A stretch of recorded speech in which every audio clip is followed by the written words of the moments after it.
Malaysia boleh.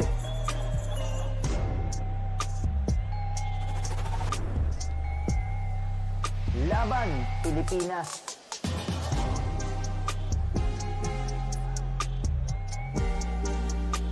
Indonesia bisa.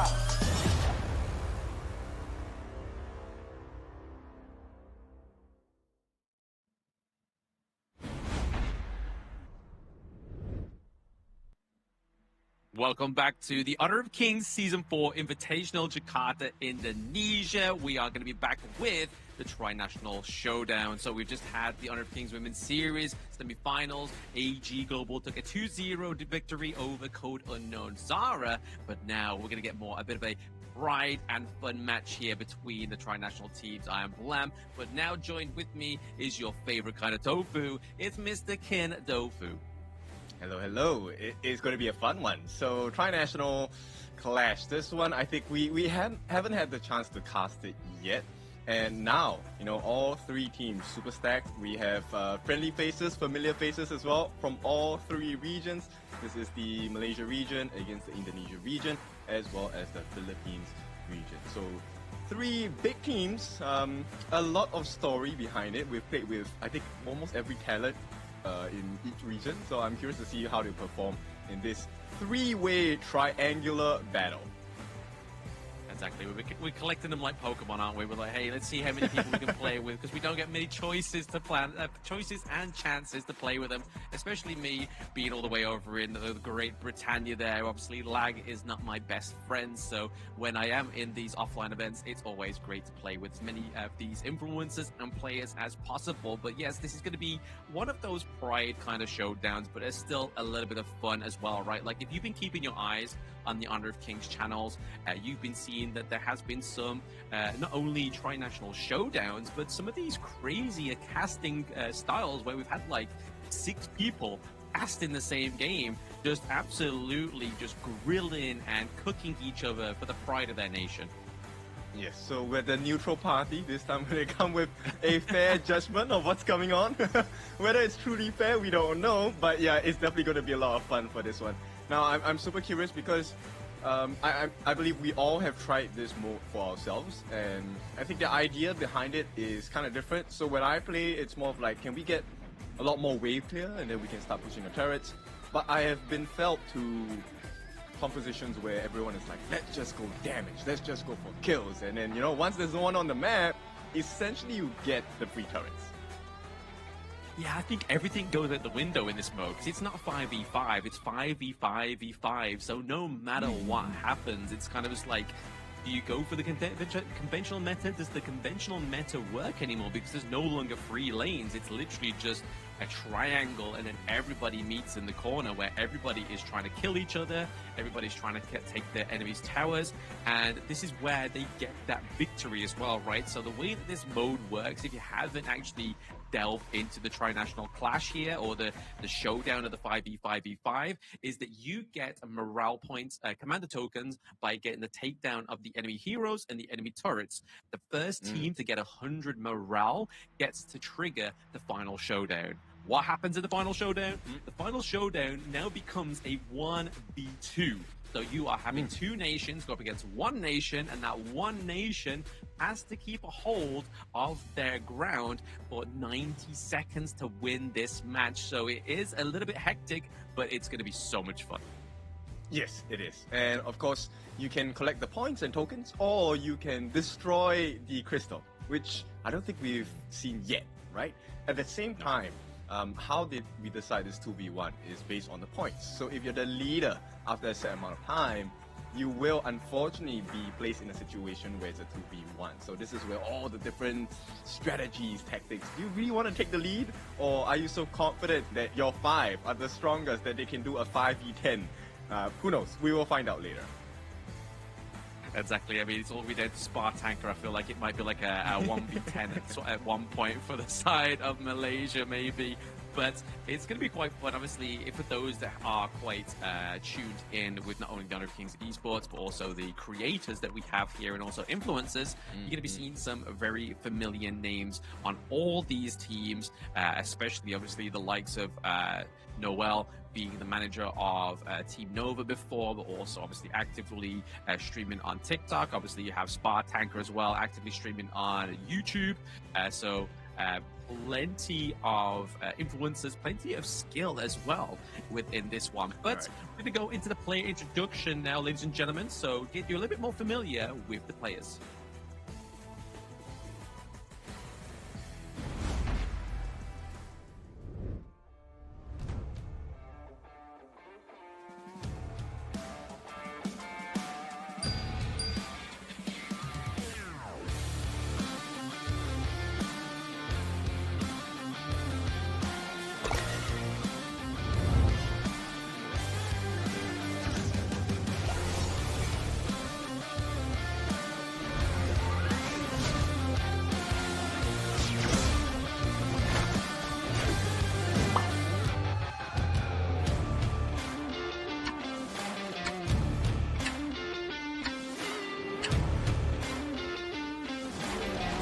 Victory! Killing spree!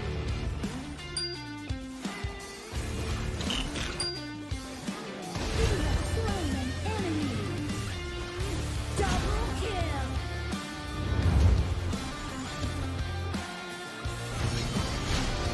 You have slain an enemy!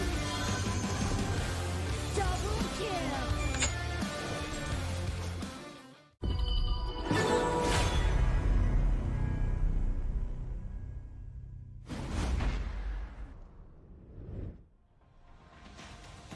And there, as you can see from that video, is it a bit of a juicy rundown of the rules, right? But here is a static. If you get a little bit too distracted about the colors, the characters, the skins, you destroy the crystal is your first means here, which, like Ken said, is a lot harder than you think. Or you defeat heroes and destroy towers to get commander tokens to boost your morale for your team. The first team to reach 100 morale triggers the final showdown, where all remaining teams with lower morale unite to form an alliance. Maintain that lead for 90 seconds to claim your victory. And we always talk about this, Kim, right? When we get CC'd in Honor of Kings for 1 to 2 seconds, it feels like a lifetime. So 90 seconds is going to feel like an eternity here for that winning team trying to hold on to their ground. Yeah, exactly. It's like doing a plank, right? I mean, that 30 seconds feel like 30 days. And at this point, Yes. this is going to be a long 90 seconds for whoever is trying to maintain the lead. And of course, the three people responsible, Mr. Chano, Mr. Sapai, as well as Mr. Aleph here, the three of them looking to bring victory for their nations. And I think this is going to be really cool. You will take a look at the game and the players in each team itself. My curiosity is what kind of strategies do we go for? Because in my experience of Tri-National Clash, it has always been, let's just go and take the lead, and we keep our lead. That's it. That's my game plan. Yeah, just run to a corner and just hope that you can keep your lead, right? Just run away from the enemy team and just hope they don't take like a heavy CC draft that can lock you into place. But I feel like when I was watching some of the hectic casts with all 6 casters on there, it's like you were seeing comps that were really sort of like diving into the 2 marksman meta as well. So really kind of like maybe not going for a clash lane per se hero, maybe trying to lock in like 2 marksmen so they have a bit of a front line, but then also have all the firepower from the mid as well as these 2 marksmen. That's right. And I think one of the things that might be kind of a fun part is that you don't get to pick your heroes per se, right? It's given to you, and if you want to change to a new hero, you have to use your in-game currency to reroll, right? Don't worry, it's not the ones where you have to spend actual money, it's the diamonds, but you know, you might not get the hero that you want. So I'm curious to see whether they're gonna make do, or do you really want to keep rolling the dice to the point where, okay, this is the hero that I want, and this is what is going to net us the win. Yeah, all I'm hearing is all in on red. All in on red. That's all I'm hearing here. It's a bit of a gamble for some of these players. It's like, you know what? Let me just try and lock in. But I mean, it's going to be interesting to see some of these players what they do get handed to them, because obviously not everybody that's on this stage is going to have the same kind of like hero pool vastness as we see from the competitive players per se. So obviously players that come to mind is Spartanka. We know he loves Charlotte. We know he loves the Duan. We know Momo loves the Zhang Fei, but will they get those kind of heroes? But we're going to head to the stage first, to the host, to introduce this tri-national showdown. Honor of Kings Invitational Season 4. Now tomorrow we'll have the grand finals for the Honor of Kings Women's Series, but for now, it's time for the exciting part, Rookie. It's going to be the Tri-Nation Showdown. So let's welcome them one by one, starting from Team Malaysia.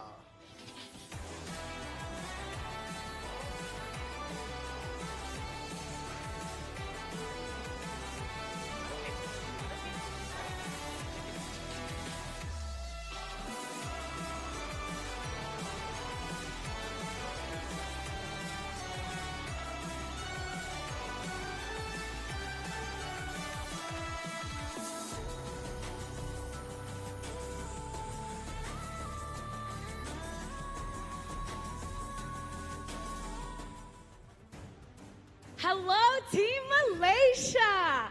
All right, everybody, introduce yourselves. Hello, my name is, nama saya Alif Irfan. Saya adalah team captain untuk Malaysia. Hello guys, apa khabar kepada semua? So I'm Noel representing Malaysia. We are here to prove that Malaysia is the stronger region in HOK Global, no matter pro player or KOL. Hai, nama saya Nick. Jadi kat sini kita orang belum agak nervous. Jadi nervous tapi Malaysia di sini siap membantai semua. Assalamualaikum Indonesia. Nama saya adalah Adam dan saya shoutcaster dari Malaysia. Dan saya di sini untuk mengharumkan nama negara Malaysia. Malaysia boleh. Hello, nama saya Lokman. Saya rasa game ni easy. So, let's go! Let's go, Malaysia! You guys are so great, you know? You continue to impress us all the time in Honor of Kings. So, Alif Irfan, you know, it's safe to say that the other countries, Indonesia and the Philippines, will target you guys because you guys just have a different level of skill. What are you going to do to prevent that from happening? Alright, thank you for the question. Soalan yang menarik. Kami telah menjangkakan tim-tim lain akan memburu kita orang, will hunting us. But kita orang the best region in HOK. Malaysia is the best region in HOK.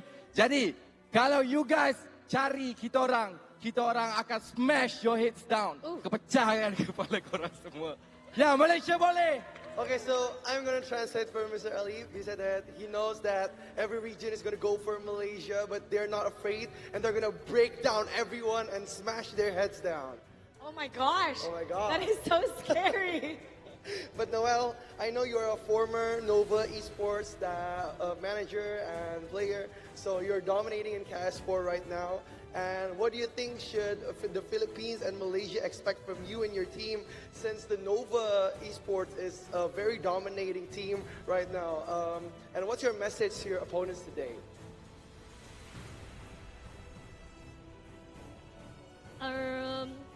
I think Nova Esports will be the champion of Invitational S4. So I'm very confident to it.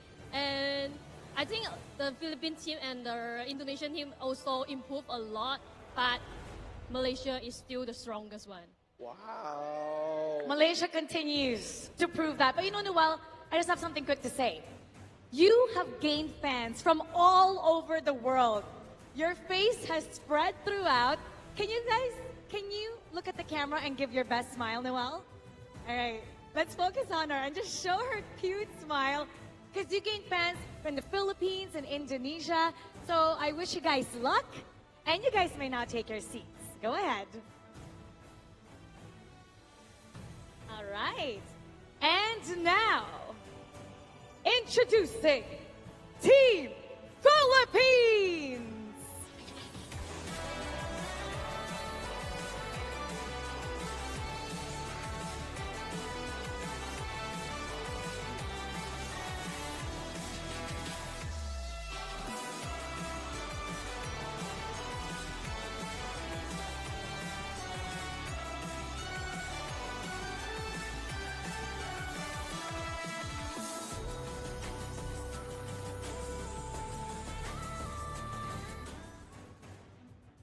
Hello, Team Philippines! How are you guys doing?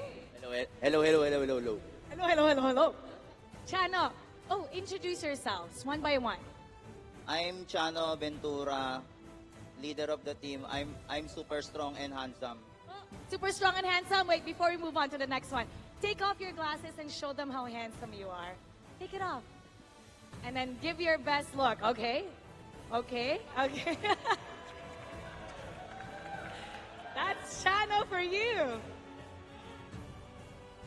Hello, my name is Miko Povia, and to Team Indonesia and Team Malaysia, I just want to say I wish you all a good luck. You guys need that.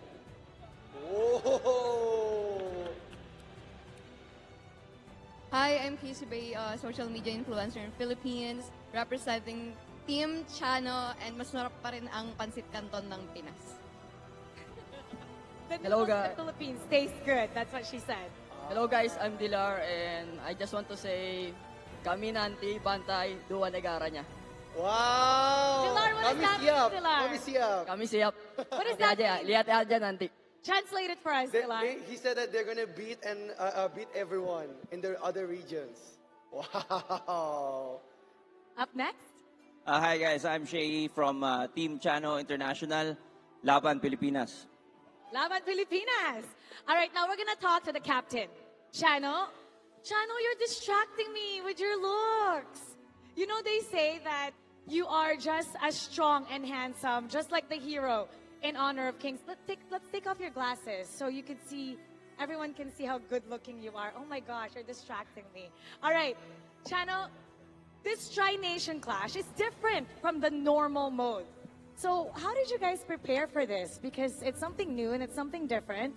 How is the preparation like? I'm very preparing this game. I'm sleep 24 hours. You're preparing, but you went to sleep for 24 hours. Okay, that's a good strategy. So you're refreshed. You're refreshed. All right. So Shay, you're one of the most experienced influencers in battling others. Like, do you have any messages to your opponents considering your rapping background, especially to Malaysia and ID regions? Roses are red, violets are blue. Okay. Philippines #1, Malaysia and Indo #2. Okay. I'm Indo, bro. You're #2. Thank you so much. We're so excited to see you play. You may now take your seat, Team Philippines.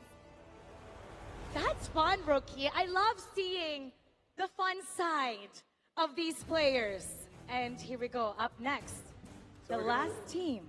Yep, we're gonna welcome Team Indonesia!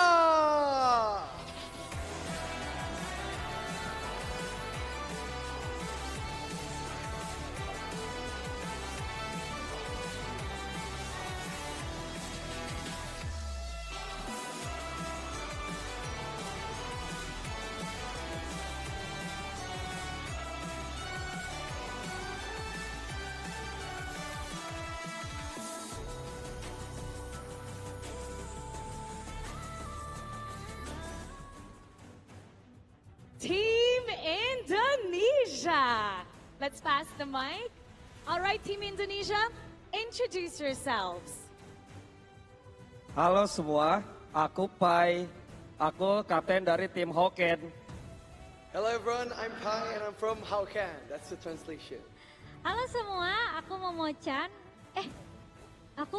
Tapi mau bilang, Pai, kita boleh nggak sih bilang nice try duluan ke Malaysia dan Philippines? Boleh.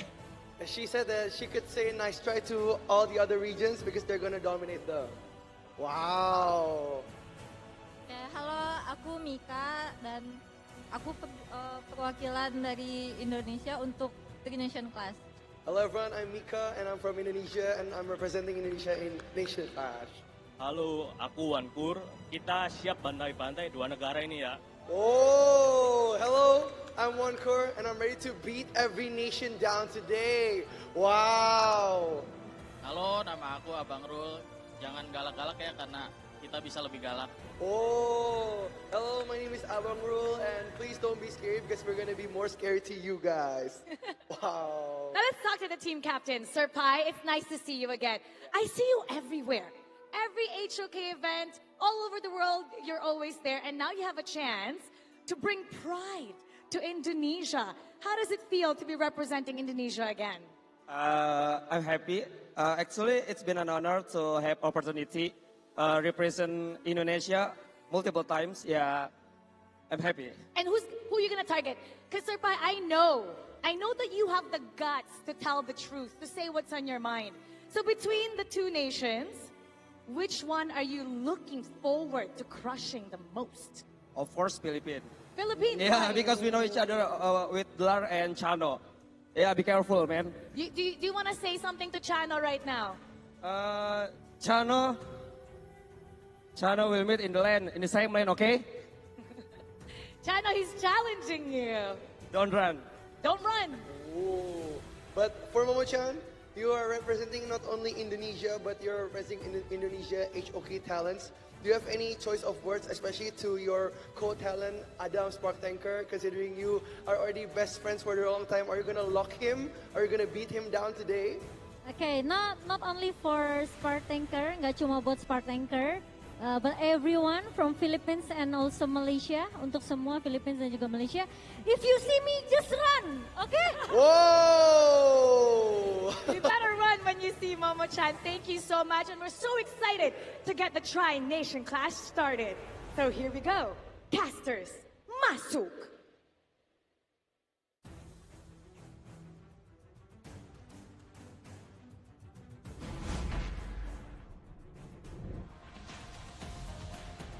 And we are back after seeing all three teams. So let's reintroduce them again. Obviously, their team name for Malaysia is going to be Team Gas, and that is from represented by Noel as Spartanker. We have Ifran as well as Lukman as well as Anik as well, representing Malaysia. Malaysia Boleh with this one. Yeah, it's going to be fun. And this is their next challenger from the Philippines, the Chano Squad International, represented by Delar, Mycophobia, Chano himself, Shei, as well as Casey Bay. This will be interesting because we've already seen Chano Squad International play before. I think they're pretty good at the game, but are they good at the Tri-National Clash? Yes, Laban Pilipinas, and we're going to have the final nation here, and it's Team How Can.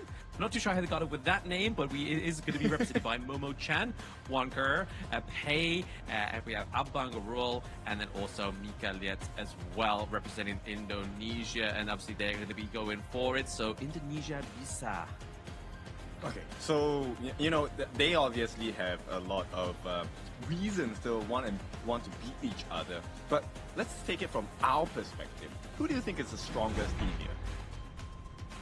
I don't know, man. I don't know if Malaysia can come through with this one. You know, like this is a completely different kind of format. Like, I mean, we can be like you said in the introduction here, Ken. We can be completely non-biased because we hold no kind of bearing here. Our flags are completely different.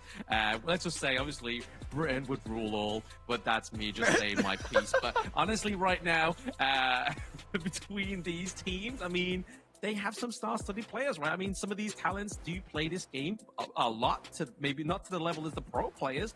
They play Honor of Kings quite a fair bit. So I feel like it's definitely a even Stevens with this matchup.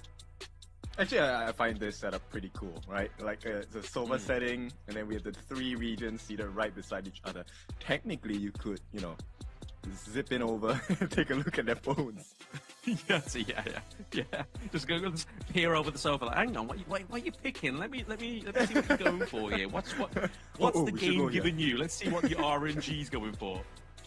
Yeah, that would be quite funny.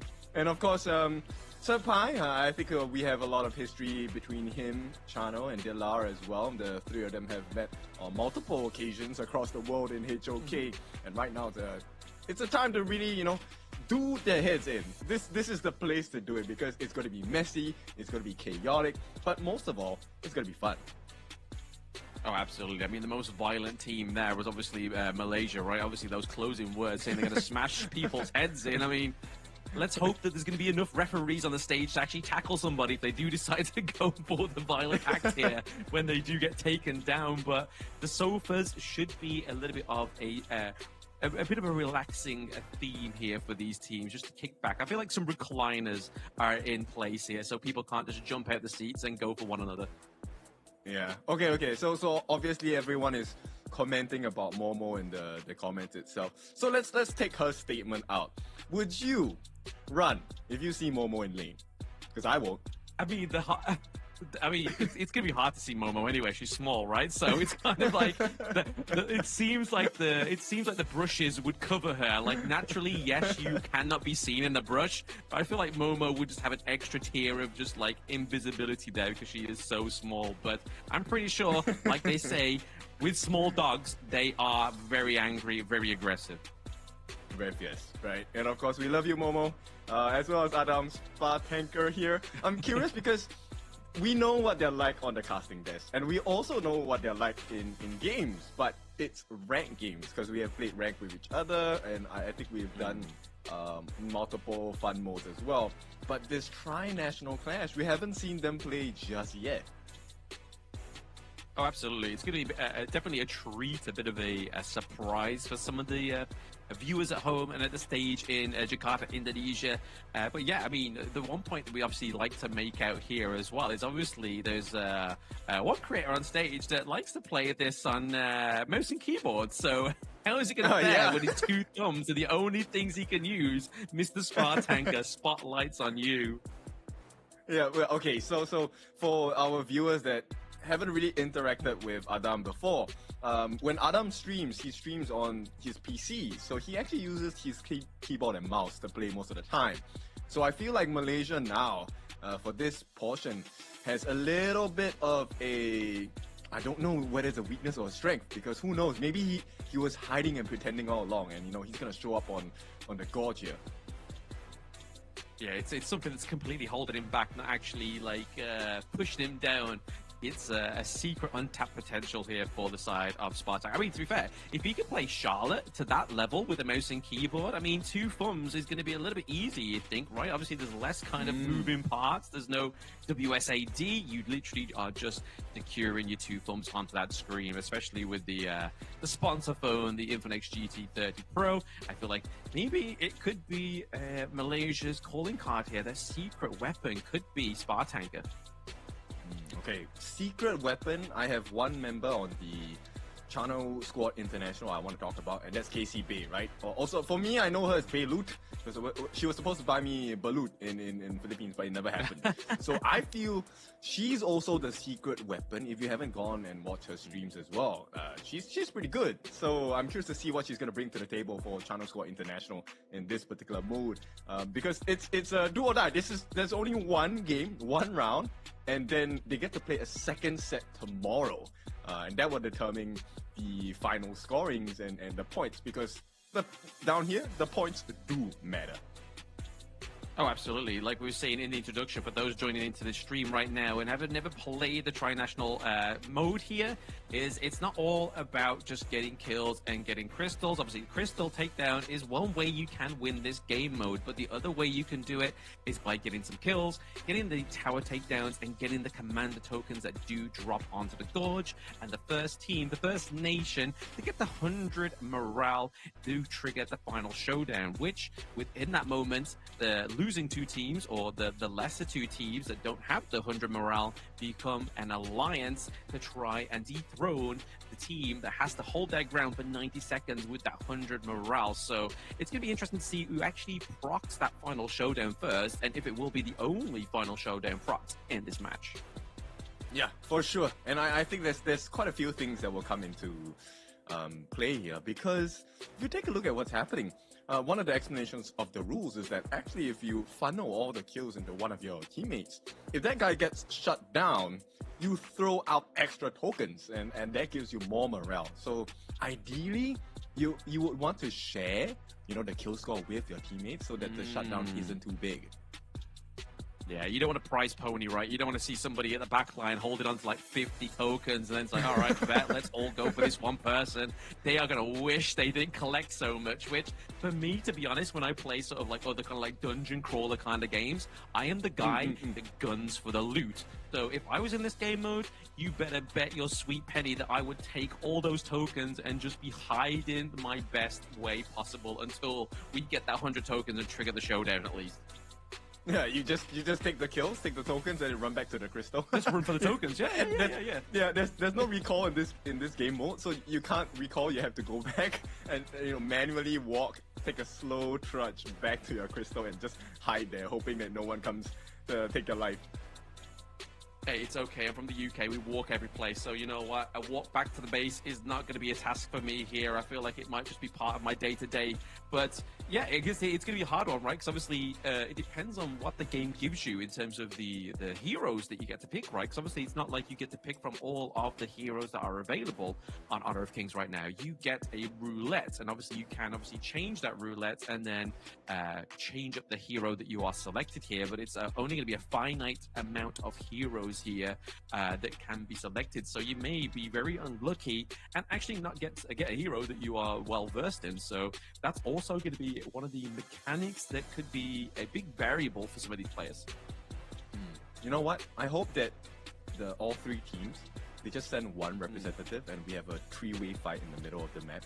Like we get KC Bay, we get Noel, and then we get Momo-chan. The three of them just fight at one point. Get the claws out, Let's hear something going on, like a bit of a throwback for Hall. They're making growls on the KIC 2025 desk there. You can have some meows and some angry cat noises from Blam. Very well versed within the cats. But we should be getting onto the Tri-National Clash Showdown very soon. But there you can see, I don't think we've seen that many players on stage before at all. I feel like this is like history in the making here, kid. Yeah, it definitely is, right? And to have Sofas as your, I think Sofas definitely much more comfortable. And although their faces are very serious, I think they're gaming in comfort at this point. Like, I would love to game on the sofa. I game on the sofa all the time. So this will be interesting to see. The only thing I would think that's really awkward when you're sitting on the sofa is if you're not at the end. If you're right smack in the middle, like where do you put your elbows, right? Like how do you support your phone? You've just got to hope that you're sat next in between two very selfless people, right? They're aware that your elbows need a little bit of rest, or you might be just the unfortunate person who sits between people who don't care. There's completely spreading out and like, you know what? It's my space. I took it here. I was here first. It's now my shoulder rest. But I do envy these people, these players sitting on sofas, because recently I've moved and I'm sat on a stool that has no back support. So I'm really jealous here. So whoever loses, you don't get my sympathy here, So there you go. That's my piece. Oh, I know, Blam. I want to add one rule. If you're taken out of the game, for the duration that you're out of the game, you have to sit on the floor. And then oh wow! People get to occupy your seat. That might actually cause some medical conditions, right? People might get piles, so I don't think we should promote that one just yet. We'll have to get that verified with obviously the higher ups, but maybe sit on your hands for 5 seconds or something like that, maybe. You can't touch your phone for the entire time that you're down. Yeah. That'd be so funny. Yeah, you can't give intel, you can't kind of overview, you have to sit on your hands and act like a child that's just been told off here. But as you can see, obviously, all the teams here, they're all mic'd up. It looks like they're starting to get ready onto the screens here as well. Spartanker's like, hey, there's no Dune, there's no Charlotte, I'm pretty much done for. No, there's no mouse, there's no keyboard. Yeah. How do I sign this to WSAD? No, we're just joking, of course. Oh my goodness, this is quite refreshing. And I think, they're at the point where they're kind of selecting their heroes, right? And everyone's kind of spitting and making sure that, hey, I want the hero that I want. But there is, of course, a time limit based on, what heroes you're able to pick. And let's see if they really get their preferred choice, because this is a random pick. You have to spin continually on the dice to get a new hero. It's like the gotcha of game modes, isn't it? It's like, hey, we've got to play gotcha with the heroes that we get. That's pretty crazy, but here we go. Obviously, we're changing screens here, ladies and gentlemen. It looks like we have got the picks already up on the board here. So very interestingly, we have the Milady, the Alessio, the ZF for the side of the Philippines up here as well. I've also seen some Ganemo action on here. So a lot of ranged heroes so far entering this one. But this is going to be the tri-national showdown, ladies and gentlemen, between Malaysia, Indonesia, and the Philippines. So let's get into this one. Let's see who comes in on top and who's going to form an alliance. Yeah, you know what? Just off the bat, I feel like Malaysia's lineup is just pretty good. Jumping in here from the side of... Oh, okay, Momo-chan is actually quite aggressive here with the Lapu Lapu, with the Repart Datu as well. So, my eyes are actually on the Mungya here, right? The loose cannon. I'm curious because with the ultimate, I think you can actually get quite a bit of value on the map. Oh, absolutely. I mean, you're hitting 10 other players, not just 5, right? Like, that's going to be a lot of missiles being placed there from the monkey. Hey, Momo! That's going to be first blood. Momo is going to be taken down. And you know what? I think, yeah, nobody is listening to her. They don't want to run away. No, they're doing the opposite. It's clearly opposite day here for the HOK Tri-National Clash here. They're like, you know what? Let's actually not take the advice from Momo. Let's just fight her head on. But being head on is taking these couple blades head on going to be a good thing here for the Philippines. I don't know. I mean, at this point, it looks like they're doing okay, right? Because they have the healing deals here. Now, the healing deal is kind of different. Because this healing deal doesn't just heal you, it heals your teammates as well. But it only heals after a set period of time. So you will do well. So you got to kind of rush in. You got to be the bit of a despair for your team. Like, oh, make sure we proc at the right time. Don't be jealous or selfish with it. But that's going to be another takedown there for Malaysia. That's going to be the takedown of the Liam Po onto the side of the Philippines there. Yeah, it's funny because they get the takedown, but you know what? It's the Philippine Channel squad that actually coming in hot at the bottom side of the map here. Now on the other end, I think it looks pretty clear, right? It's IDPH versus MY at this point. Yeah. I mean, the thing is, though, like, the fact is that PH have got that Milady. I mean, you just saw there, that turret took so much damage. And I feel like that's probably one of the better heroes into this game mode, is you have such a great siege hero coming through here that if you take the eye off the prize and the pressure gets put onto your turret, that's it. It's pretty much over there. But, I mean, playing a very good here is going to be the Liam Pogue here. So Michael Phobia actually being really well played, putting the pressure on, just kind of like burst ramming in, getting the CC, getting back out, and then just waiting for the prime moment of here. Oh, Casey Bay taking too many of those couple blades there. Yeah, I mean, at this point, Team Malaysia may have a new phobia after this game. And it looks like it's pretty good, right?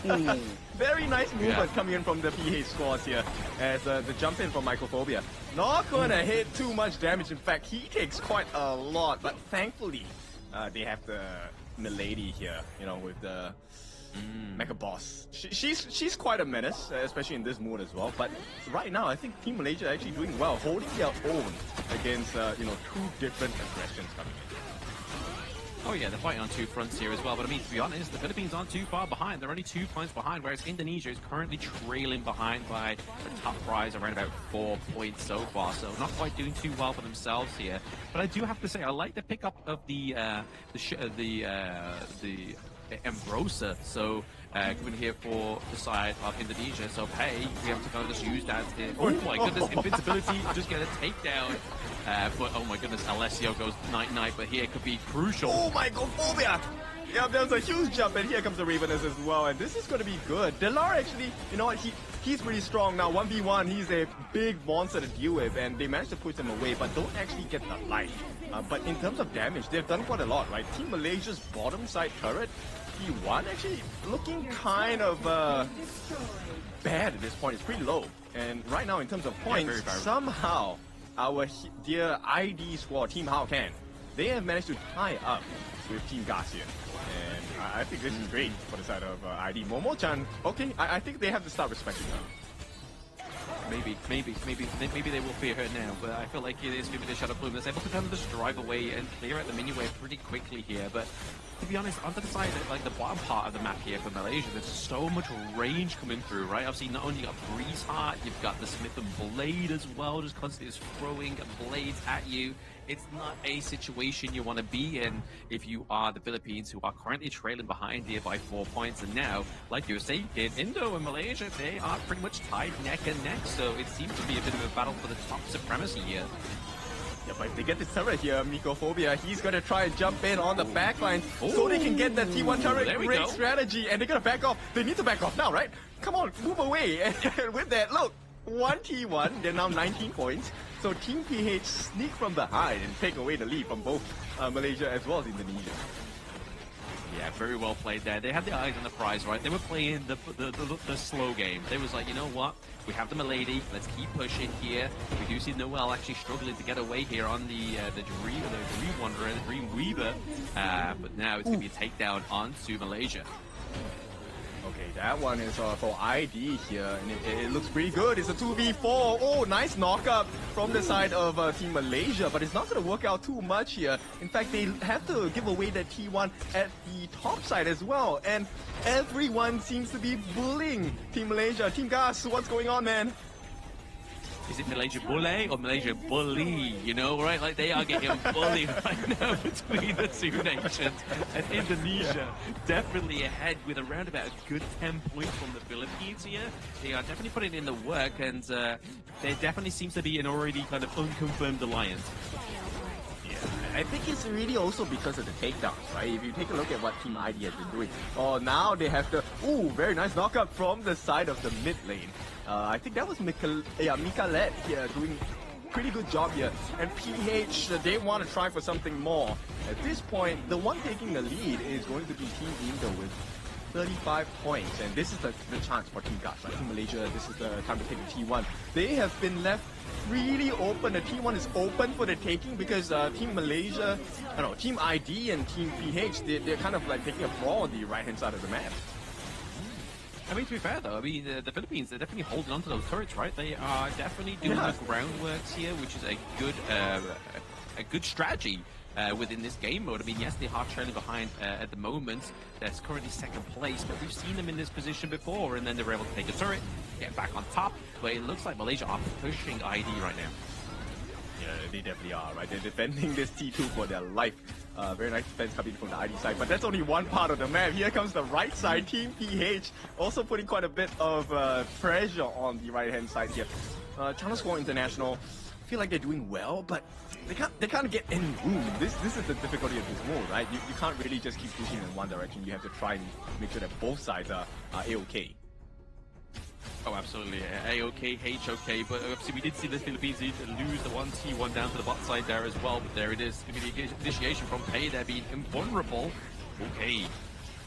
Yeah, they're going to try and push them back here, but I think this is for ID. Momo-chan, she's going to try and push them ahead here, and with that, the flash coming in, can they get the finishing blow? They can! Oh, it's going to be huge! A quadra kill coming in for Team ID. In the meantime, Team Malaysia, their T3 is falling. Oh no, they can actually end the game here. Team PH, they make use of this advantage that Team ID has given them. And right now, Team Malaysia's Crystal is open. So regardless of that quadra-kill there that you just saw from the ID region, you saw that Philippines was like, right guys, 4 of them are dead, let's go for the crystal, let's go for the crystal. A little bit of like a backstab there. It's just like, let ID do all the work and we will just push from behind. Yeah, that one was really clear. Wait, they're coming, they got it, and they can't fight, let's go. And at this point, I mean, okay, even though they took advantage of that, Team Philippines, they don't want to kind of end the game here because they're still trailing on points. If they end the crystal here, Team How Can, which is Team ID, will actually take the win because they're leading by 65. They're leading at 65 points. They're almost double of Malaysia's points. Yeah, Malaysia is really trailing behind here. I feel like they just need to put some their backbone into this if they want to try and get some more of those command tokens, because they currently are trailing behind by those kills. That quadra kill definitely helped out the Indonesian team there, Team How Can. But Chano squad are just ever so slightly behind by around about 10 points as well. So the Philippines definitely second horse into the race here. And like I said, like, hey, Malaysia may be winning all the tournaments in normal Honor of Kings, but in Tri-National Clash, they are getting tag teamed to heck here. Oi! Holy, look at that damage. That was quite a lot. I believe that was Micolette here. She got a very nice takedown onto the members of Team Malaysia here. This is not the Team Malaysia we were expecting, but this is the Team Malaysia we have. And running out of gas at this point.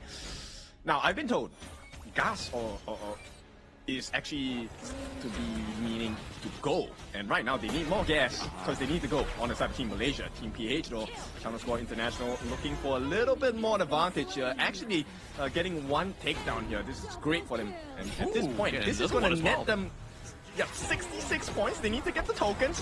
Godlike coming in for Team ID here with that pick on to the Chicha. But this is so messy because at this point, okay, they have finally tied it up. Team PH, Team Malaysia, they're teaming up on both ends, the T2s on both left and right for the side of Team ID. Not looking too healthy at this point. No, they are matching points here. Oh, Philippines actually make it to 81 points right now. The tokens are going into their favor. The morale is coming through. And both side of the map being protected there by the Divine Enforcer as well. Obviously, Sanctification should be going on to one of the members of PH right now. But I can't quite just make heads or tails who has actually gone over to. Because we see, obviously, the Z is at like level 19 at this moment in time. But Alessio was still set at level 15. As well as the Milady last check. So it could be the Miyu that might be... Oh, no, is it the Milady? Yes, I believe it is the Milady that might be leveled up there with the Sanctification, which is obviously just going to be another variable here for the side of the Philippines. Actually, you know what? Team Malaysia and Team Indonesia should stop fighting because China Squad International, 83 points. If they take the crystal now, they win the game. It doesn't even matter. They don't even need to wait for the final countdown. And right now, Malaysia is trying to their best to defend. They actually get quite a bit of damage. Ryder Alba's not going to hit the mark. Mikophobia trying to settle for the team, and they will get the finish onto the Zhuangzi at this point. A killing spree coming in for the side of Team Philippines as well. They can pretty much end the game here. ID, they need to stop them here. Stop them from taking the crystal. You don't have enough points. But PH, oh, here comes the defense. ID to the rescue of Team Malaysia as Philippines will be pushed back. But at this point, if ID is the one that ends the crystal, I think they have a chance of taking this for themselves as well. 84 points. They need a little bit more. This morale trailing by about 3 from the side of the Philippines squad. Channel Squad International looking for another way back, but Malaysia, I don't think they can hold on at this point. They're trying, but there's no backdoor protection. ID's going in. Nicolette gets shut down here. They have to turn tails. They have to run. Momo-chan, oh no. She's the one that has to be left running. And at this point, it's going to be Abang Rule. He's the last one standing. He was the one with the quadra kill earlier in this game itself. But ID, they will not make that push. And Malaysia survives. But PH, once again, they come in hot.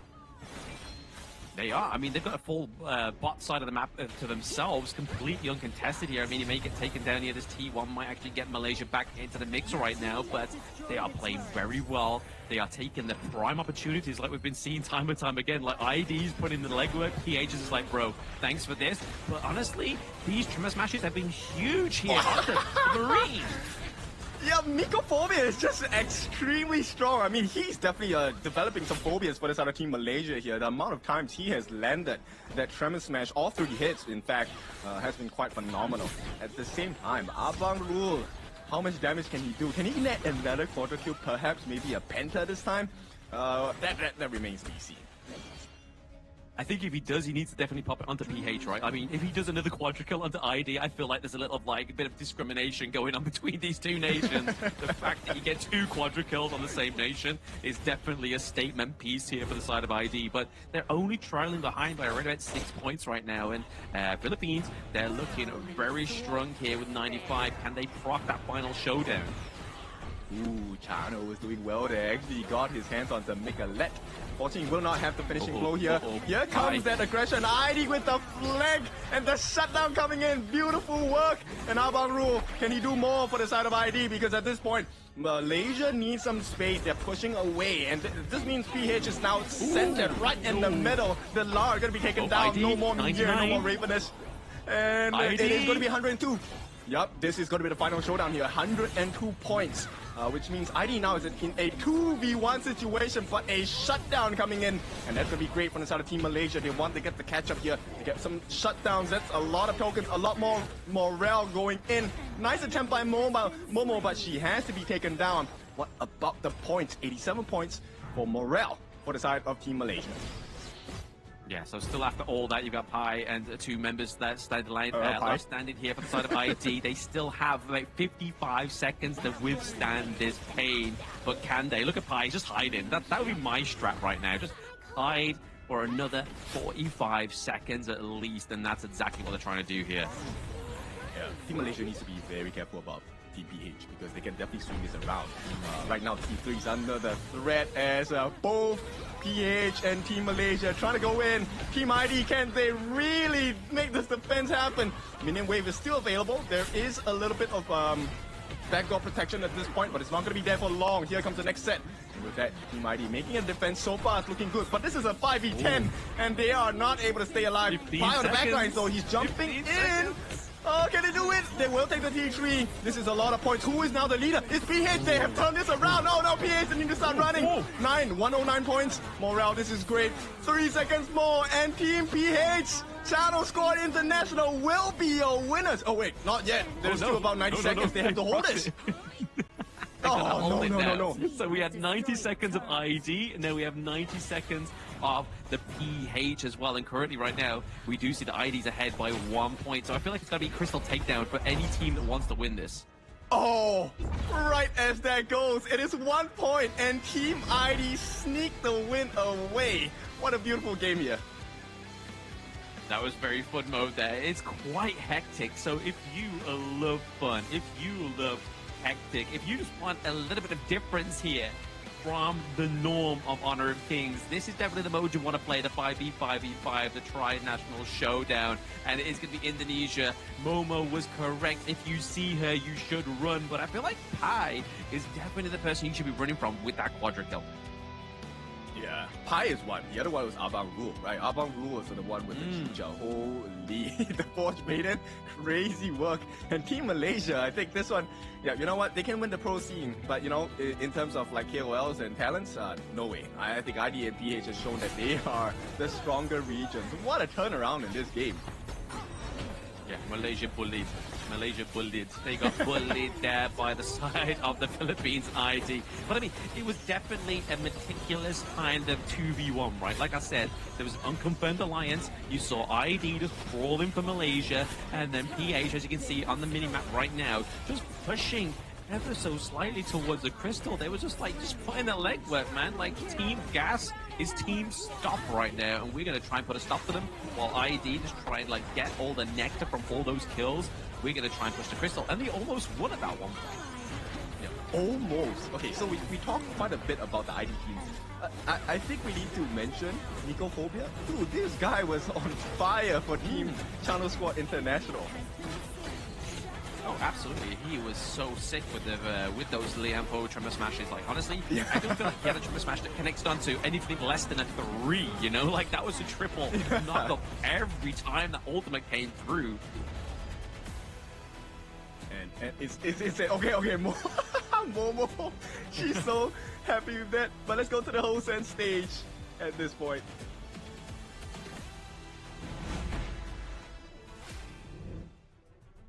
And here we are with the winners. Congratulations to Team Indonesia. Oh my goodness, earlier you were saying grabe, grabe. How was that? How was that entire match? Grabe Team Philippines. I don't know the grabe. Grabe means too much. Oh, too much. Too much. Oh, Too much. And yeah, honestly, it was a close game. It was. It was a close game. It was a really close game. Yeah. It makes me wonder, how do you guys choose who goes to the top and who goes to the bottom? Actually, it's Momo Chan strat. Oh. What is the strat?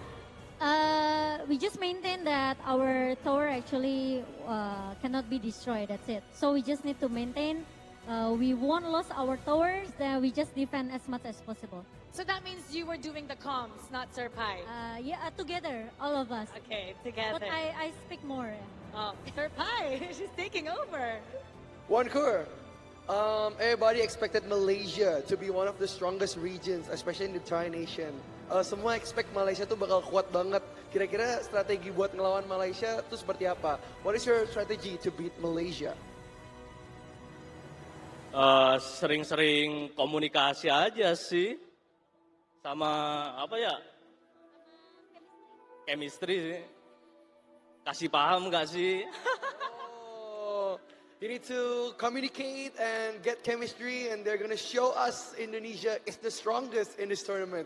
Wow. Once again, congratulations. You guys should celebrate. Thank you so much. And I will ask Sir Pai and the other team captains to come forward. Sir Pai, stay with us. And now we'll ask the other two teams to please come forward. Hello, hello. All right, but first, let's take a look at the rankings of today's match. Third place goes to Malaysia, Team Gas. Second place, Team Philippines, Chano Squad International. And first place goes to Team Haukan from Indonesia. Let's talk to Team Malaysia. How are you guys planning to bounce back tomorrow? Because everybody was expecting you to dominate. Okay, so ada kesalahan dalam pick hero tadi. Kita tak sempat masa, so that's why tak dapat lakukan yang terbaik. But this is the first game. Baru warm up, ada 3 game lagi, so we will do the best. Wow, but you did your best. You proved that Malaysia is still strong, but you can bounce back tomorrow. We hope you want to see the strongest Malaysia pride. Chano, you did really well. Only 1 point different against the Indonesians. What is the problem you face, and what will you use for strategy for tomorrow? Tomorrow, I try my best. I want to win PH, then I more sleep. More sleep. More sleep, that's the key. That's the key to Chano's win. Now first, for our first place, Indonesia, Sir Pai. So how do you think you're going to maintain the #1 position for the following days? What are you going to do to ensure that? Actually, it's just like our team name, Team Haukan. Like Haukan, we win. Yeah, Haukan. Yeah, I'm not expected as much. We just love to play the game. That's it. That really is the key, Yeah, to enjoy the game. Yeah, just play the game. But you know what? Later on, your country, Kagendra, okay, we're going to be going up against Blacklist International. And if they win, it'll be the first time they'll go to the semifinals. With Sir Pai's expertise, what would you like to give them as an advice? I think just play your own play style, play as usual, and trust each other. That's Trust it. each other, just like what you did in the Tri-Nation Showdown. Wow, but Mr. Alif, your Malaysian teams are well known to be the strongest region right now.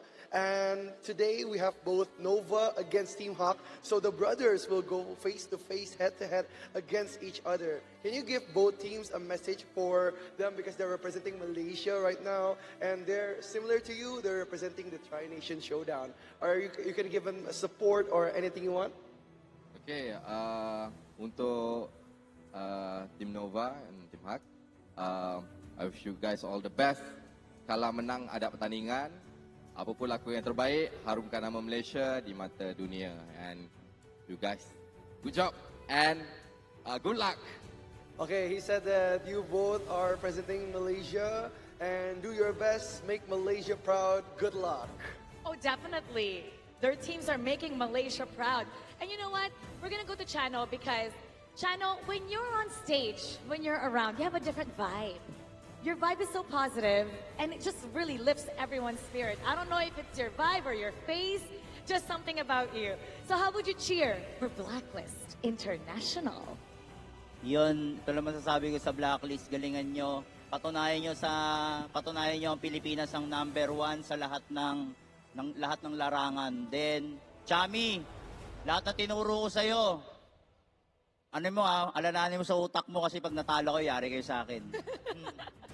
He's telling Team Philippines, Blacklist International, to do their best and to show the world that no matter where they go, Philippines will always be #1. And he's telling Chami to remember what Chano has taught him. Otherwise, you're in trouble from Chano. What is it? What is it that you taught Chami? Give us an inside scoop. What is it exactly that you taught him? Yung mga galawan ko, dapat ganun din yung galawan niya. Yun lang. Your moves should be his moves. Chami. If you were to impersonate that in body language, how would that be? Body language. Show the body language. What kind of moves? Wow! Okay. Thank you once again so much. And we'll see another action-packed Tri-Nation Showdown tomorrow. And everybody watching online, don't go anywhere because up next, it's going to be Best of 7. So stay tuned only here in the Honor of Kings Invitational Season 4. We'll be right back.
We'll meet again.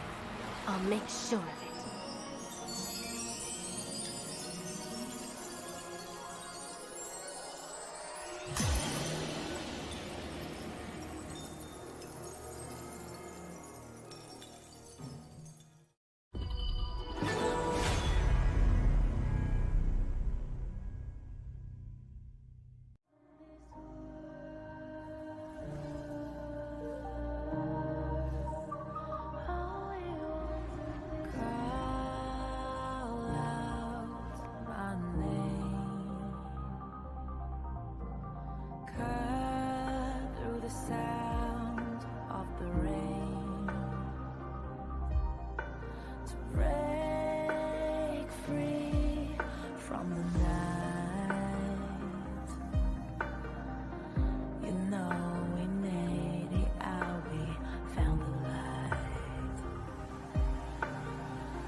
thought we'd get things far, burning like the stars. How we get this far, like we're the only ones in this world.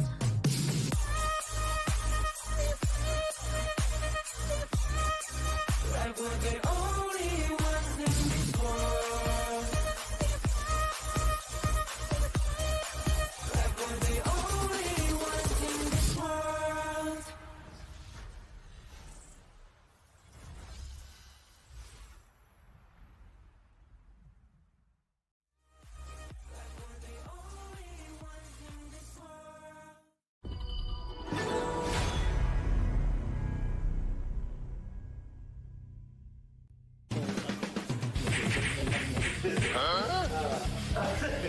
I'll do this, Senko will do this. Hey, this is the hard part, you know? No. 4 minutes left, 4 minutes left. Don't think, just color everything.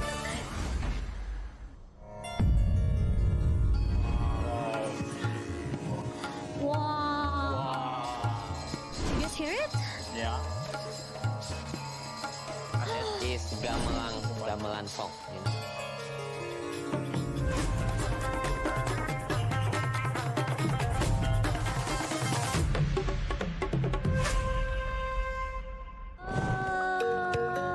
Di Museum Wayang Jakarta. Kita happy banget bisa di sini nih bareng sama Dalang. Boleh mungkin perkenalan diri dulu. Saya Wandoyo. So today you will have a special mission. Your mission today is to color two wayangs, otherwise known as shadow puppet. Anoman, the pure and cunning and the inspiration of Sun Wukong, and Rawana, the powerful and arrogant king of Galengka. But you have to work fast. You have only 10 minutes to color before presenting your wayang. Don't forget to have fun. So are you guys ready? Let's go!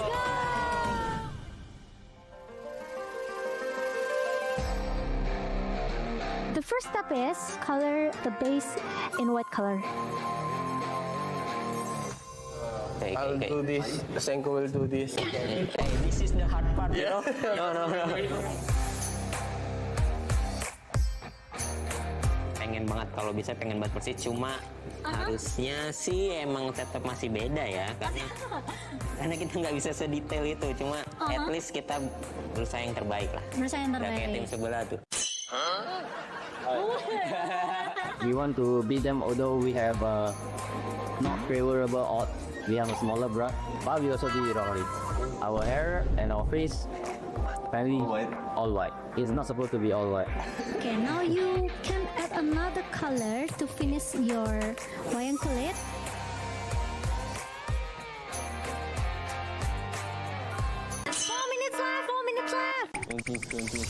Don't think, just color everything.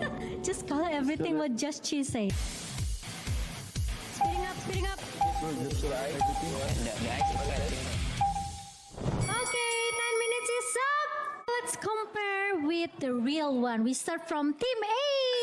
Let's go. This is the real one and this is their artwork. So what do you guys think? Better than them. Dalang, menurut Dalang gimana? 8. 8. Egg. You got egg. Let's move on to Team B. What inspire you guys to color like this? Three nations combined together, we try to do something creative. Got Nongshim, Black Kiss, and PHK. United as one. Yes. Berapa skornya dulu? Skornya 7,5 ini. We won. Okay guys, that's it. Thank you for Team A. Thank you for Team B. You guys did a great job. Amazing. Thank you, Dalang. Now, Dalang will show us his work and we will show him our game. Okay? Okay. Let's go. It's our game. It's our first time to shoot like this contest. Saya dapat belajar tentang sejarah Indonesia. You were coloring 3 nations, 1 table. Itu bagus sih buat generasi kayak gue juga bisa tahu tentang wayang ini, budaya Indonesia juga. Pakai tangan kiri aja, tangan kiri. It's good to experience this, and I'm glad to share this experience with people from all over Asia.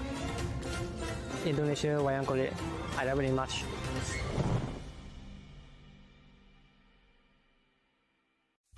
Grandpa, what happened in the monkey story? Anoman. Yes, he made a promise to bring Cinta home. Was he lucky? He got caught, and flames rose. A huge fire.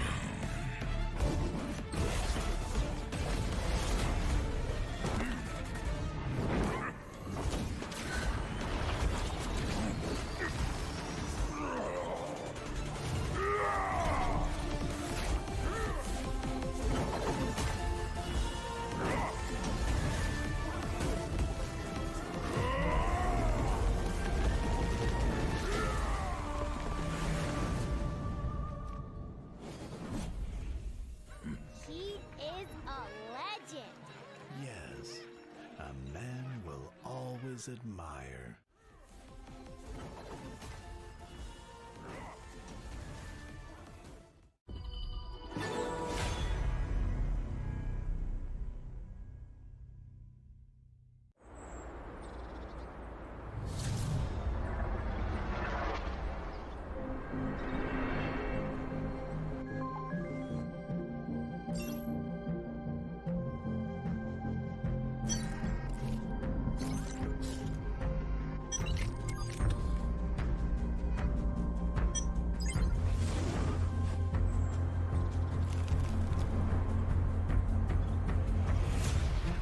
Kami di sini berjuang untuk mempertahankan mara negara dari tahun lepas.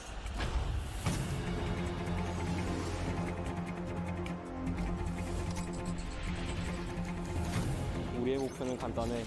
쟤들을 끌어내리고 그 자리에 우리가 앉는 거야.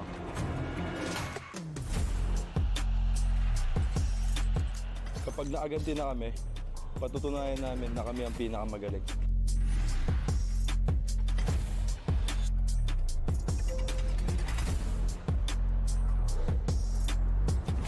Tapos na kaming manood lang sa gilid. Kumandaan ako sa isang explosive na palabas.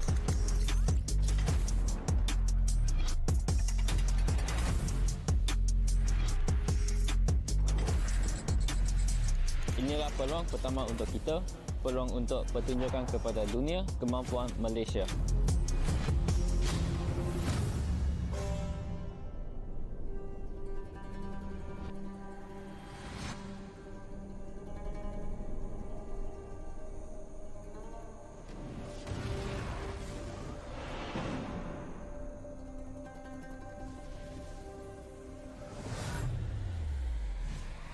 Kami akan membuktikan nama kami dan menguasai permainan. Kebanggaan nasional kami dipertaruhkan.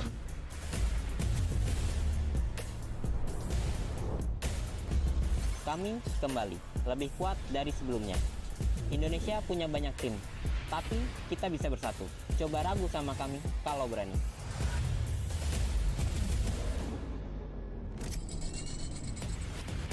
Tim kami telah kembali pula. Kandang ini milik kita. Bhinneka Tunggal Ika, kami akan menunjukkan kemampuan terbaik yang dimiliki Indonesia.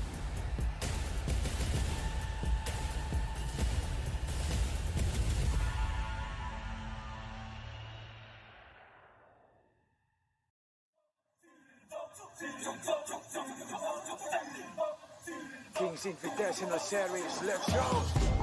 Bertahun-tahun ku ditempa, harap yang karang murka, enemy di setiap langkah, Gantian datang mencoba, panggil ku one man army, satu orang 1000 nyali, Del spirit dalam nadi, sini maju ku ladeni. Langkah sudah jauh, mereka pikirku mau mundur dan buang sau. Kehormatan yang utama, di puncakku pertama, berdiri hantam balik semua yang halangi arah. Pikir-pikir lagi kalau kau mau halangi, genderang perang sebab bunyi sini hadapi. Old school tank mentally dia takkan berhenti, bukan instan imitasi. Coba ku lihat sapu cara bermain agak lain dengan strategi yang saya desain. Aku lemah mastermind di balik kekacauan. Satu punchline sapu ku mundur semua lawan.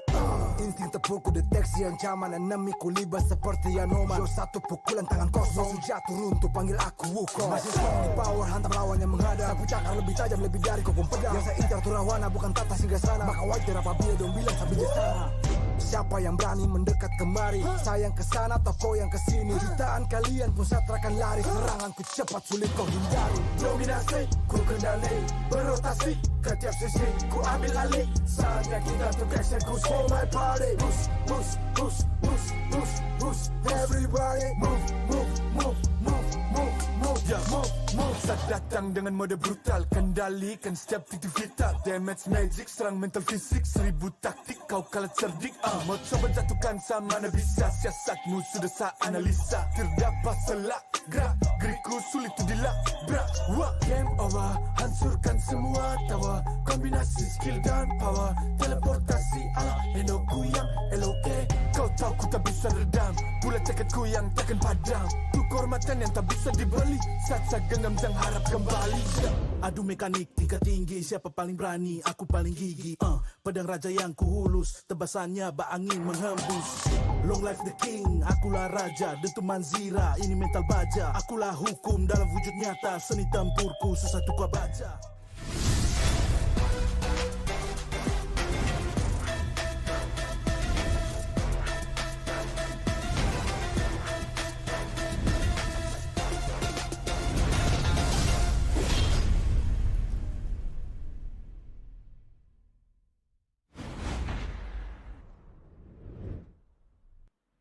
Welcome back into our Honor of Kings Invitationals Season 4. It's your favorite kind of tofu, Kindofu. And with me, we have done another swap. It's going to be Holler. How are we doing today? I'm good. I'm glad to be back. And of course, this one is going to be an exciting one. I know Nova Esports specifically chose Team Hawk. It's going to be a little bit personal in the MKL region to kind of be like, hey, we're actually the biggest dog here. It is. It's also kind of like, I would guess, a learning lesson, right? A kind of like a tuition kind of thing. Like, hey, you know, after this, it's going to be MKL, it's going to be Pro League. So, you know, Big Brother Nova here is going to show you the ropes around how to perform in the Pro Leagues. And of course, there is a fee to be paid, and that's going to be potential first position for the side of Nova if they continue the spectacular run that they have done in thus far in KIS4. I mean, they've been great here, but let's talk a little bit about the prize pool. Of course, all of these 8 teams at the KIS4 are vying for the 100,000 USD. The champion will be going home with 35,000, second with 17,000, third and fourth with 14,000, and of course, 5th through 8th, you are getting 5,000. So even if you're eliminated today, you're coming home with some sort of cash. Of course, those lessons that you've learned by playing against some of the quote-unquote better teams will probably be worth more than just 5,000 USD, I would think. For sure. I mean, at this point, it's kind of to get your engines running, right? As we kickstart what I would consider the first lap of 2026 HOK here, because the year is going to be filled with a lot of action. It's going to be filled with a lot of performances as well. So we're starting off with KIS4, and these are your brackets at the current moment. Today we'll be running through 2 best of 7s, first of which is going to be Team Nova against Team Hawk. After which, we will have Kagendra going up against the Blacklist. This one is for the history books because time and time again, since 2024, it has been the IKL versus PKL. Which region has grown better in this year? Yeah, and that's actually the funniest part about this. The fact that, I mean, Blacklist International as well as Boom Esports haven't had the greatest of times at the KIS, but these are, of course, going to be the first 2 matches of the day. Nova versus THQ, Team Hawk, that is, both representing Malaysia. The second series will be going up against Kagendro, who has just soared in the KIS4. They will be going up against Blacklist International. And the funniest part about all of this is the fact that Blacklist and Boom Esports were the tops, and they chose all of the other teams in their groups. But in the end, they were not selected even at all. They ended up just kind of being defaulted to the second place ones. Well, Kin, walk me through the star value rankings here. All right, so we will also have another thing happening during this KIS4, and that's what we're talking about, player star value rankings. Number 1 still stands atop Chemi1 from Blacklist with over 1 billion in terms of net worth, followed closely by our Kagendra boys here, Zan as well as Senko, who are nearing 1 billion as well. How to get this star value rankings is by making certain achievements in the game. So you can see Chemi1 has had a lot of impact, but the results definitely need to be a little bit better for them to get the better rewards. Of course, with that being said, you can also get rewards. All you have to do is to help your team reach the peak and claim amazing prizes. You can earn by making sure you vote for a singular team. Also, make sure you key in the codes that will be shown in during the game later. Yeah, there's a lot of opportunities to be getting free stuff, right? The codes happen almost, every single game. There's a lot of different opportunities for doing that. But also, I mean, the star value point. Chammy 1 was actually number 1. You talked about the fact that he's over 1 billion.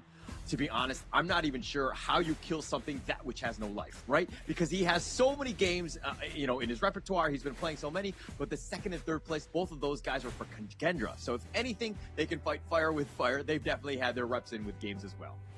Yes, and the scary thing about this part is the fact that, both teams, they're still kind of in the growth stage for me in this year of 2026, right? This is not their peak performance yet. It's not even their final form, and they're steadily improving, which means I think we get more exciting games, we get more long, drawn-out games, and perhaps we might even get Tempest games. I don't think we've seen a Tempest game just yet, right, in the brackets? The knockouts are just starting. Obviously, we did see them in the group stage, but not today. If that matters, it seems like most of the games today have been very, very quick. But as we see this, it looks like Nova Esports strolling in. They're going to be very comfortable. Team Hawk are coming in, getting that VIP treatment as they get out of the van to ensure that they're ready for this one. But again, there's going to be a lot of lessons learned. Team Hawk, they're still kind of struggling a bit here at the KIS4. They haven't found their first game win yet, but going up against Nova Esports, it's going to be a tough task ahead of them. I mean, if you are all the way at the bottom in terms of standings, the only way is up. So now this is a very apt and perfect storyline here. The initiation to the strongest region. Malaysia has long been known in this past 2 years of HOK since its release to be one of the strongest, if not the strongest region. But in order to keep that title, Team Hawk needs to up their game. I think this is one of the reasons why Nova chose them, right? It really is an initiation. We will teach you the gaps you're supposed to fill. And we'll take a look at the stats at this point, right? Team Hawk hasn't really been the most aggressive, just taking 31% in terms of kill participation, right? They're trying to farm more across the map. But Nova definitely much more adept at this game. Yeah, definitely finding those kills. I mean, that's the biggest piece, right? Kill participation is huge in terms of just like when the teams are looking to fight. Nova Esports are like a well-oiled machine in the sense that they stick together, right? And they actually kind of increase that number quite a bit. They get a lot more kills. Of course, winning definitely helps with that. Nova Esports have only lost 2 games in this entire KIS4 thus far. While Team Hawk on the other end, I talked about it earlier, they haven't found that first game win just yet. But that's something that we can really take a look at and really put some hope, right, for Team Hawk, because while yes, it is Nongshim Red Force and Bigatron that have taken a couple of cuts onto Nova, the same is possible for Team Hawk, and the players that will be able to kind of set this will be in the clash lane. This John versus Xuan matchup to me is really interesting because I think John has been the focal point of Team Hawk. He's been playing well. It's just that the team hasn't been able to find that synergy with him just yet. Yeah, it just seems like they're a little off. I mean, a little coordination when those team fights are happening. John might just initiate a little bit earlier. The rest of Team Hawk are really not there to help support. But it just seems, it's one of those things that is a bit of a mistake, but it is fixable. That's the good news. And so all of these games, especially playing up against some of the big names that we're seeing, I mean, this is a great opportunity to learn. Yeah, but let's hear from Mara at this point, and we'll take you to the stage right here, right now. You're all in for a treat, as today will be the start of our first best of 7. We're going to be seeing more intense plays and probably different strategies. Before the first match begin, we call on the spirit of the Hanuman to watch over the battlefield. This is the knockout stage. It's time to introduce our first teams to match up, Nova Esports and Team Hawk.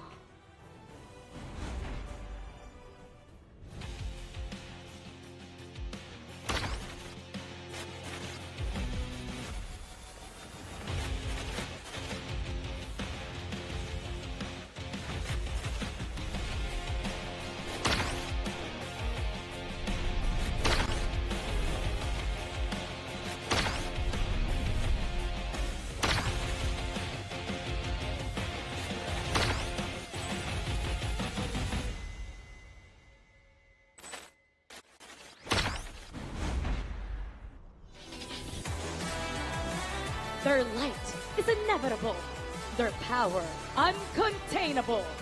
Behold, the mighty bird of Nova Esports.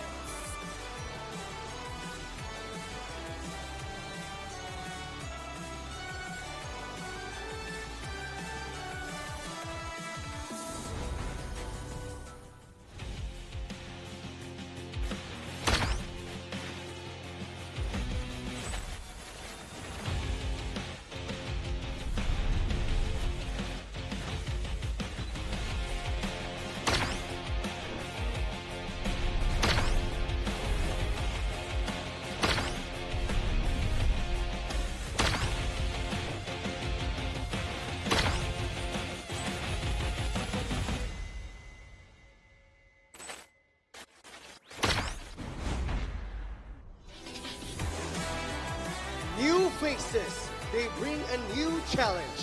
You are wrong to count them out just yet. Prepare for Team Hawk!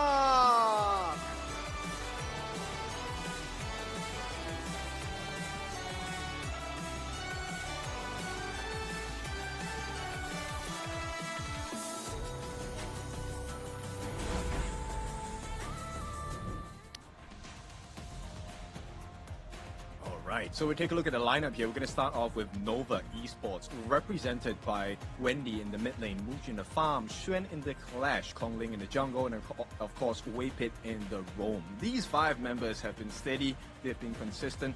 Slight changes, Kongling now taking over the mantle of the jungler, but this change hasn't affected them too much. In fact, I feel like they're even cleaner this time. Yeah, that definitely upgraded, I would think. I mean, no offense to CY, who Konglin did step in for, but it looks like the team has really kind of found its groove at this point. But they will be going up against Team Hawk, again, representing Malaysia, Lola by John and Nuno Man. These guys also have some experience, right? John has been from Magna Esports Club, 5th, 6th in the MKL 2025. Bai played previously with RRQ. They were 13th through 16th at the KIC 2025. And of course, Nuno, he was from Todak, 4th place at the MKL Fall. So these guys have a lot of experience, but they haven't really been able to find their footing at the KIS. This is a tough task. Some of these teams have been playing together for quite some time, and to go on stage to play them when a team is just finding their footing, very difficult situation for them. Okay, so before we get into the thick of the action, Hana, thank you for your love here. Let's go Nova and Team Hawk for Malaysia. Go all out till the end. Show them that we own this game. All right, I was hoping that you would read the Bahasa on that one, but okay, it looks like that will be for another day. We'll just read the English piece and just kind of move on. But as these players are getting ready, of course, we are now in the knockout stage. This is a best of 7, right? So this could be a lot of learning, but at the same time, they need to figure something out. This is a moment where it's, again, a chess match. The global ban pick, there's not going to be a whole lot of options. When do you put your best foot forward, Kin? I think for Team Hawk, there is no question. You do it right from the get-go, right? Because this one is, I mean, probably the toughest challenger in the entire KIS4. Nova, of course, having been past champions of MKL, and now having that mantle and throne taken away from them last year. This is going to be a very important task for them. They want to show everyone that they are still the team to be feared. So with that, Nova on the red side, Team Hawk, they're going to be on the blue. You need to get this first flex pick as your blue side prio. There's no way you show off your strategy right at the start. Yeah, I think that's going to be key, definitely, for the draft. I mean, first pick is great. Secure something that's going to be solid. There's a lot of meta picks that are still available. Obviously, I mean, it's just game 1, right? But at the same time, it's the one thing that we've kind of seen from the KIS4 thus far is that teams have been really good at counter picking. The red side has been advantageous in the sense of being able to just kind of ensure that they have those lane matchups as they go into these games, because it's all about the minor details. Just having a slight edge in lane could be potentially game winning. Yes, plus the trickle-down effect is actually quite explosive, right? It's like compound interest here, where if you win the lanes, naturally you get to rotate faster, of which means you gain a little bit earlier access into your enemy's jungle, of which if you steal away those camps, that's free EXP, free gold that cannot be recovered unless Team Hawk or Nova, you counter invade, which is a risk in itself. So it really comes down to this ban and pick. How much advantage can you wrestle for yourself in this draft for the first part of the game? Yeah, that would be key for them. I mean, I think Team Hawk, if anything, this is kind of the setting the stone. Nova is not going to go away. If you're going to be joining the MKL Spring as well, Team Hawk also need to ensure that this is a great time to learn from one of the best teams in the world, right? And having that opportunity, taking those licks, if you will, or even being able to pull out some W's, now is the time to really experiment. Really take the fight to Nova Esports and make a name for yourself. Because again, when Nova see you later down the road, they don't want to look at you as somebody we just stomped over. We want to be like, oh, this is a team that is super difficult to play against. Actually, you know what? If I'm Team Hawk, I want people to underestimate me, right? I want you to prepare less. I want you to think that we're not a threat, and then we can get the sucker punch in. And right now, based on the drafts, Team Hawk, they're trying to make this as unorthodox as possible, right? Once you see the Dolia pick, you know there is going to be a Yang Xian combination, or maybe even a Nerza combination here. But Team Hawk, they completely take that out. So there's no Dolia, no Diadia. Nova, on the other hand, no Dharma and Chicha. So this is going to be a different start. Team Hawk, go with the Zhang Fei, the Beast. Yeah, one of the best heroes in the KIS4 thus far. It's been so good. It's top 5 most picked thus far. 15 games. It has 10 wins, 67% win rate. It's just so strong, right? And this is a great starter, but it looks like Nova Esports, the Lian Po, which is the usual counter into the Beast, but it looks like the Lapu Lapu has kind of shifted and geared more towards that counter pick. But going with a Loon here, is that going to be enough, so to speak, for this potential big team fight there? I think it's great, right? Lung obviously offers you a couple of things. Number one, free burst damage onto turrets, even with backdoor protection with your flaming palms. That's number one.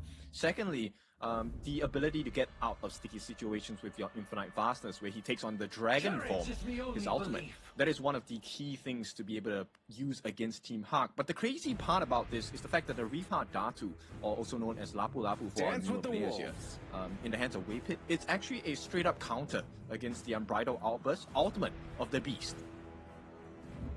Yeah, it definitely counters it. It does a great job here, but it looks like the Chano, this is going to be a known pick for a counter in the sense of like it deals well with Loom. I mean, it's, you know, it has some range, it has some mobility, it adds quite a bit. But the Loom, this has been the hero of the group stage here at the KIS. Number 1 picked. It actually is only, I mean, with 17 games, it's lost 10 times. So it has a 41% win rate. It hasn't done very well, but it seems like teams have really leveled up and figured out just how to counter this Loom hero. Yeah, because end of the day, Lung is not exactly the biggest AoE wave clear hero, right? He's a single target burst.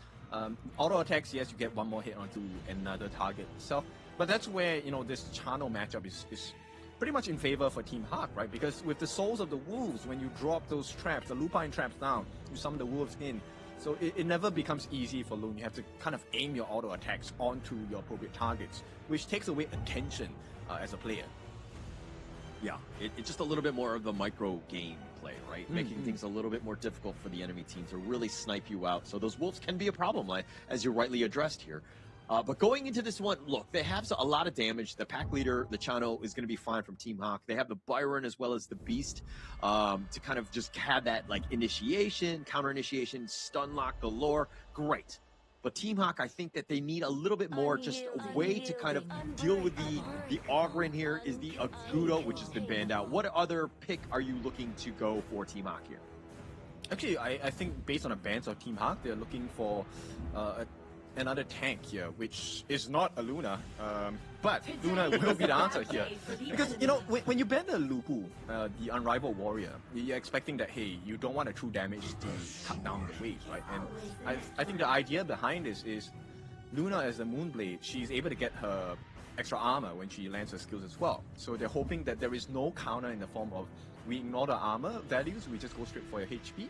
So I think it's a good idea to ban out the Lupu here. But execution, this lineup from Team Hawk is pretty mechanically difficult to execute. I mean, when you're looking at the Luna in particular, the Moonblade, definitely, right? But you have some potential targets. If you're able to get that control on the Lady Jean as well as the Loom, those are going to be very juicy targets.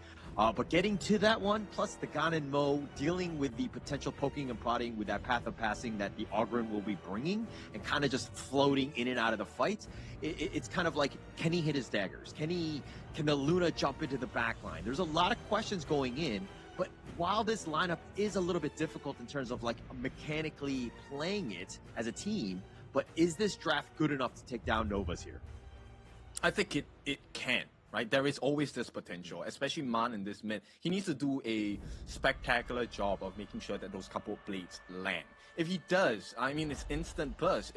The long Muchi does not survive this. You can be a great player, but health bars are health bars. Once it's gone, you're dead. Yeah. Actually, one thing that we've kind of noticed is that sometimes Nova Esports like to draft without that frontliner. They have a decent number of them in terms of the Ogren. You have the Lapu Lapu as well. And that's been kind of the story of the KIS4. Having that frontliner, somebody who can kind of provide that vision, keeping your squishy guys like the farmlaner, like the looms alive, right? You need a little bit of a buffer, right?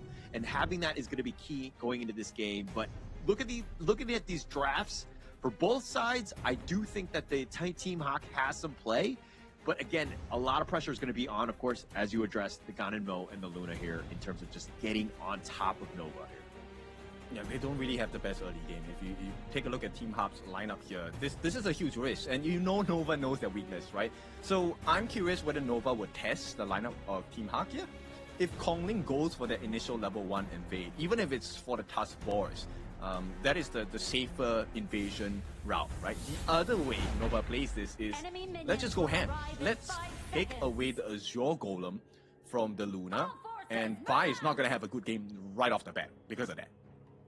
Yeah, I feel like if the Luna ever loses a blue buff to a steal or whatever it is, or Bai happens to die early, in like the first 8 minutes of this game, they might just auto lose. Like, that's the kind of pressure and knife's edge that they're going to be on throughout this game, because there's going to be, again, a lot of eyes on Bai and just limiting his farm.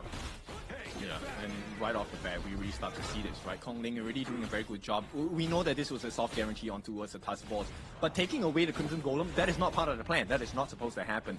Nono needs a little bit more help here, but straight away, 3v2, Muchi comes in and joins. You know, Bai is going to be here, but is it going to be fast enough? Duo actually has to use the heal, but he's going to give up first blood. The Flaming Palm whiz real. Now Bai is showing up, but he's getting damaged as well. He's going to be shut down on this one, and Mon just running for his life, and this is a disaster of a start for Demon.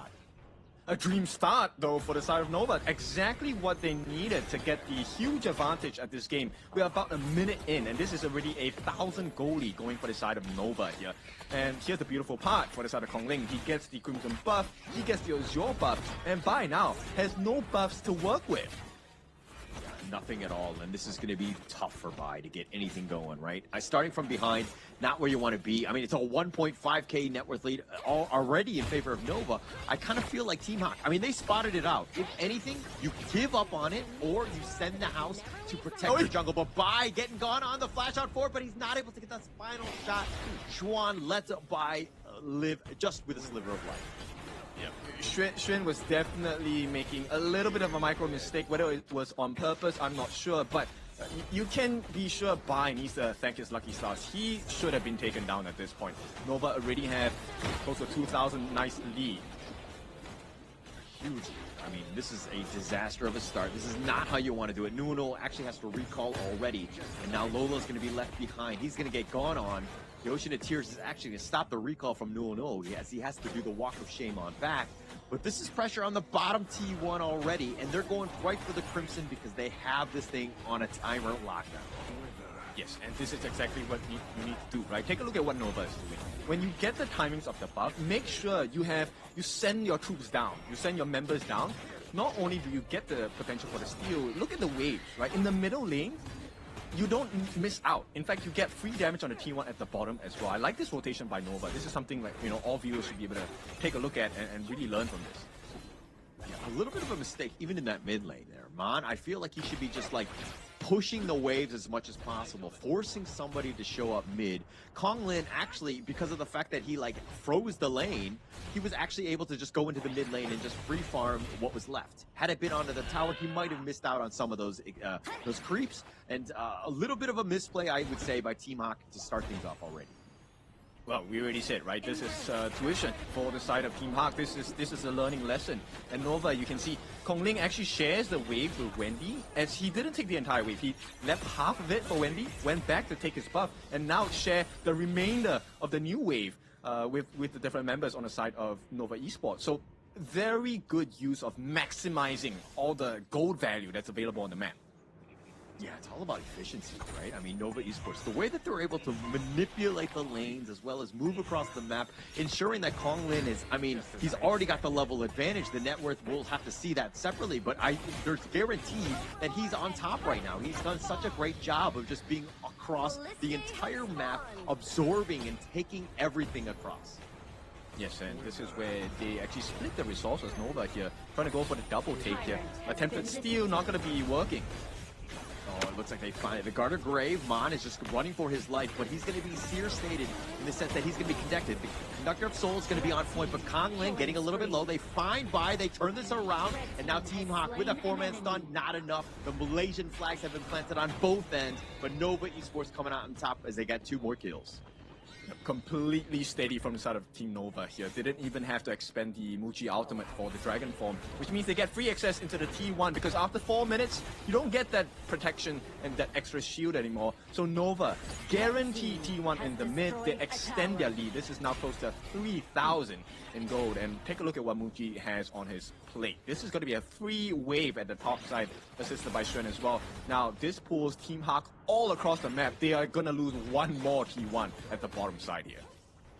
I mean, they're losing it. You have to give up something, right? And it looks like right now they're giving up the bottom lane. It's going to go down easily to minions. And they also have 2 members of Nova, Wendy and Waypit, are just waiting in the wings for that bottom T2.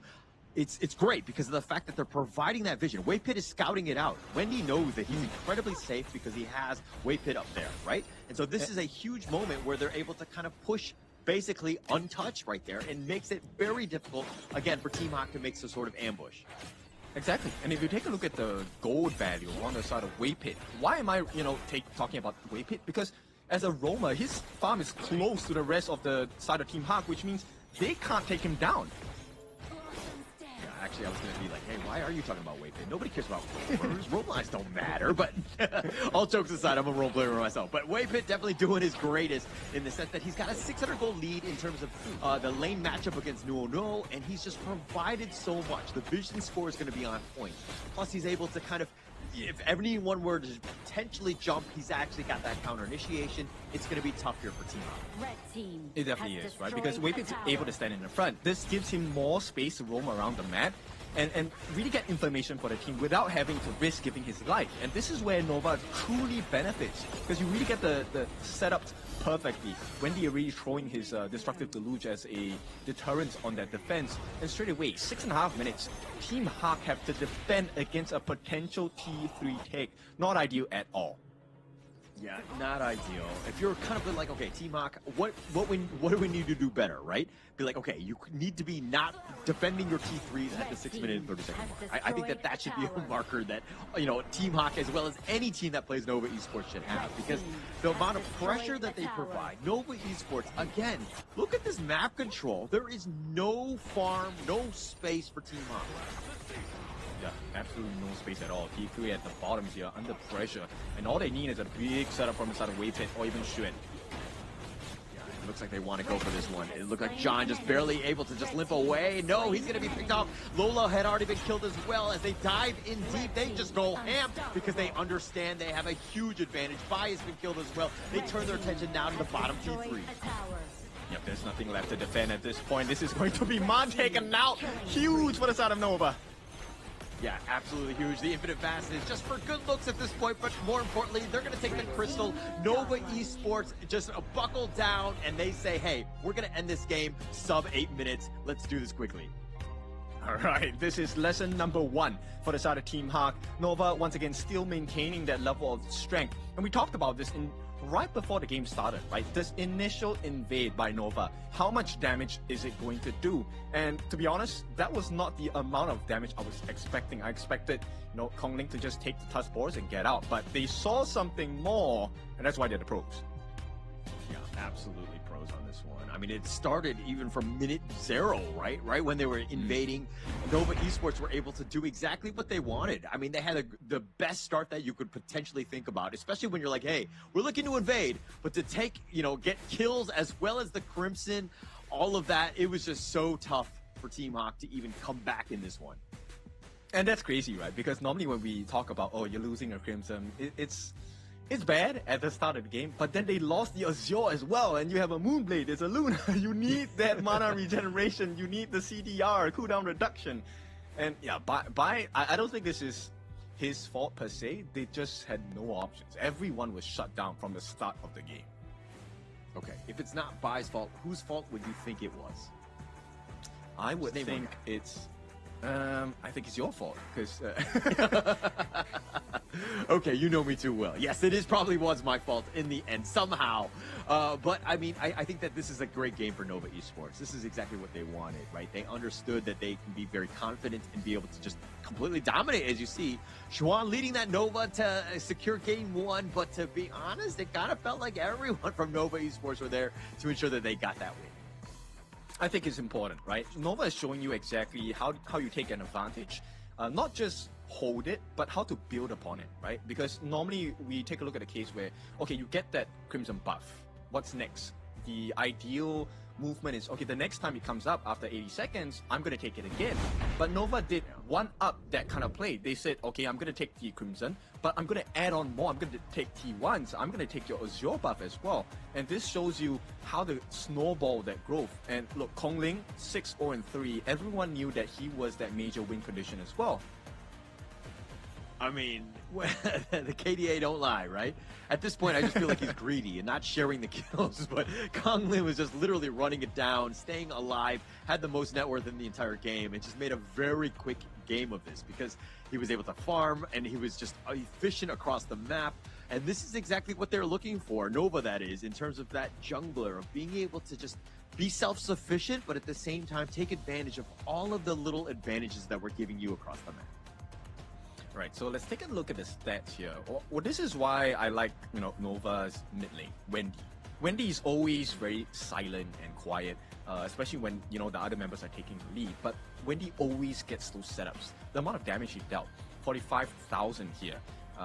One of the main reasons was because he was consistently throwing his ultimates down as a deterrent against the multiple members of Team Hawk. And they couldn't get the initiation that they wanted. To be honest, Team Hawk's lineup, they can turn this game around, but it requires Nuo, John, and Man to pull off the trio combination to, maximize the damage from Man, and that never presented itself because of Wendy. Yeah, no real chance. I mean, it was like the poking and prodding, that you see from the Lady Jean. He was constantly up in front, just, always there, the maximum range, and it's like understanding the reach of your attacks.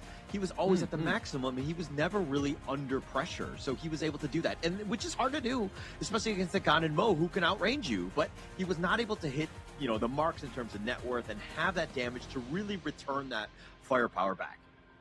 That's the crazy part, right? As a Lady Chen, as a Cascada, you're kind of like, okay, my range isn't as far as the Smith and Blade, but you know what? I'm gonna have my other team members create that distraction. And Xuan is this guy that I'm talking about, Martial Genius. We were talking about that last fight between Team Hawk and Nova, right? They just needed a initiation coming from either Xuan or their Waypit Lapu Lapu, and both of them did it anyway. Yeah, they were able to just take control, right? I mean, it just looked like, all of these little lane matchups that we're seeing here, all in favor of Nova Esports, especially in a game that went, again, under 8 minutes. It's going to skew quite a bit, but these are things where when you go back to the locker room and kind of discuss things in terms of what we could do better, you have to start with the lane, right? You cannot be losing that one. I think that there was a huge critical mistake early where Nuo was sticking around and just trying to outfight them when he was outnumbered, and Bai was nowhere to be found. It's like one of those things where, okay, if we're getting invaded, we need to have the team here to defend, right? We have the numbers advantage. We should be able to do this, or we give up on it completely and look to invade their jungle. Fully agree. I think this is one of the core lessons we have seen the professionals teach us in all of the different gameplays, right? What is the answer? And there never really is just one. There are multiple ways to go about it. And Nova is showing you and showing Team Hawk what are the potential options, right? And I like the fact that you mentioned it. Why fight there if you know that you can't fight the early game? Go for the trade. Yeah, Yeah. I mean, just take the space that's given to you, right? You know that they're there. You had that potential vision. Just go invade their boards. Go into their, and take their Crimson away. But, of course, the MVP. I mean, when you have a KDA like that and you're able to run it down on people, it's, of course, going to be Kong Lin here. 603. The damage taken, he was that absolute beast. And he always stayed alive, even with that, small amount of health. Because sometimes it was close, but he didn't die a single time. Almost a perfect game there by Kong Lin here. Yeah, I mean, the moment he set foot onto the gorge and the battlefield, it was truly his first skill, right? The path of passing. But this was the passing of the 5 different members on the side of Team Hawk. The moment he came in, boy, it was over. Yeah, it's definitely over, right? I mean, wherever Kong Lin went, everyone else from Team Hawk were like, okay, we just can't fight. We just can't be here, right? We're definitely not behind, or we're definitely not able to kind of compete. We're not on the same level as this guy in terms of farm. We have zero chance. So again, got to use that space. We got to find things out, and you'll see most of that in the highlights here. Yeah, not even first minute, you get potential, first blood, and this was fed into Muji, by the way. Meanwhile, while Kong Lin actually saved his smite, he didn't use it for the touch force, actually used it for the Crimson Golem here. And once they got that started, it was all about, okay, can we bake them in? Does Team Hawk, oblige? Do they take out invitation and come and fight? And Team Hawk did, which was, not the correct information and choice, hindsight bias, of course. Look at Schwan, all the way in the back line. There's so much space for the rest of them, and they get the pick off on John because he was isolated. This started with Schwan with that initiation. Wendy was tenderizing them the entire time with just all of his skill usage, and he was just able to pick them off. And Team Hawk right now, it was like, once you're down a member, it's like, okay, how do we even deal with Kong Lin? How do we deal with Muji, who are always in our face? And that was an easy game win for Nova, a very clean one. Yes, also just a very small little thing on the side of Nova, which is the timing of the sprite link usage, right? That's why Xuan didn't take a fall. It was kind of like, hey, he's in the middle of 4. He's taking turret shots from the crystal. How is he still alive? And that was because of the sprite link usage by the team. So they saved it for the last moment. And the freeze coming in from Wendy on the passive, it just made Nono, I mean, there was a chance they could have got one takedown, but because of the freeze passive, he couldn't do anything at that point, and they just took the game from there. Yeah, it just completely took it right there. But, I mean, if you were going to be Team Hawk's coach, what are you telling the team? Like, how are they able to kind of respond to that shellacking that they got in Game 1? Santai to Bantai, which is we chill to get the kill, right? So in the next game, we will have a better draft, and we will see what are the available options, right? Right now, I think Team Hawk, the only difference maker for them is about the choice. They're given options, but they haven't picked up the best possible choice when the options are given. So if Team Hawk can make better decisions as a team, I think they can at least make a stand, give some resistance against Team Nova here. I think it's funny that you say it's like chill to get some kills, because I felt like they were chilling a lot in Game 1 and they were getting killed. They were not finding anything.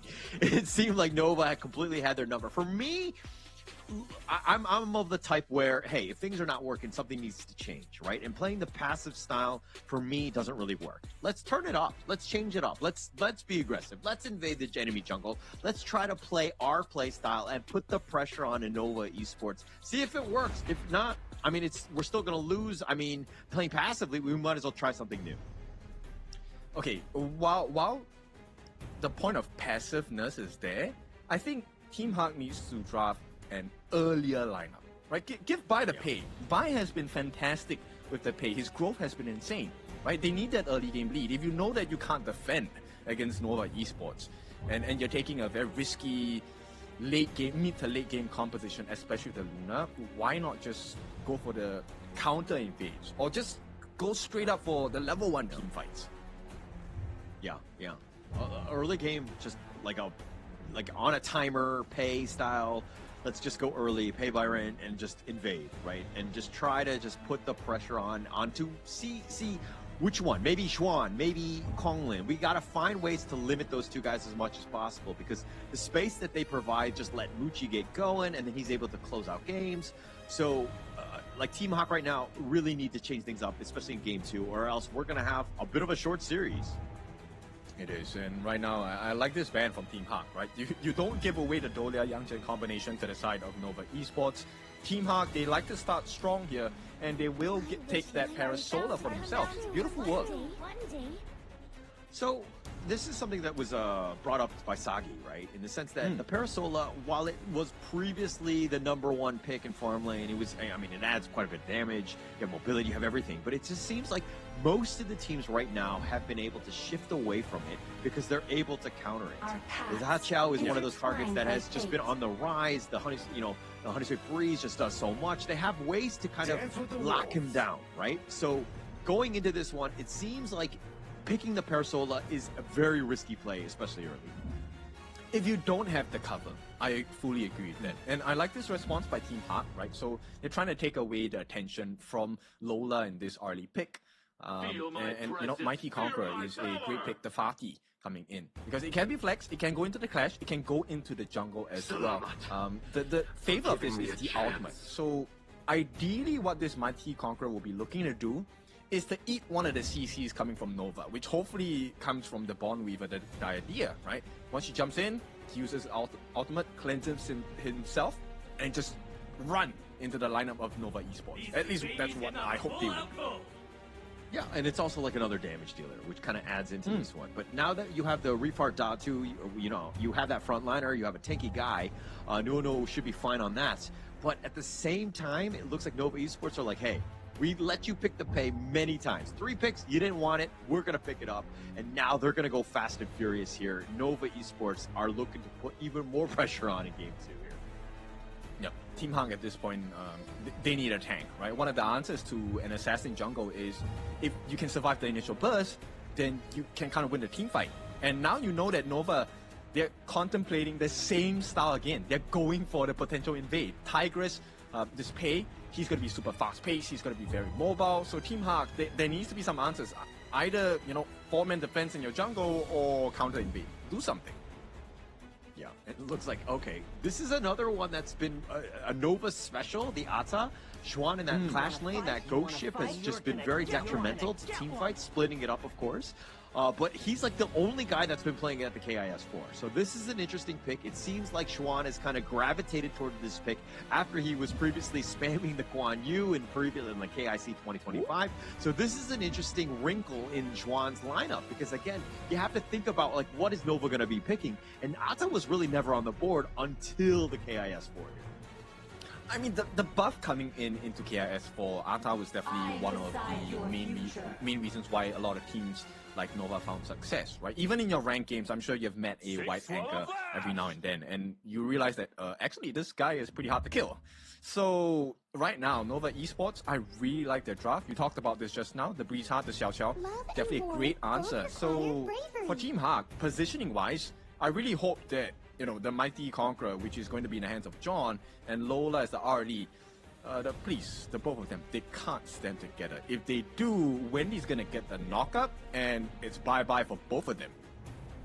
Yeah, it's definitely going to be a bit of a problem here. I mean, they have a decent number of stuns. I mean, you can kind of set up with the ghost ship from Xuan's white anchor as well, but those team fights are going to be interesting. The farm right now is going to appear to be pretty much be funneled into Muji and Konglin on the Nova Esports side. If they're able to kind of just out damage them, they're going to have a great time. But Team Hawk need to slow this game down. Give yourself a chance to that late game, and then again let John, the Fatih, the Yukio, as well as the Parasol just really kind of accelerate in that late game. Do they really have a choice, though? I don't know. This is looking so scary to me. I have to be honest, because the invade is coming from Konglin, right? And this is added on with the heal potential coming in from the side of Nova Esports, right? And Waypit, we know his proficiency on the idea. The question now is, your level 1 skill pick, what do you go for, right? Do you go for the hard lane, the heals, or do you go for the bitter farewell, the second skill, to even add in more aggression if someone from the side of Team Hawk comes for the defense on that invade? Well, we'll see right away. I mean, that's the biggest thing, right? When Nova Esports, if they want to go aggressive, if you have that bitter farewell, you can really set things up. So let's see exactly how they want to play. I mean, they invaded in game one. It was a great call by them, and it really paid off in the end. So if not, if they want to play a little bit more passively, just stay in lane, Heartlink is probably the way to go. So we'll see it right away. Enemy minions will I mean, arrive in we'll see. 5 I think it's less of a question at this point about whether they're going to invade. The question more is how is Nova going to invade, and which camp do they go for? You're just already being the Debbie Downer. You sense that they're going to be aggressive. Yeah, they are going to be aggressive. They're not invading just yet.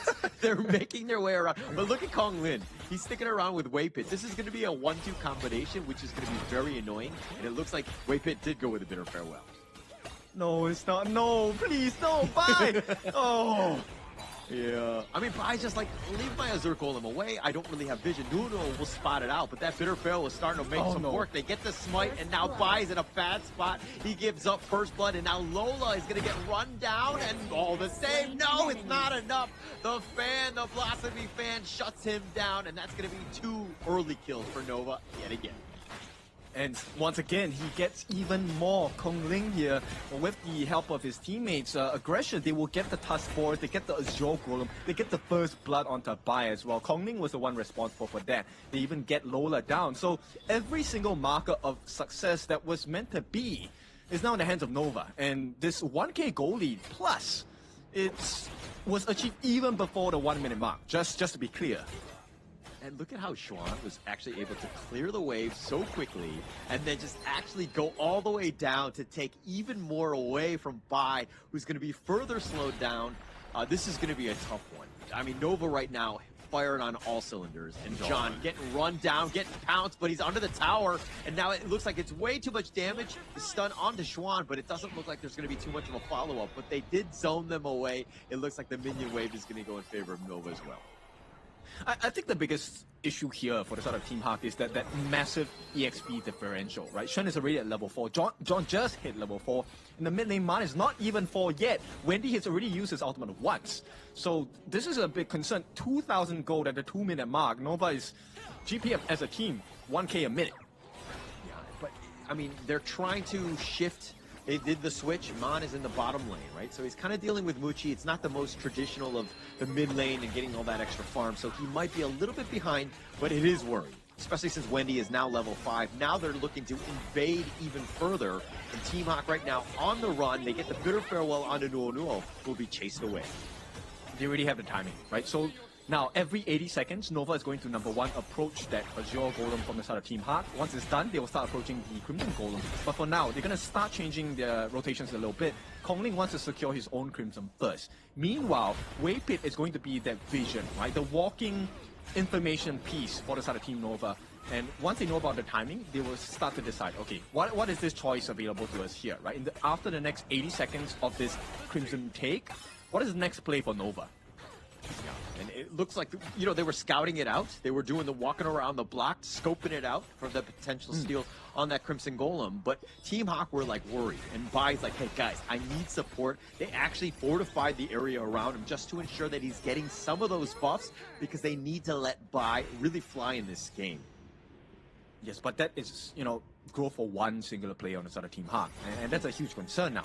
So Nova, they've been making sure that everyone on the map gets gold, gets EXP as well. They have a healthy lead. And here we go.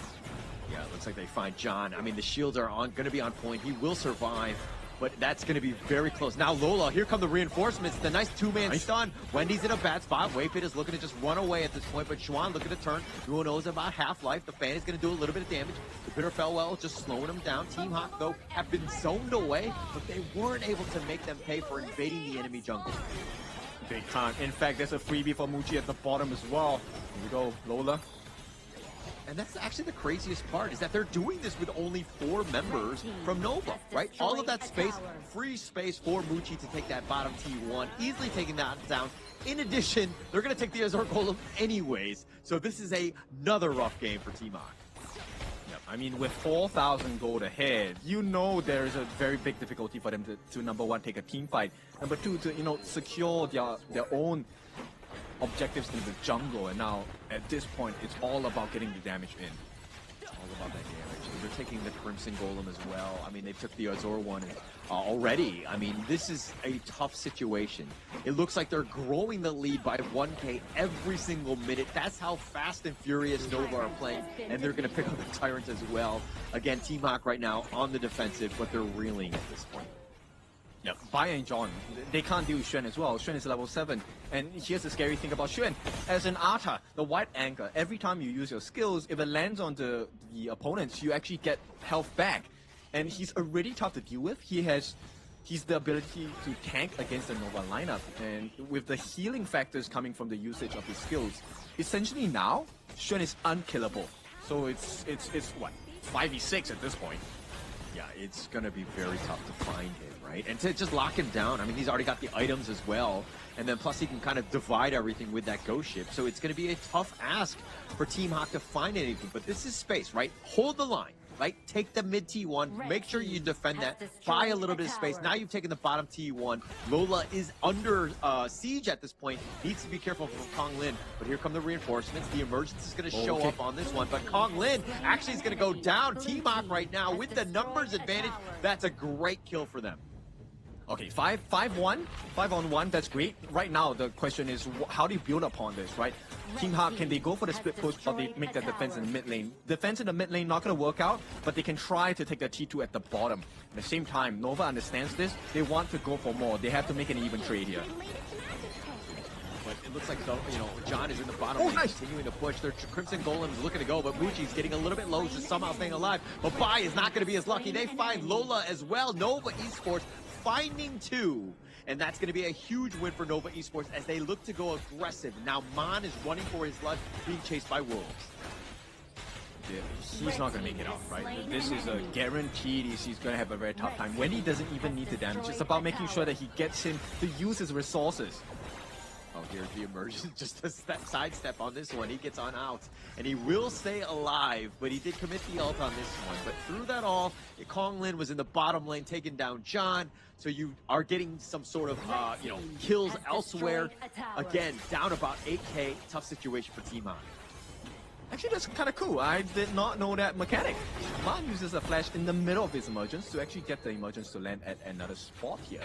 So Team Hawk, there's a good play, individual skills from Man, but that's not going to be enough. Nova already knocking on the door at 7.5 minutes here. They're looking to just take this one down. The top T3 under siege. Team Hawk, all they can do is watch. I mean, they can call the police, but even them, I think they're going to come a little too late. They have the ghost ship. They find him, and they get the pickup on Amon. No emergence on that one, as it was on cooldown. And again, he gets picked off yet again. Yeah, they called for the ambulance, and they got it, but it was a surgeon that came out, and right now Nova is just doing surgery on the base of Team Hawk. It's a pediatrician, not the right one. Anyways, he goes down, but now this mid T3 is under siege. This is going to be a tough hold. Mon is down for another 5 more seconds. But Nova Esports, the way that they're doing, the Raging Sea is going to be committed. The light step on back, and now they decide to go. They find Bai, they get the pick off. Mon is right back up, but Lola has already been killed. And Nova Esports, just like that, in a hurry, making it happen. And they find the Crystal, and Nova Esports take game 2. Once again, without dropping a single member in this final push. They did give away 1 kill though, which is a blemish on the record, but Nova still a very strong start to the series in our best of 7. 2-0 already. 2 more wins net them the series. Team Hawk needs to find a solution quick. Yeah, I would say Nova Esports get a grade of an A-. You can't die a single time. I think that's unacceptable at this stage. I mean, if you're playing for perfection, Nova, no, all jokes aside, they were just firing on all cylinders, really tough, right? Team Hawk right now, just absolutely reeling, understanding that this is a titan of a team. This is such a scary lineup. I don't know what Team Hawk can do at this point. And bear in mind, this is like combinations of which still plenty are available because it's only 2 games in, right? They haven't really burnt out their hero pool, and year on year or event by event, you know that each individual player across all the different teams, they're building their hero pool. So it gets even more difficult now because Team Hawk, Nova is not running out of steam just yet. Yeah, I mean, just 2 games in. And even that draft, you're kind of thinking, okay, it's not the strongest of Nova lineups, but the way that they're able to execute, it doesn't really matter what they're able to play. That's how deep their hero pools are as well. They're able to take any hero and just play to the next level. Another really good game by Nova here. Okay, so let's make some predictions here, right? Okay. What is this next jungle that they're going to pick up on the side of Nova, right? They've already used the Pei, they've used the Ogren. Are we looking at a Yang Jin Dolia combination? Fei? Yang Jin also can. Yeah, I think Konglin let the guy just style, right? I think that Konglin is just like one of the best. And I think that that's the biggest thing. If Nova Esports, some of the games are, let's just be very honest, a bit of a, easier game for them. They're going to have a much easier time in that sense. So you can probably experiment a bit or kind of let some of your superstars just style. Right? And I think Fade is one of the perfect heroes for Konglin. He's done it in the past, so let the man shine even more. Right, so let's break down how this really came to be. That initial invade, once again, was a huge success for the side of Nova. And knowing the Pei, the Tigress, once a Tiger feasts, he's going to get that protein in. He's going to be stronger. The muscles will be flexed. Konglin didn't really rush in for the kills. It's more about the team setup this time, right? And my personal MVP for this game is Xuan, because Xuan was... He was just the great wall that they could not climb over on the side of Team Hawk. Yeah, no real answers. I mean, the way Xuan plays is just like, it's quiet, right? He's not like the most boisterous of people as well, but it's also a thing where he's just so solid in that clash lane, providing so much, and it was so difficult for Team Hawk to find anything. And this is why when you're looking at like creating a team yourself, the clash laner, yeah, he's going to be on an island, and you're kind of thinking, we can kind of throw away that lead, but look at the value that they bring to these games, right? I mean, the damage isn't the highest, so you have to look elsewhere, but the way that the team played around Xuan's vision is why Nova Esports are so good. Yes, the theory behind the draft is so smart as well, right? Xuan is already a person that's really hard to take down. Enter Weipei on the idea. Heals galore, and it's already difficult to take down this ghost ship captain, and now you have to deal with him having heals as well. That's insane, right? Team Hawk, they were trying to go for this very aggressive damage-based lineup, but they didn't have the items to do it. They didn't have the EXP to do it as well. And once again, very steady performance by Nova as they really cut down Team Hawk in game number 2. Yeah, you're complimenting Weipei on the heals and everything, but where was the heal on Konglin when he died? Huh? Where was he on that one? So, well, hopefully we'll see that one in the highlights to see, because again, he didn't make the save on that one, so that's going to be a blemish onto Weipei. He needs to ensure that he's always near Konglin. But in this game, this gold graph, everything in favor of them. I mean, this took 8 minutes and 17 seconds. That's another quick game by Nova Esports. But again, they're just looking too strong here. Okay, I have an answer. It's because you need to keep your jungler humble, right? You can't give him success all the time. This is a parenting lesson, right? If you win too many times, you're kind of like, hey, I'm very good. So this is a humbling experience. Weipei, we know him. He needs to teach his new jungler to keep on pace. Is this what you do with your rank, your team? Your jungler, you don't compliment him, you don't support him, because you know that if he starts getting good, it gets into his head. He has that ego, and then he might leave you guys as a team, right? No, stay here. But with that being said, beautiful game once again by Nova, and the stats do really tell you, right? This one, I think, once again, he was left, funnily enough, him stranded on an island because nobody else could really help on the side of Team Hawk, and it takes a bit of time. The composition on the side of Team Hawk needs a lot of gold. You have a Nua, you have a Fatih, you have a Ali. These are all mid to late game heroes. They need early game heroes to be able to contest against Nova, especially when you know that Nova has a very strong tendency to invade, knowing that you don't have the defense here. Yeah, and it looks like Team Hawk right now, I mean, their drafts, to your point, kind of late game centric. They need to kind of shift gears a bit and just go early, right? Set the tone, do something so that you're putting Nova on the back foot, because I think they're playing a little bit too scared, and they're trying to play a standard game, which Nova Esports just absolutely dominated. Yeah, you can't best a team that knows the usual routes. You need to throw those sucker punches, surprise hits, right? The surprise uppercuts. So Team Hawk, I think they need to rework the way that they're drafting. Stop thinking of it, inside the box. Think outside of the box. Yeah, like bringing a gun to a knife fight, right? Like just change things up. Like give yourself such a huge. Okay, I'm not saying that at all. I think that's a terrible idea. But the MVP of this one will be Wendy. The setups were real from the Breeze Heart, right? 3-0-4. The damage taken, I mean, minimal in that sense, but he was doing quite a bit with 45,000, and he was setting things up for the rest of the team to just really knock them down. Just really well played by Wendy. Yes, and we'll take a look at the highlights here as we look at that initial invade coming in.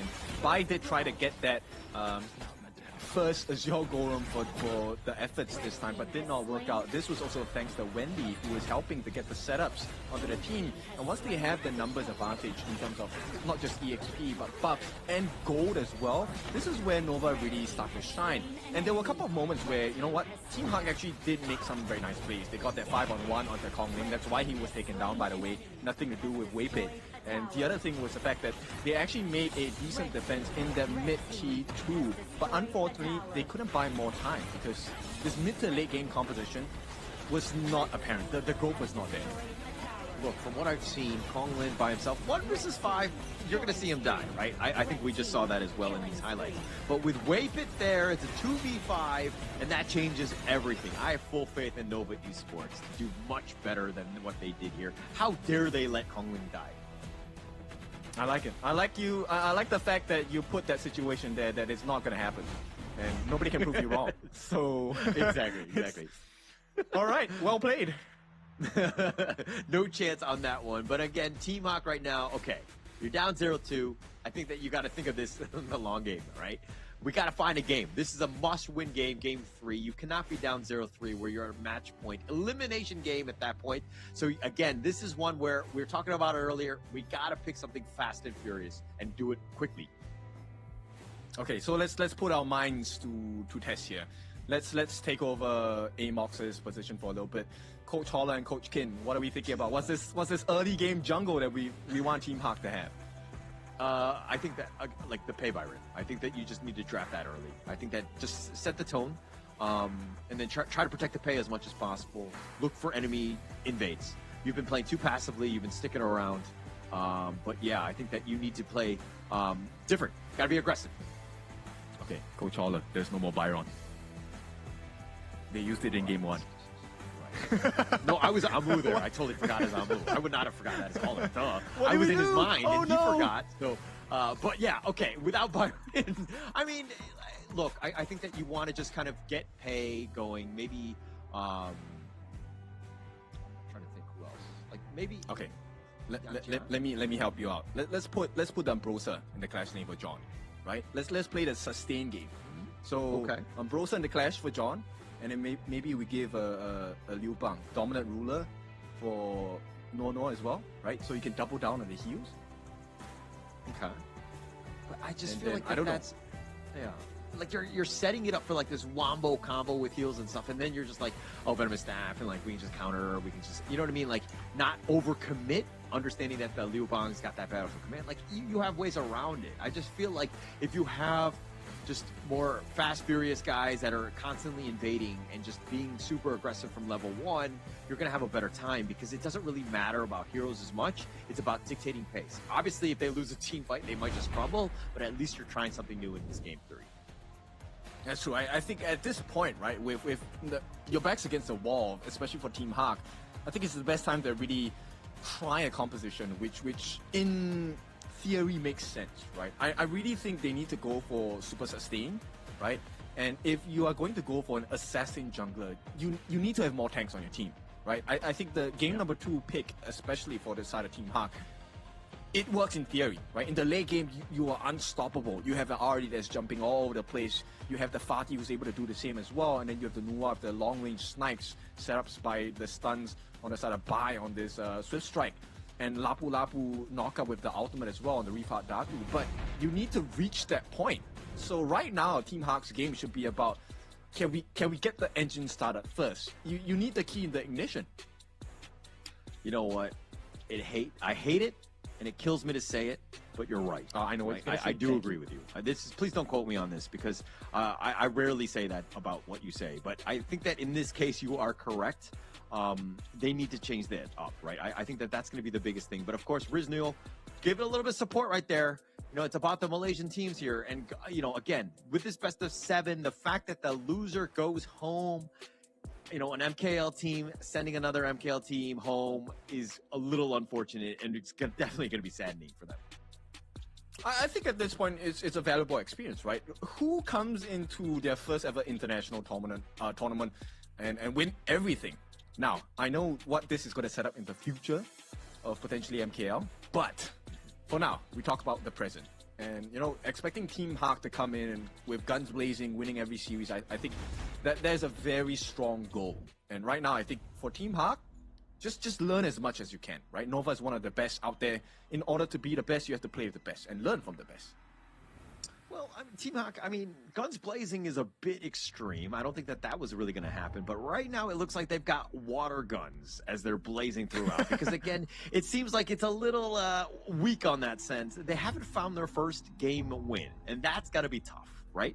Already losing 9 games already in quick fashion. And then going into Nova here and then potentially getting swept. That is a feels bad, man. And we talk about the learnings of things. But that's got to be rough. So they don't want to be in that situation. And why, again, there's even more pressure for this team to really win out in Game 3. So Nova Esports here, they take out what I would feel is a great start to the game itself. An organ in the hands of Bai would be lovely as well. But that's not going to be possible. Lung as well taken out. Team Hawk respond with the Luna and the Zhang Fei ban. But now Nova Esports, they get their hands on the first Forge Maiden here, which is really scary, and Team Hawk ignore the Yangjian. They go for the Evernight Aspiration with the Dolia. Do you agree? Interesting. I mean, it has a lot. Okay, look, Mon has to get that farm because if you moonscape somebody, mirage them, and then you're really under-leveled, net worth, you're going to have a tough time. You're just going to get destroyed. You're literally isolating yourself to die. So you have to stay alive. And Nova Esports understand that, hey, even if they took us out, even if they isolate one of us, can they really take us on one-on-one? You have the Lian Po here, the Earthshaker, very tanky, will probably survive, as well as the Trilite, who can duel very well, right? So these are nice counter picks by Nova Esports. I don't know if Mon can really get the farm to be that dangerous Haya, though.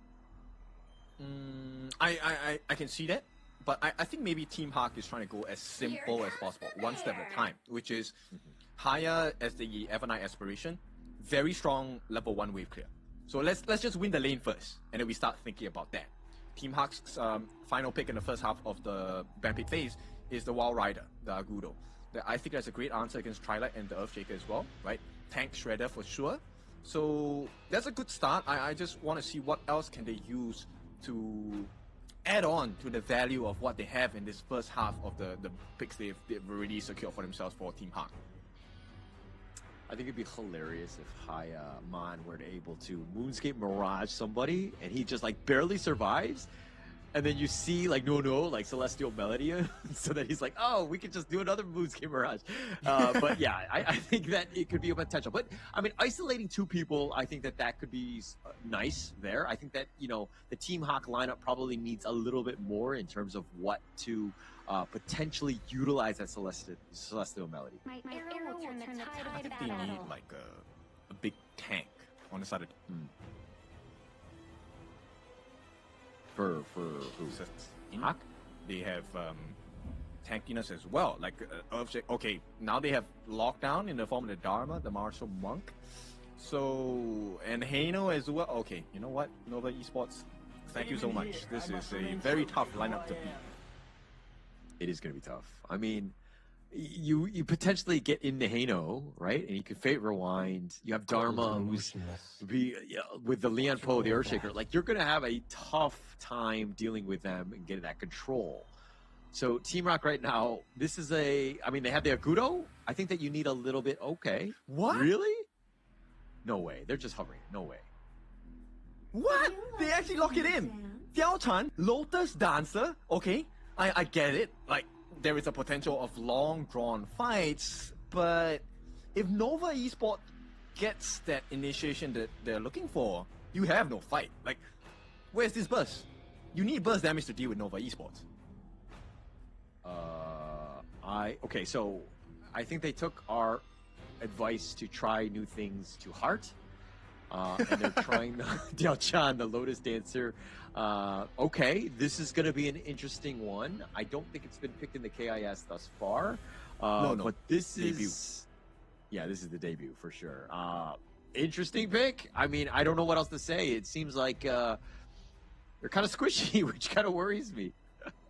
Okay, so I believe it should be an intimidate Lotus Dancer Diao Chan for the side of John.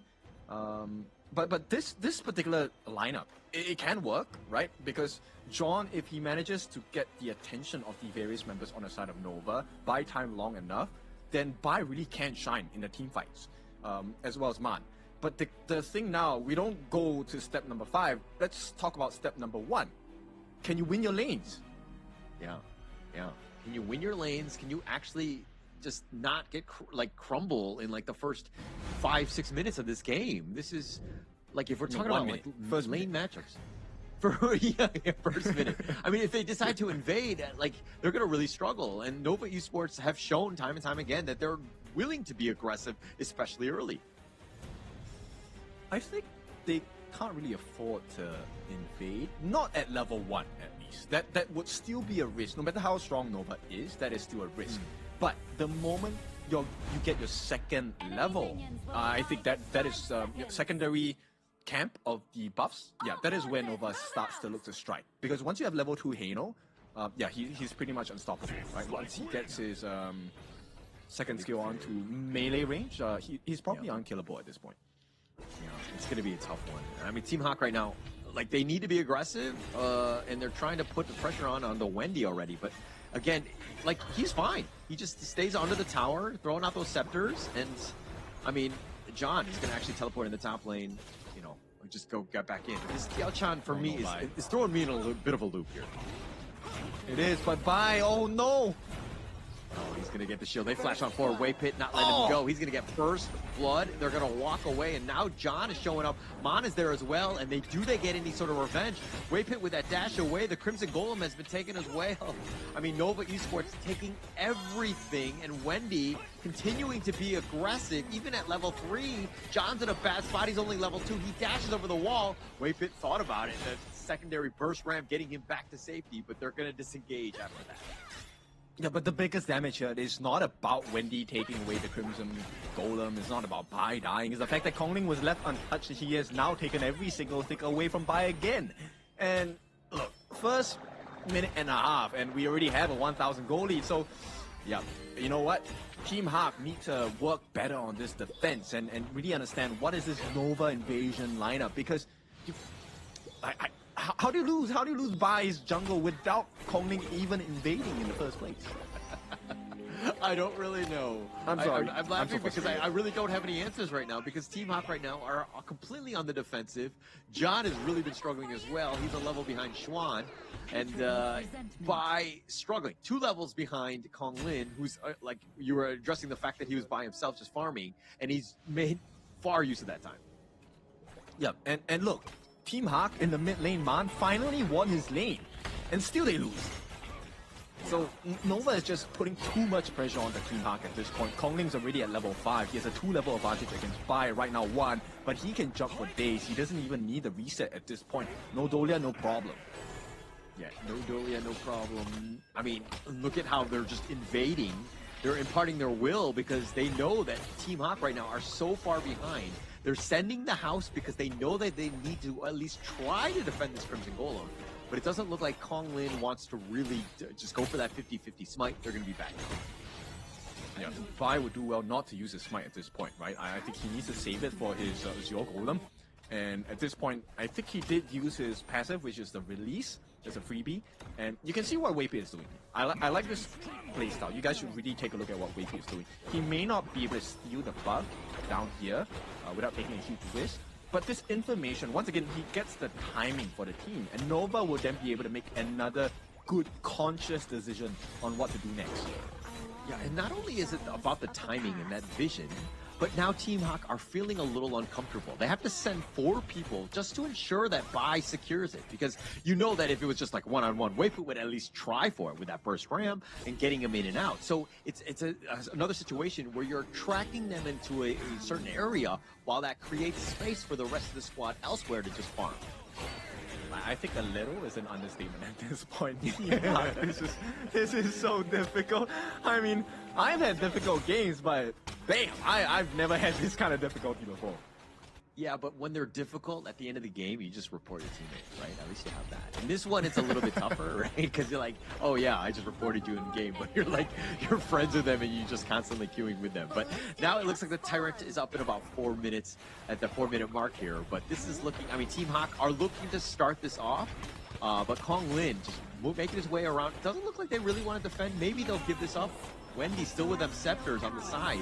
Kong Lin looking for that flank. Here comes Furball. Tries to go on to Wendy, who's actually taking a decent amount, but that bait rewind, he gets on back. He gets back to full. The Tyrant is going to be taken by 5. That's going to be a great win. But John getting picked off on the top side of that one, near the river that is in the mid lane. He's going to be picked off though, and Mon gets killed as well. All right, that was a decent effort coming in from the side of Team Hawk here. Man actually getting Way Pit out in order to reduce one of the number of tanks available on the side of Nova. Unfortunately for them, they lose that team fight. Oh no, Bai will be taken down. Truth Mantra by Xuan to make sure they secure that. It's now a 2,000 goldie, which is kind of surprising, right? Nova is not overly pressing at this point. I mean, Bai just wants to be left alone, right? He wants to be that solitary farmer where he's just by himself, just sipping some coffee, just taking his time. But Nova Esports have been aggressive, constantly invading, hounding, contesting, making things very difficult. And Team Hawk right now have not been settled into this series. They have not. They've been placed in a very uncomfortable position at this point, right? Where the question is, it's not even about team fights, it's about what kind of resources do we have. And Wendy is just poking them down. Every scepter of fate hurts even more and more. Yeah, like how are you supposed to fight when the team is out, like, you know, growing you in the sense of like 1K per minute? You know, you're so far behind to take any sort of fights, and now you're getting even further behind. It is a tough situation for Team Hawk, and it looks like they're going to go with Heaven and Earth. John had been killed in the top lane as a solo by Xuan, so they're doing everything and winning all of the lanes and putting even more pressure on Team Hawk to do something. Oh, here's the Moonscape Mirage. That's going to be the first one of the day, and it looks like he's going to be locked in. Chicha, though, will get the kill. Muchi, that is, says, how dare you send me to the afterlife? Yeah, Muchi, you know, at that point of position, it felt a little bit risky because he had already used his ultimate. But then that is where the level advantage comes in and the gold advantage comes in, right? So Muchi definitely was able to sustain a little bit longer, get the lifesteal. And with that huge range of snipe, he got the kill on demand. And right now, T3 is under pressure. Team Hawk, they're going to try their best.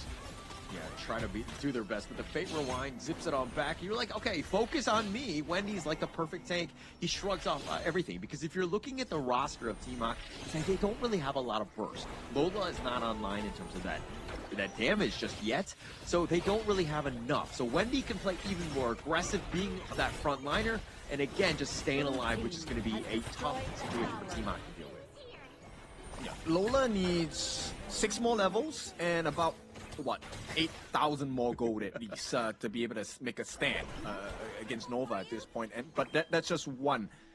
Yeah, 8,000 is definitely the number here to hit 12K. Here we go, one-on-one, John. Okay, John barely surviving on that one. That teleport, that was super close, and I think that he's going to be happy with that. But again, not really much. They haven't taken a tower, so there's really not a lot of space even to teleport. And now Waypit just forcing it down on Nuo, who's just like happily taking this. Yeah, right now there's too much tankiness on the side of Nova, right? Who realistically are you able to take down? The question to that is no. Yeah, really. I'm not sure how you're supposed to take them down. I mean, they're so far behind as well, so that Nova Esports, they're tankier, they're doing more damage, and they're just slow sieging you. They have, you know, this Kong Lin, and he just hounds on 4. They have an Earthfall. They find Nuo, not able to get enough to do the damage to kill him, and Nuo will survive, but they turn their attention on this bottom T3, easily taking that out with all of the space that was provided. And so smart, right? You take a look at that movement by Nova. It's actually to push them back. It's not to get the kills, it's to push them back so that nobody clears the wave of minions coming in, so they get access to backdoor protection being taken down. And there's a free T3 at the bottom. Team Hawk though, they need more. Yeah, they definitely need more. Oh, nice Trevor smash. Wavepit setting it up. Juan waves the flag. He stays alive. Bai is not going to be as lucky. John is into the fountain. He gets that, but it looks like they're going to take the crystal. And Nova, just like that, will take game number 3. Beautiful setup to end the game, and this really was spectacular because it shows you how controlled Nova are in this series itself. Right now, they're going to be at series point 3-0 with plenty more options for the draft to explore still. Yeah, it doesn't look like they're really diving deep. I mean, they have so many different options, and this is why when you're playing on the international stage and you have the moment and the experience of a best of 7, it's going to make you better in the end because you are constantly going to be tested and you have to dive really deep into that hero pool, and having it just being able to continue on and to know that the draft is going to be key, but you've been there before. This is a well-versed veteran squad that is incredibly scary for any other team right now at the KIS4.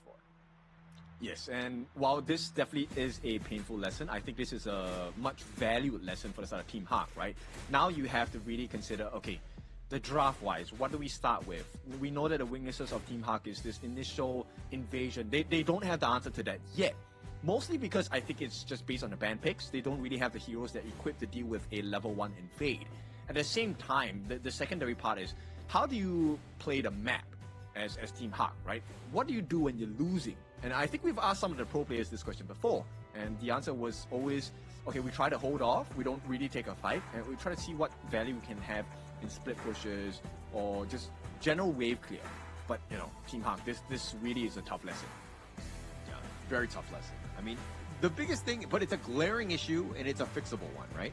I think that they're going to go back into it and they're going to be like, hey, actually our early game is absolute not good. I was going to use other words, but let's just say, just go with that in that sense. I don't want to be too harsh on that team because like they need to shore those up, right? They need to figure something out. At least give them a 50-50. Give themselves a chance because right now, again, they're so far behind in the early game where the mid and late is non-existent for this team.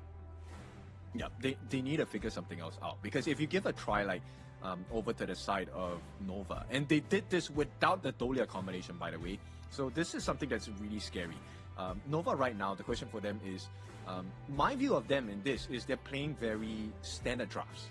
I'm curious if they want to try something new in this potential last game in the series and explore what other kind of strategies they can pull against the other teams. Because right now, Team Hawk, you know their position. Backs against the wall. This game, Kongling once again taking 3 kills, the most out of the team, because of the insane lead every other lane has. Yeah, I just had so many different, like, all the lanes they went in their favor. Early game, beginning, just the way that they were able to kind of move across the map and make things very uncomfortable for Team Hawk. Again, just very little answers, very little ways to get back in. And I mean, when you only have a single kill, this is kind of what happens, right? Where you're not able to find the right pickoffs because of the positioning that is far superior by Nova Esports, and they were able to just kind of dictate the pace of this game. And we were talking about how Wendy was that frontliner just with that vision and those fate rewinds to keep him alive. He was 0-0-1. That's very pedestrian, but the damage that he dealt, those scepters were completely on point this game.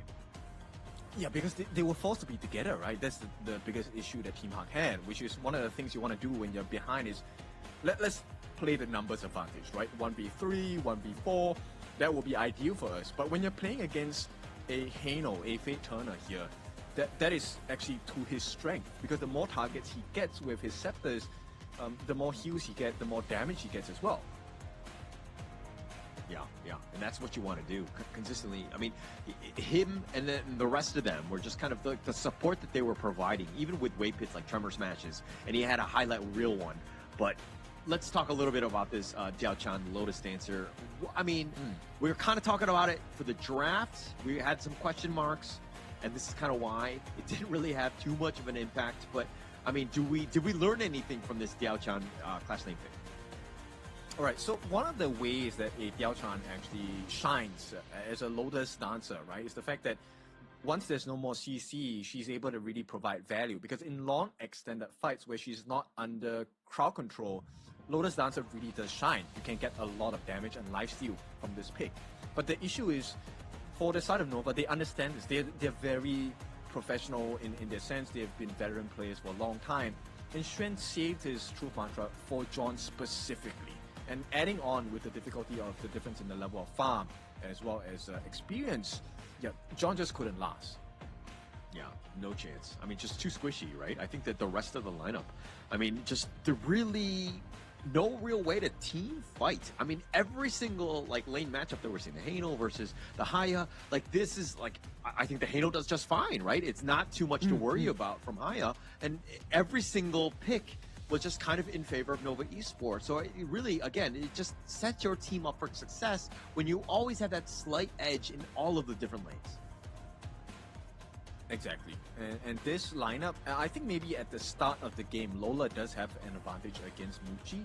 But when your team plays well in the other lanes, that trickle-down effect is so scary because it's never going to be a 1v1 anymore. You're going to have Weiwei coming in. You're going to have Xuan coming in. You're going to have your jungler Kong Ling coming in. So once again, it becomes an unfair advantage for the side of Nova. And when a team like Nova has a lead, they don't let go of it. They want to build upon it. Looks like the MVP, the #1 guy, he knows it, and of course it will be Wendy here, as he's just play on that Fate Turner, the Hano, just too much. KDA, you're like, oh, 001, what? Like, that doesn't seem very good, but like, check the replay. I mean, the damage, the Scepters, 86,000, he was constantly just pouncing on people, just making things very uncomfortable, and of course, not dying, which is key as a Hano. Yeah, exactly.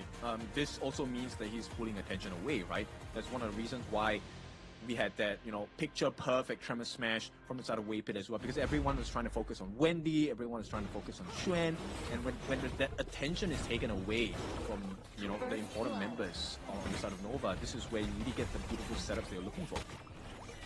I mean, this highlight reel is going to be rough if you're a Team Hawk fan, because the way that, look at how they're just able to push them away. John had already been killed. This is a numbers advantage already.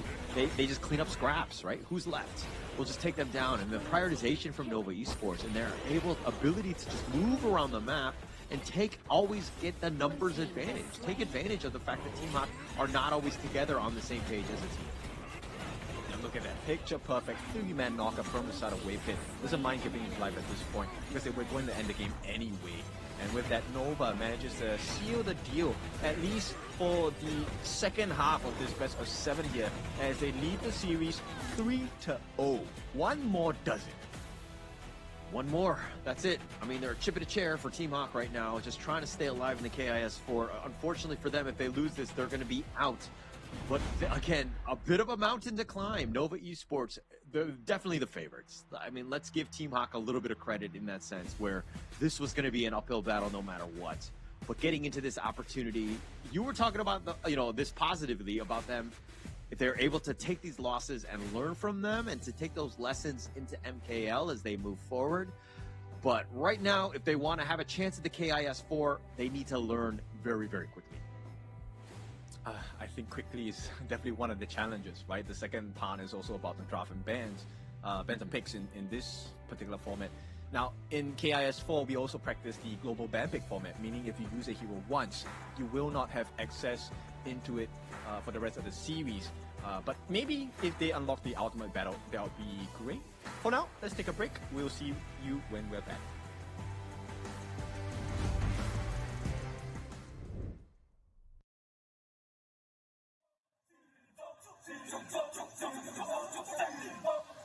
Kings Invitational Series, let's go! Bertahun-tahun ku ditempa, harap yang karang murka, enemy di setiap langkah, ganteng datang mencoba, panggil ku one man army, satu orang 1000 nyali, Del spirit dalam nadi, sini maju kula deni. Langkah sudah jauh, mereka pikirku mau mundur dan buang sau. Kehormatan yang utama, di puncakku pertama, berdiri hantam balik semua yang halang arah. Pikir-pikir lagi kalau kau mau halangi, genderang perang sebab bunyi sini hadapi. Old school tank medley, dia takkan berhenti, bukan instan imitasi. Coba kau lihat sapu cara bermain agak lain dengan strategi yang saya desain. Akulah mastermind di balik kekacauan, satu punchline sapu ku mundur semua lawan. Insting tepukku deteksi ancaman enemiku libas seperti Anoman. Show satu pukulan tangan kosong, jatuh runtuh panggil aku Wukong. Masih strong power hantam lawan yang menghadap. Sapu cakar lebih tajam lebih dari kopong pedang. Yang saya incar turawana bukan tata singgah sana. Maka wajar apabila dong bilang sambil bijaksana. Siapa yang berani mendekat kemari? Saya yang kesana atau kau yang kesini? Jutaan kalian pun satrakan lari. Seranganku cepat sulit kau hindari. Dominasi, push, everybody move, move, move, move, move, move, yeah, move, move. Saat datang dengan mode brutal, kendalikan setiap titik vital. Damage magic, serang mental fisik, 1000 taktik, kau kalah cerdik. Mau coba jatuhkan sama mana bisa, siasatmu sudah saya analisa. Terdapat selak, gerak, geriku sulit tu dilabrak. Game over, hancurkan semua tawa. Kombinasi skill dan power, teleportasi ala Enoku yang LOK. Kau tahu ku tak bisa redam, pula tekadku yang takkan padam. Tu kehormatan yang tak bisa dibeli, saat saya genggam jangan harap kembali. Adu mekanik tingkat tinggi, siapa paling berani? Aku paling gigi. Pedang raja yang kuhulus, tebasannya bak angin menghembus. Long life the king, akulah raja. Dentuman zira, ini mental baja. Akulah hukum dalam wujud nyata, seni tempurku susah tu kau baca. Y'all better run, I've already won. Nowhere to run, your time is done. Tidak bisa kau atasi, berat untuk kau hadapi, kalah pedangku menari, kau balik kanan dan lari,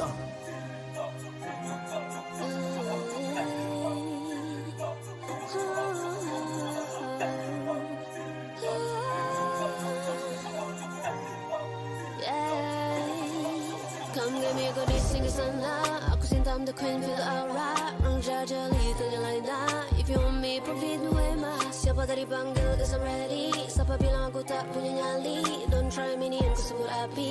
Yes, my melody, you can touch me. You ready, you jajali.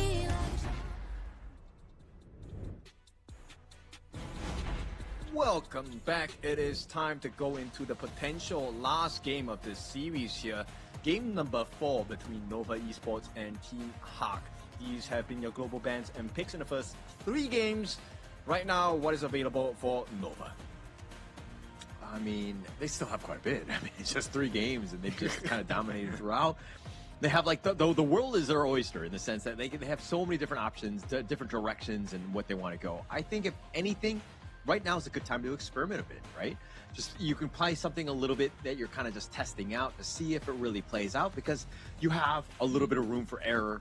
I mean, not to say that Team Hawk really want to be going up against that, but I think that this is a must-win, obviously, for them, or it's elimination. They need to kind of go back strong, but with Nova just playing a little bit, potentially in this draft, a little bit soft, it might give them a chance.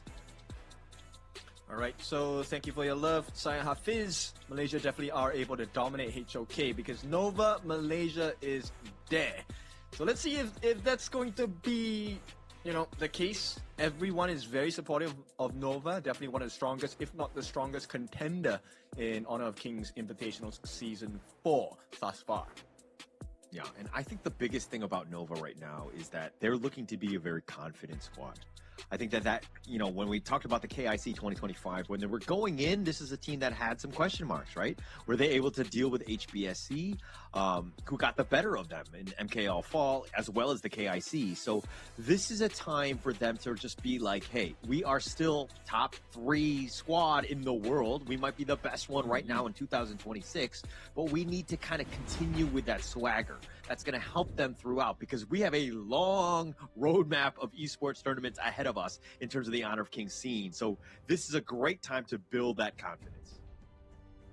For sure, because like you said, this is just lap number 1. It's going to be a long year for 2026 HOK, and this is going to be one of the most action-packed ones yet. So talking about this action, Team Hawk now in the prio pick. No, it should be the other way around. So Team Hawk with the red side. So Nova gets first pick. What do they ban out here? There is only one more big tank jungle left for them in this draft for this other Team Hawk. I think they will ban it out for Nova. If Nova Esports wanted to be BM, they just like don't ban anything. Like, you pick what you want. No, I'm just kidding. They would never do that. But they're going to ban out the Loong. Again, this has been the most picked hero in the KIS4 with 17 picks already. And it hasn't done the greatest. It has like a 40% win rate. But they're basically Nova Esports are onto something, and they want to limit as much as possible, especially Lola here. Yeah, I think this really gives into attention for Team Hawk, right? Lola, how deep of a hero pool do you have? If you don't have it, now's the time to kind of build it. At the same time, even if you get your so-called preferred pick, your team composition needs to make sense. There needs to be synergy and chemistry inside. Mm-hmm. And I think the synergy is going to be the most important. It looks like Nova Esports right now just completely focusing on Lola.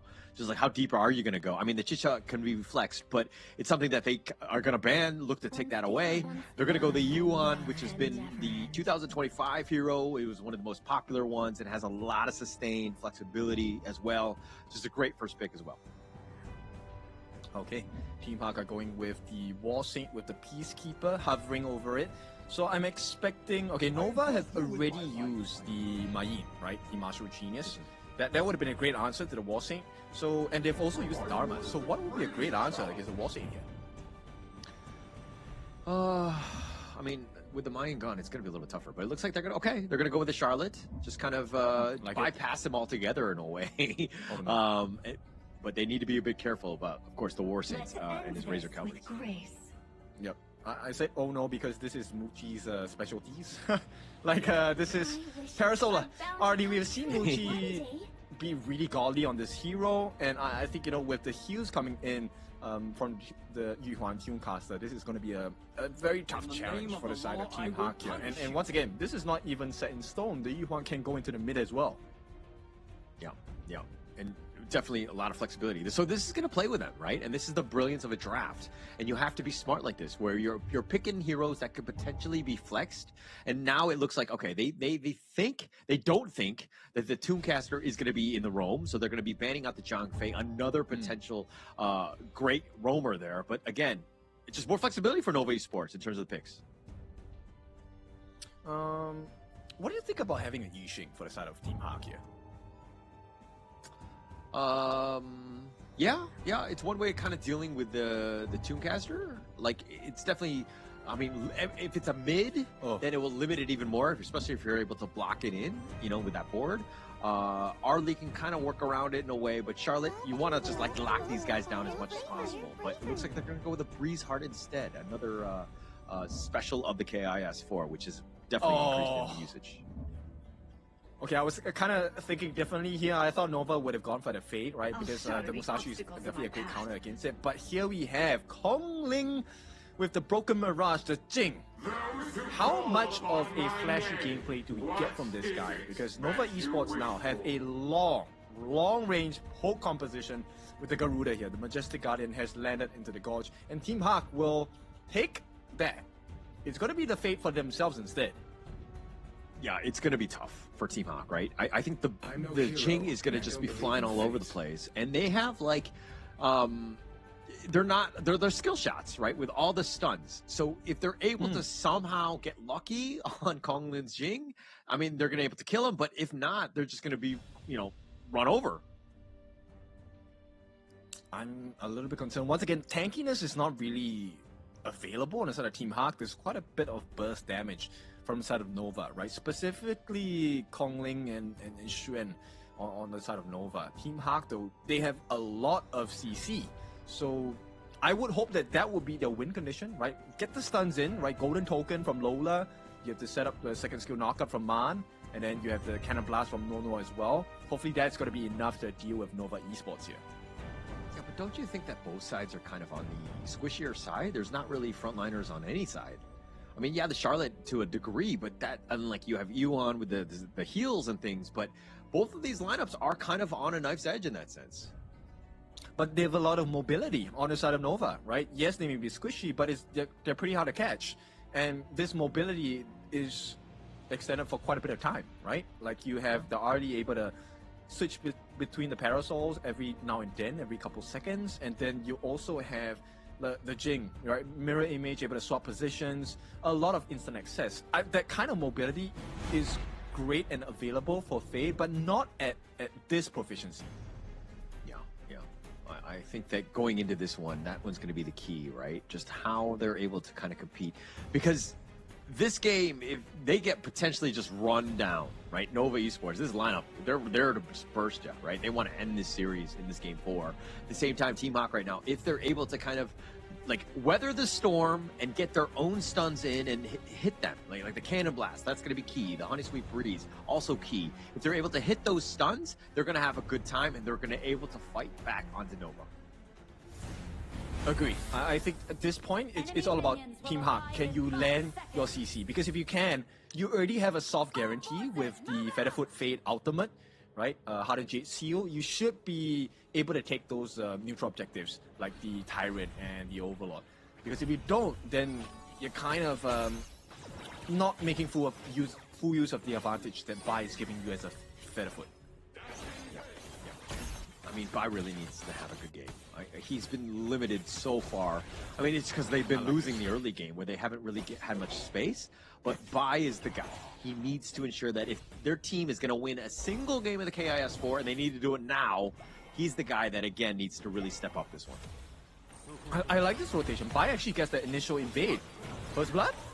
Oh, Waypit, the flash! He somehow stays alive, even at level 1. Team Hawk not able to get that conversion there. Okay, but this is still nonetheless a great start, right? You get the steal, so Bai is level 2 already, and once he gets the remaining buffs across the map on his side, Team Hawk, for the first time in the series, Bai should have a decent play into this game number 4. Yeah, those buffs are definitely going to help, and they were trying to be aggressive, so they've shifted things up. And they've opened things up in that sense, but now Nova Esports, they're still up in terms of the overall net worth. It's minuscule at this point, but still something to take note of because Team Hawk right now, again, they're just trying to stay even with Nova Esports. Yeah, and you know what? They don't want even. They want advantage, and they're going to start trying to push Muchi away here. Unfortunately, he's playing really safe right now, so Team Hawk unable to find any other openings. Yeah, there were too many. I mean, there were like 3 members of Team Hawk right there. I mean, Muchi will just stay alive, if anything. Like, you don't want to give up anything. You don't want to give up first blood. But now it looks like they decide to go by, finding them out. They're going to get first blood. And, of course, cool people don't look at kills as they walk away, Team Hawk, ensuring that they do get that first blood. Insert explosion, and there we go. Bai with the first blood. Beautiful move from that set. And this is an important timing as well, because Waypit is not level 4. He does not have the Unending Sorrow, which is the ultimate that gives you invulnerability and it heals. So Team Hawk, I like this way that they're playing. They need to continue doing this, right? And get the invade. Unfortunately, they missed the timing here. Yeah, missed the timing. Bai, he was actually close by. Might have been able to smite that. It would have been a battle with Kong Lin, but still his positioning wasn't there. So a step behind, and it's all about those inches in terms of just being able to be in the right place at the right time. Yep, you definitely want to come in at the correct angle for this one, with the correct reach as well. So at this point, Team Hawk, they have a very, very slight lead, but Nova has managed to wrestle that because they're taking away camps from Team Hawk. Team Hawk needs to find value elsewhere. If you can't get the kills, make sure your camps are protected. Well, take that one. But it looks like Nova Esports, 3 members. John with the heroic charge, pushing at least Wendy away. But he's going to go the long way around. He's going to get up on his horse. He's going to be chased, dodges the mini stun. And this is good space. I mean, he might die, which is a bit of a problem. And he's going to look to dive deep on this one. And it looks like Waypit ensures that at least he stays by, but it doesn't actually go to a player. Yes, and this is value created in a way, but he has to trade with the T1 damage on the top. So this is unfortunate for the side of Team Hawk. So what they're looking for now is to really get some damage in onto the T1 at the bottom, which unfortunately is not going to be too much. So Team Hawk, they're still keeping up, but they're slowly losing control of the Gorge here. But it's a much better game, let's be very honest, than the first 3 ones. So this is a good bounce-back game. This is kind of what we wanted to see Team Hawk do earlier, right? But the fact that they're kind of keeping on pace, it's like less than a K, which it speaks volumes compared to the last ones, if we're comparing in that sense. But John now just needs to stay alive, but this is going to open things up for the Tyrant here. Oh, he goes in. Okay. Man. Oh, he gets bursted. Just the damage is just unreal from Nova. They make him pay. A no. Just one last shot. Oh, he has the shields. He stays alive. Oh. But it doesn't look like Lola is going to be as lucky. He goes down, and now the Tyrant is going to go the way of Nova. the wind condition completely shut down from the side of Nova. There is no hardened Jade Seal here. Maybe Xuan has to give his life for that difference maker. But John, he can't even catch up. Unfortunately, Flash going to be committed by Xuan. And once again, Nova are winning everything across the map. Those little things really matter. Really matters right there. I mean, the Flash was committed, and now with the Wings of Judgment just zoning, they're not able to go in, and it looks like Bai not able to take that away. It gets stolen under them as Wendy gets the steal. Yeah, with the last feather, by the way, this one hurts. I mean, feathers are meant to be soft, but this one cut deep for the side of Team Hawk here. Yeah, definitely. It was definitely a painful one. Just being able to just steal that one with that last one. And Mucci spotting it out. John, though, he's going to get going on. And they chase after. The Mirror domain more for zoning and dealing with the minions. He's going to take some tower shots. He needs to be a bit on the careful side. But in the end, it looks like John will help clean up that top wave. Yep. And this is where you start to see the gold advantage being played perfectly by. He's gone. Oh, he's totally gone. Completely focused. He was going the wrong way as well, and Team Hawk were there, but they're not able to support when you're running the wrong way. And here come the Wings of Judgment. Oh, the feathers are on, and it's doing a decent amount, at least on the Mon, but they don't have the minions to continue on with the push. Yeah, but that's the thing, right? Like, look at the way they're playing this. They're distributing their resources. It's never a 4-man, 5-man fight. They're putting 2 members on each lane, pushing and making sure they're getting the turrets. Maximum value achieved. They don't even lose too much health, or they don't even lose their lives here. It's a very small kill game. But Nova is showing you exactly what you need to do with an advantage. Yeah, and it looks like John looks to go for the Razor Cavalry, dodged out by the Unending Sorrow. Xuan has been killed, so that's a huge win for Team Hawk right now, but now they need to run out. They need to be careful, and they do have the control. They find Nuo. Wendy with that damage is enough, and they'll happily trade the Clash laner. No, they won't. They will just take the trade against Nuo here. I mean, this is what you need to have, right? Which is something that Nova shows us time and time again every game. It doesn't matter whether you lose a member or not. You just need to find the appropriate trades, right? At this point, it felt like this game has been going on for a while, but we're not even at the 10-minute mark. We're still quite far away, 3 minutes in fact. Have we seen a single game go over the 9-minute mark? I don't think we have.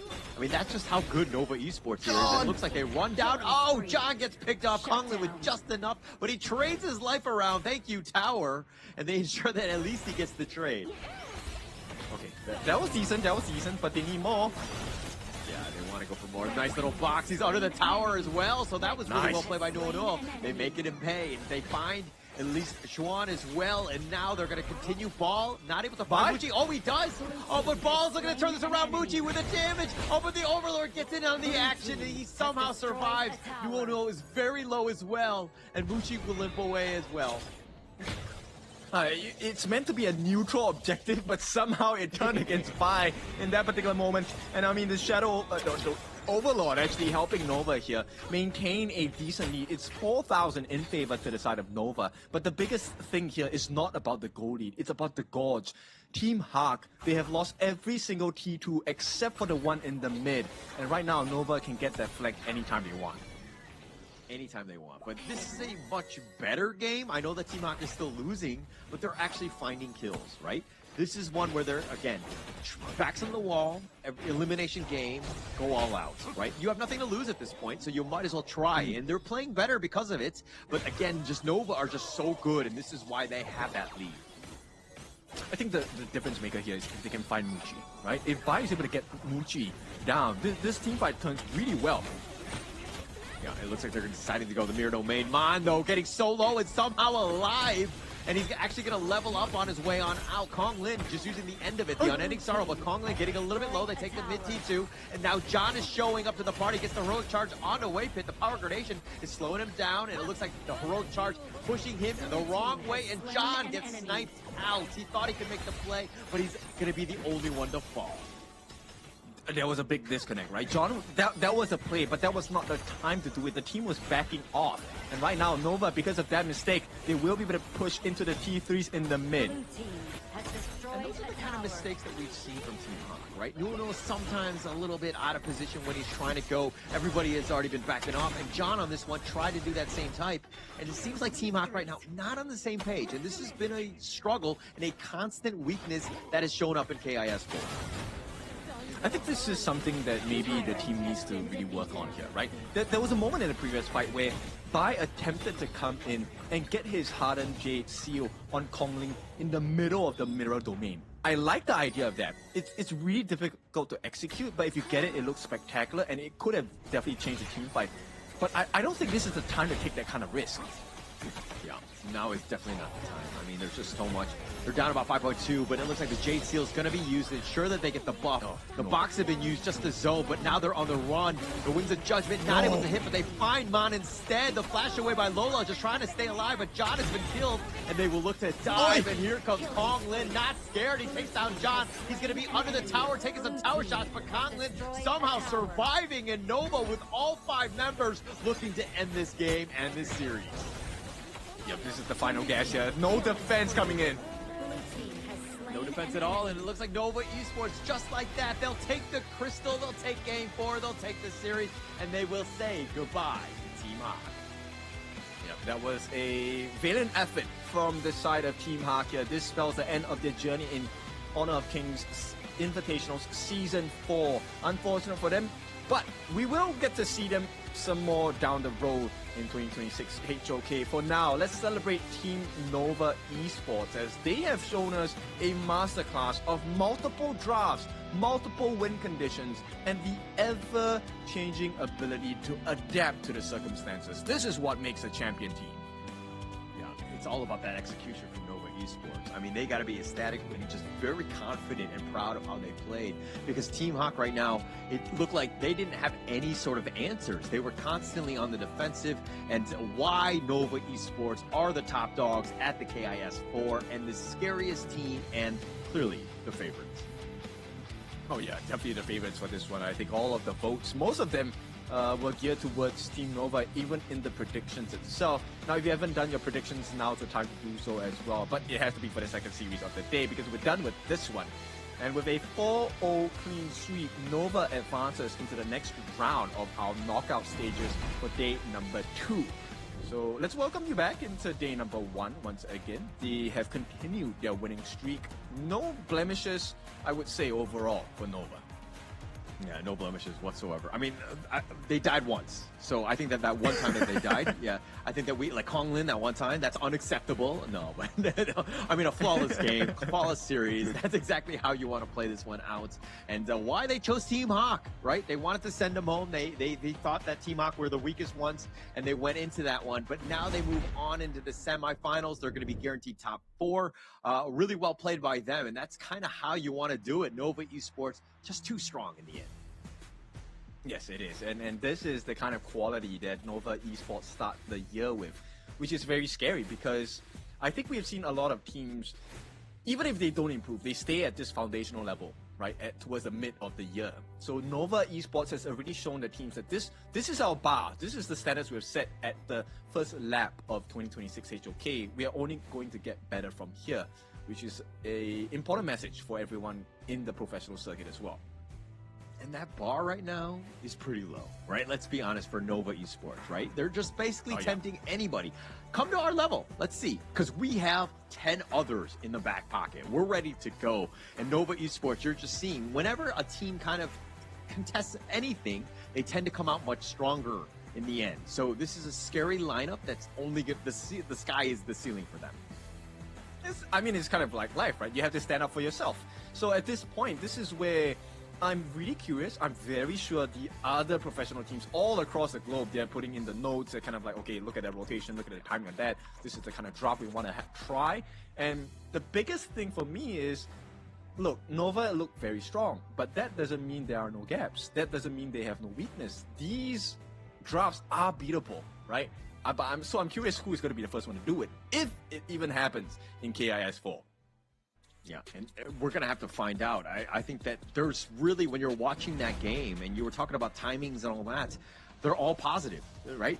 They were chosen by Nova Esports. They were dictating everything in the game.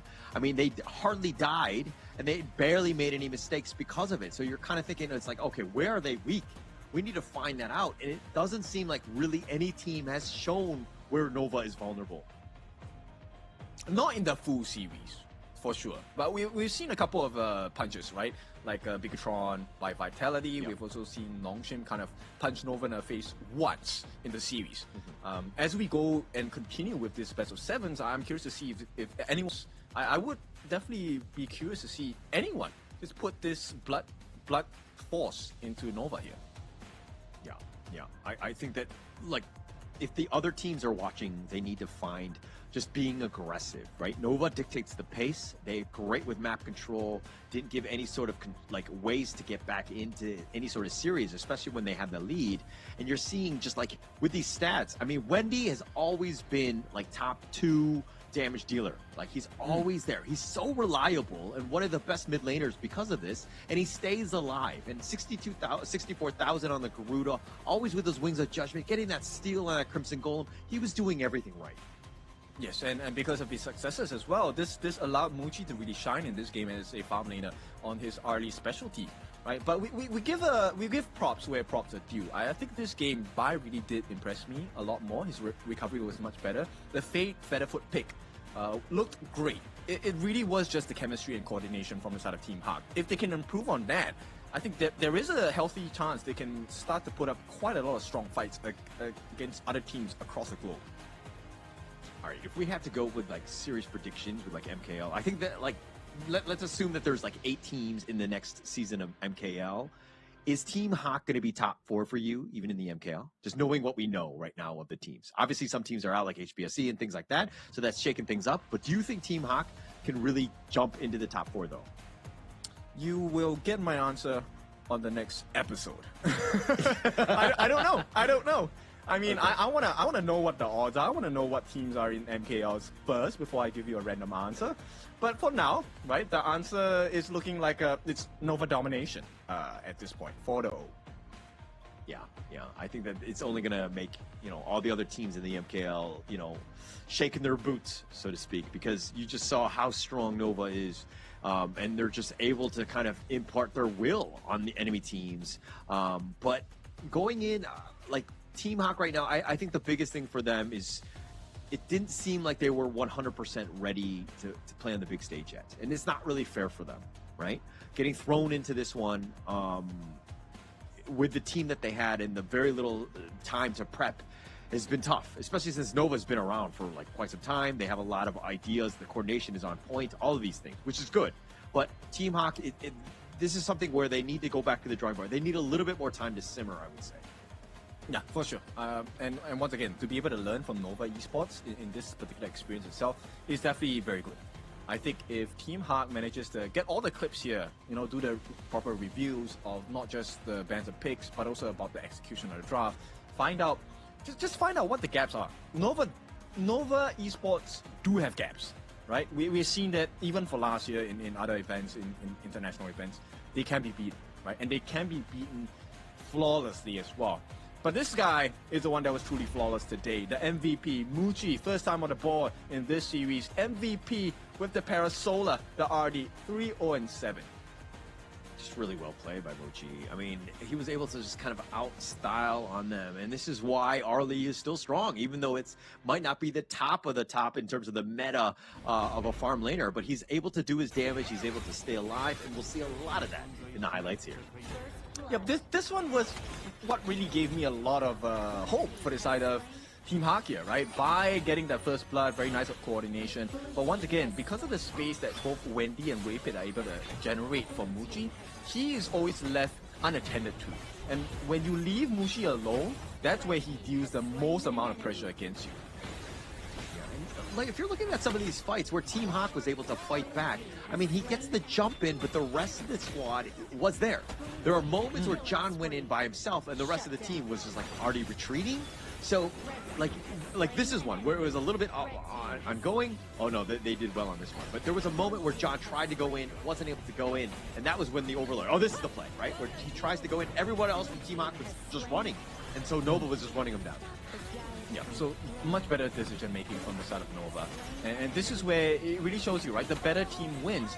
And it cannot really come down from a singular effort. It needs to be a team effort here, of which Muchi, 3 damage in, they get the T3s, and once they get the team wipe here, the ace, that was a freebie for the Crystal itself. So once again, beautiful work for the side of Nova as they clean this series with a clean sweep 4-0. Yeah, absolutely clean, and it looks like, I mean, they're not even really celebrating, right? Like Nova is, because it's like a business as usual. They are so like experienced. They're veterans of the game. They understand that this is a long tournament ahead of them. I mean, yes, they made the semifinals, and we'll see them here, and they're going to wait to see exactly who their opponent will be, as we have Kagendra and Blacklist. That will be coming up next, and that will be a great series as we have that one coming up. Yes, I believe everyone is waiting for that particular series itself. I think they were talking about it even in the comments. We do see them as well. Everyone, I think I like this a lot because there are two camps. There is the Kagendra camp, there is the Blacklist camp, and you can't say anyone is wrong because both teams, they have shown up in this particular competition itself. Maybe one more than the other at certain points of the game, but individual players, synergy, chemistry, they're all there right now.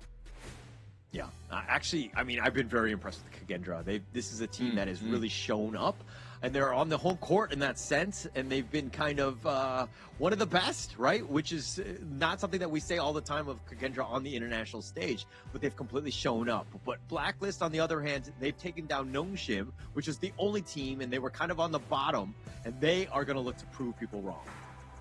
Yes, so Blacklist definitely has a lot more to prove at this point because I think Kagendra's performance has been a lot more consistent throughout this event. Okay, maybe not as consistent. They did lose me a couple of prediction points, but you know what? I wish the best for both teams because right now we need to let them prepare as we take to the stage. Mara and Rookie, please take the stage. Like that, Nova proves that they are the biggest threat this KIS4. Congratulations, Faipit. Congratulations, Sean. Now, that was so phenomenal. You want to know why? You finished the game so fast. Game number 1, over 7 minutes. Game 2 and 3, over 8 minutes. And game 4, 10 minutes. So the entire thing was about 35 minutes, which is equivalent to one long game for somebody else. It looks like you know your opponent, Team Hawk, so well. What did you guys do to prepare? Because so flawless. Wait a minute. We watched their game and we know their weakness, and we know how to play. So you know how to counter based on the weakness that you've studied. So effective. Yes, and Swan, with Team Hawk's elimination, your brothers from Malaysia, what advice do you have for them, for the Malaysian brothers, to further improve their skills in the next tournament? Jangan putus asa. See you in MKL Spring. Okay, he said, don't give up. They'll see them in MKL Spring. Oh, that's nice. There's always another chance for everybody. Now, up next, it's going to be Kagendra versus Blacklist International. Whoever wins that will face you in the semifinals. Who do you think it is? Blacklist. Blacklist, why? Because I'm Blacklist's biggest fan. Oh, you're Blacklist's biggest fan? Wow, okay. Since you're the biggest fan of Blacklist, which player, pick one player who you think will really perform well out of all of them? Chaz. Chaz. I know you love them, but take a look at the camera right there. In case you face them, what would you like to say to Chaz? What would you like to say to him? We will beat you again. Good luck. You will beat them again. Good luck. In this tournament, it doesn't matter who you love. You have to take them down to get to the top. Once again, congratulations. You are so phenomenal. We hope that you guys will continue showing that strength of Nova Esports. Of course, and Swan, Waypit, you're one match away from the grand finals. Don't forget, there's a lot of fans that are supporting you in Malaysia and at home today. What are some words you would say to all the Nova fans around the world? Percaya pada kami, Nova boleh. Wow, trust them because Nova can, and they will take the first spot. I believe in them, so don't go anywhere because tomorrow and after this, we still have more to come. We have Kagendra's matchup against Blacklist, so see you after the break.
need again, I'll make sure of it.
Thought we'd get this far, burning like the stars. How we get this far, like we're the only ones in this world.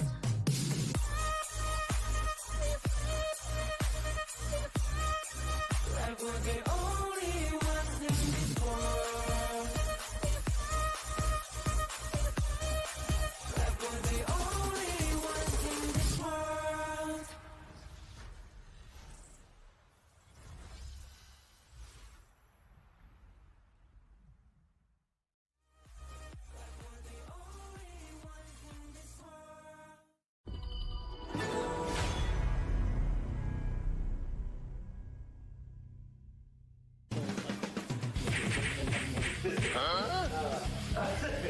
I'll do this. Senko will do this. Hey, this is the hard part, you know? No. 4 minutes left, 4 minutes left. Don't think, just color everything.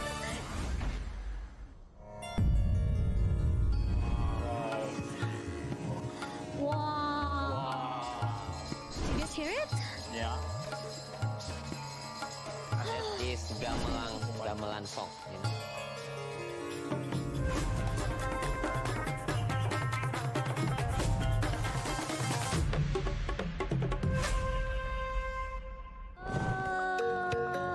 Di Museum Wayang Jakarta. Kita happy banget bisa di sini nih bareng sama Dalang. Boleh mungkin perkenalan diri dulu. Saya Wandoyo. So today you will have a special mission. Your mission today is to color 2 wayangs, otherwise known as shadow puppet. Anoman, the pure and cunning and the inspiration of Sun Wukong, and Rawana, the powerful and arrogant king of Galengka.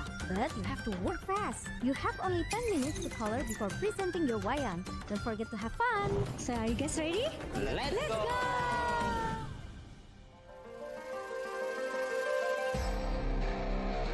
The first step is color the base in white color. I'll do this. Senko will do this. Hey, this is the hard part, you know? No.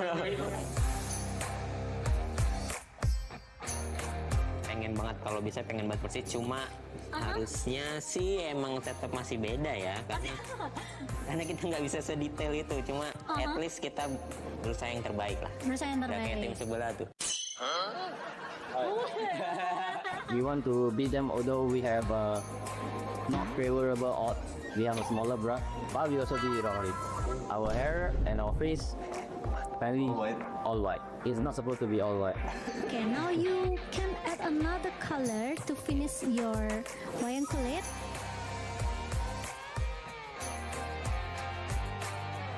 4 minutes left. Don't think, just color everything. Just color everything what just she said. Speeding up.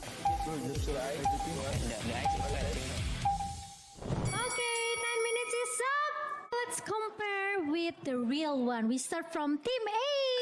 Let's go. This is the real one and this is their artwork. So what do you guys think? Better than them. Dalang, menurut 1 Dalang sampai gimana? 10. 8. 8. We got 8. Let's move on to Team B. What inspire you guys to color like this? Three Nation combined together, we try to do something creative. But Nongshim, Blacklist, and PHK. United as one. Yes. Berapa skornya dulu? Skornya 7,5 ini. We won. Okay guys, that's it. Thank you for Team A. Thank you for Team B. You guys did a great job. Amazing. Thank you, Dalang. Now, Dalang will show us his work and we will show him our game. Okay? Okay. Let's go. It's our game. It's our first time to shoot like this contest. Saya dapat belajar tentang sejarah Indonesia. We were coloring 3 nations, 1 table. Itu bagus sih buat generasi kayak gue juga bisa tahu tentang wayang ini, budaya Indonesia juga. Pakai tangan kiri aja, tangan It's kiri. good to experience this, and I'm glad to share this experience with people from all over Asia. Indonesia wayang kulit, I love it much.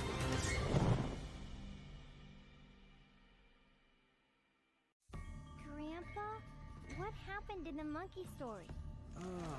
Anoman. Yes, he made a promise to bring Cinta home. Was he lucky? He got caught, and flames rose. A huge fire.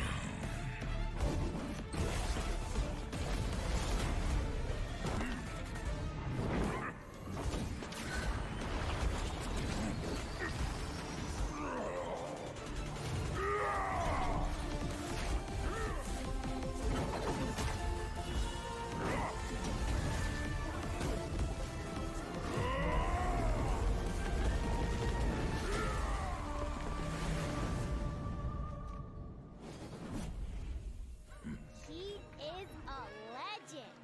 Yes, a man will always admire.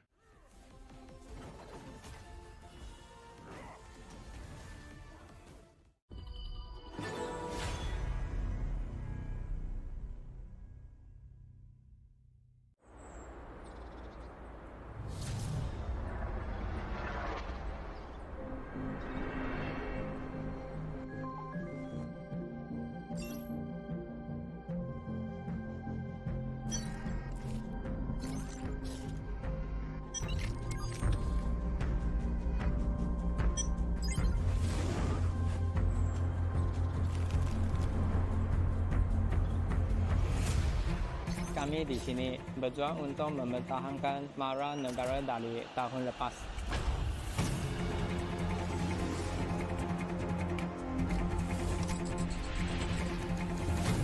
우리의 목표는 간단해. 쟤들을 끌어내리고 그 자리에 우리가 앉는 거야.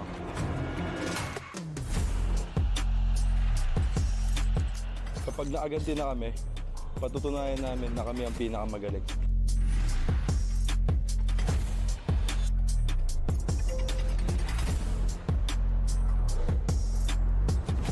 Tapos na kaming manood lang sa gilid. Kumandaan ako sa isang explosive na palabas.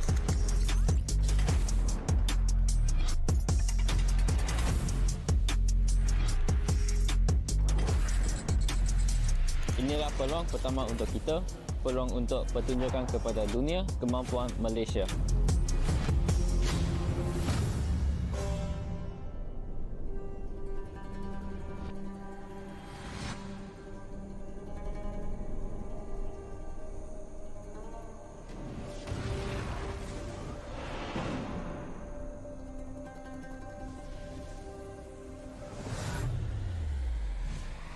Kami akan membuktikan nama kami dan menguasai permainan. Kebanggaan nasional kami dipertaruhkan.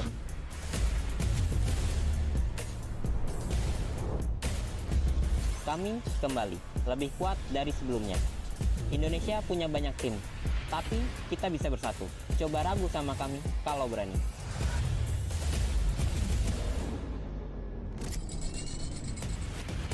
tim kami telah kembali pula. Kandang ini milik kita.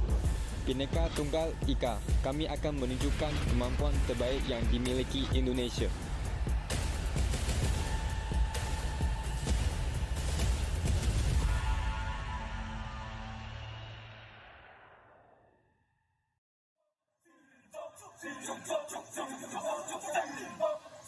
Kings Invitational Series, let's go!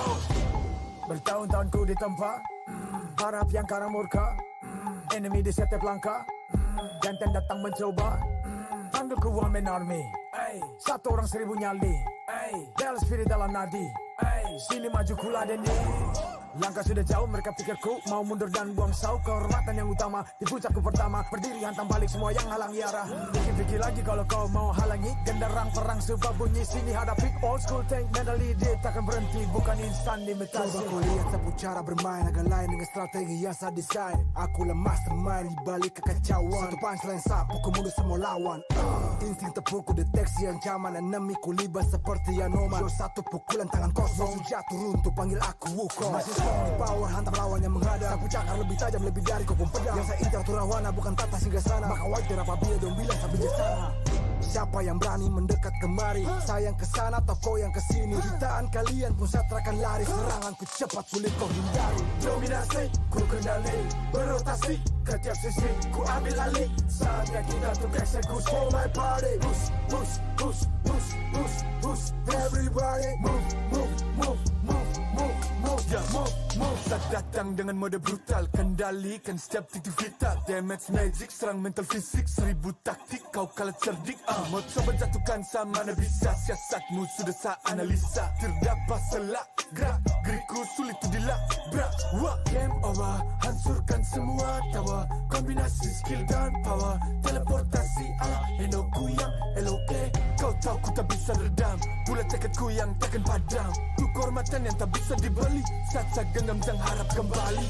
Adu mekanik tingkat tinggi, siapa paling berani, aku paling gigi. Pedang raja yang kuhulus, tebasannya bak angin menghembus. Long life the king, akulah raja, dentuman zira, ini mental baja. Akulah hukum dalam wujud nyata, seni tempurku susah tukar baca. Y'all better run, I've already won, nowhere to run, your time is done. Tidak bisa kau atasi, berat untuk kau hadapi, kalah pedangku menari, kau balik kanan dan lari,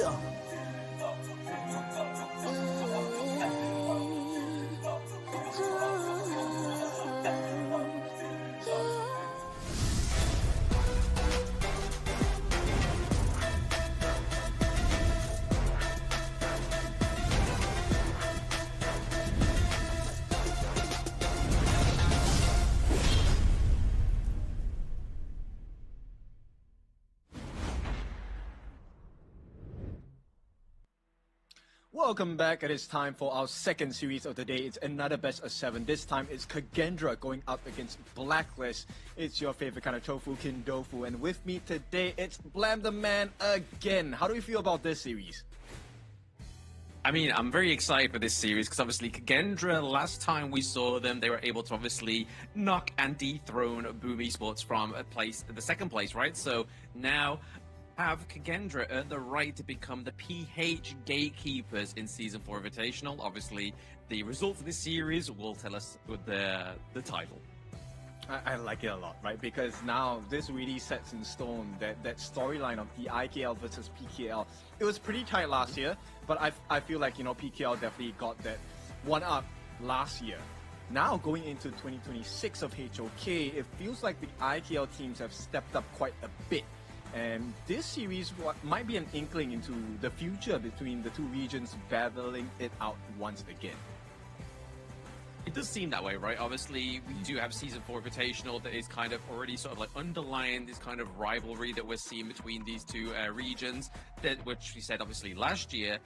Personally, I think the gap was definitely much bigger between PKL and IKL last year, whereas from what we've seen so far within the Season 4 Invitational, it's definitely closing in, and let's hope that PKL actually progress a little bit further this time around. But I'm under the hope that Blacklist was just limit testing in the group stage, right? Because they were monstrous in KIC 2025, and I feel like they need to bring that same flavor into the knockout stage.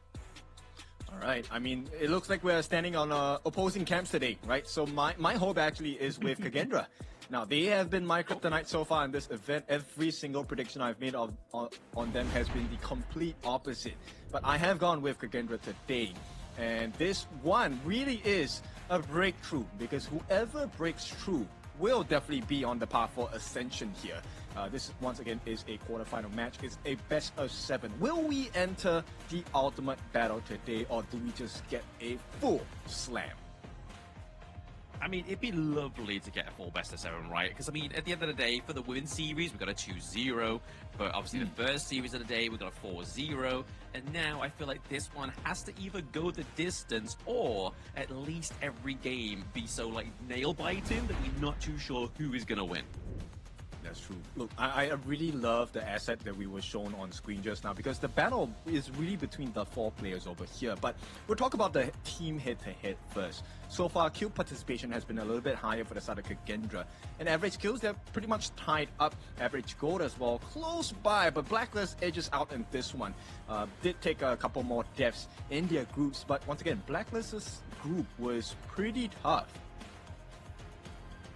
Oh, very tough. I mean, they chose the opponents though, right? So it's like, no sympathy for me. Like, no sympathy for me that they obviously only got 2nd place there, but it's kind of just like, okay, Blacklist, yes, obviously they did have a tougher group, but they were the reason why they had the tougher group. I mean, it all works out in the end, because obviously they're now facing Kagendra, and they probably feel like that maybe now that they're actually falling into their knockout stage performance, they may actually see a much better head-to-head going into the next few days. But right now, if we're looking at Beige Shirt going against Just Chi, is definitely looking to favor Beige Shirt at this moment, because Kagendra, yes, we can obviously say they have an easy group, quotations, because obviously it's a very loose term, but definitely having a solid performance into the Season 4 Invitational, bar day number 1, I have to say. Okay, I think this is where it's kind of like they're on opposing or opposite sides, right? Fei Shi didn't have the greatest start to the competition itself. Slowly, he's been improving. On the other hand, Joshi, we know him as a very strong player, but every single team has been able to shut him down quite a bit. And so hopefully we get to see this kind of matchup 1v1, and really who is the better team. But before we go into that, of course, we need to take a look at the stage as we bring them to the event itself. So Mara and Rookie will be your host for this event. Let's take a look at them. Guys and girls, please bring us forward. The classic rivalry between Philippines and Indonesia. Let's witness their bout in a knockout stage. Gonna start the last match of the day. It's Kagendra against Blacklist International.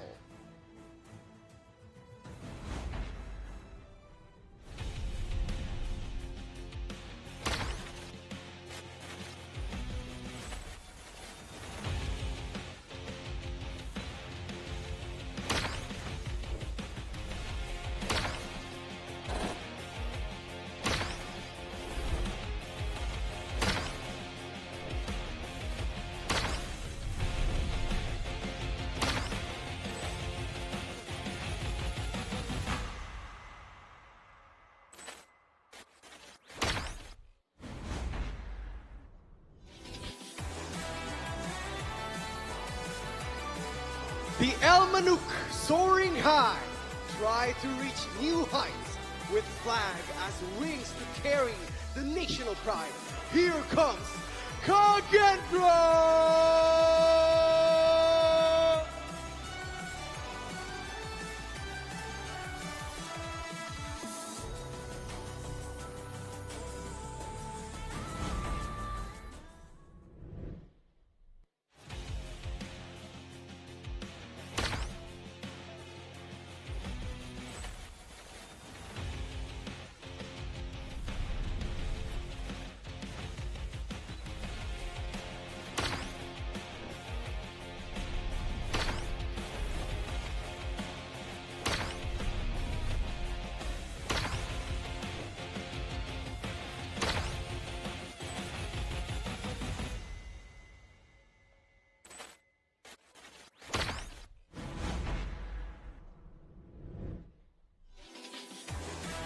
Strongest of PKL. The agents have always been respected and feared. They rise once more for the title. Here is Blacklist International.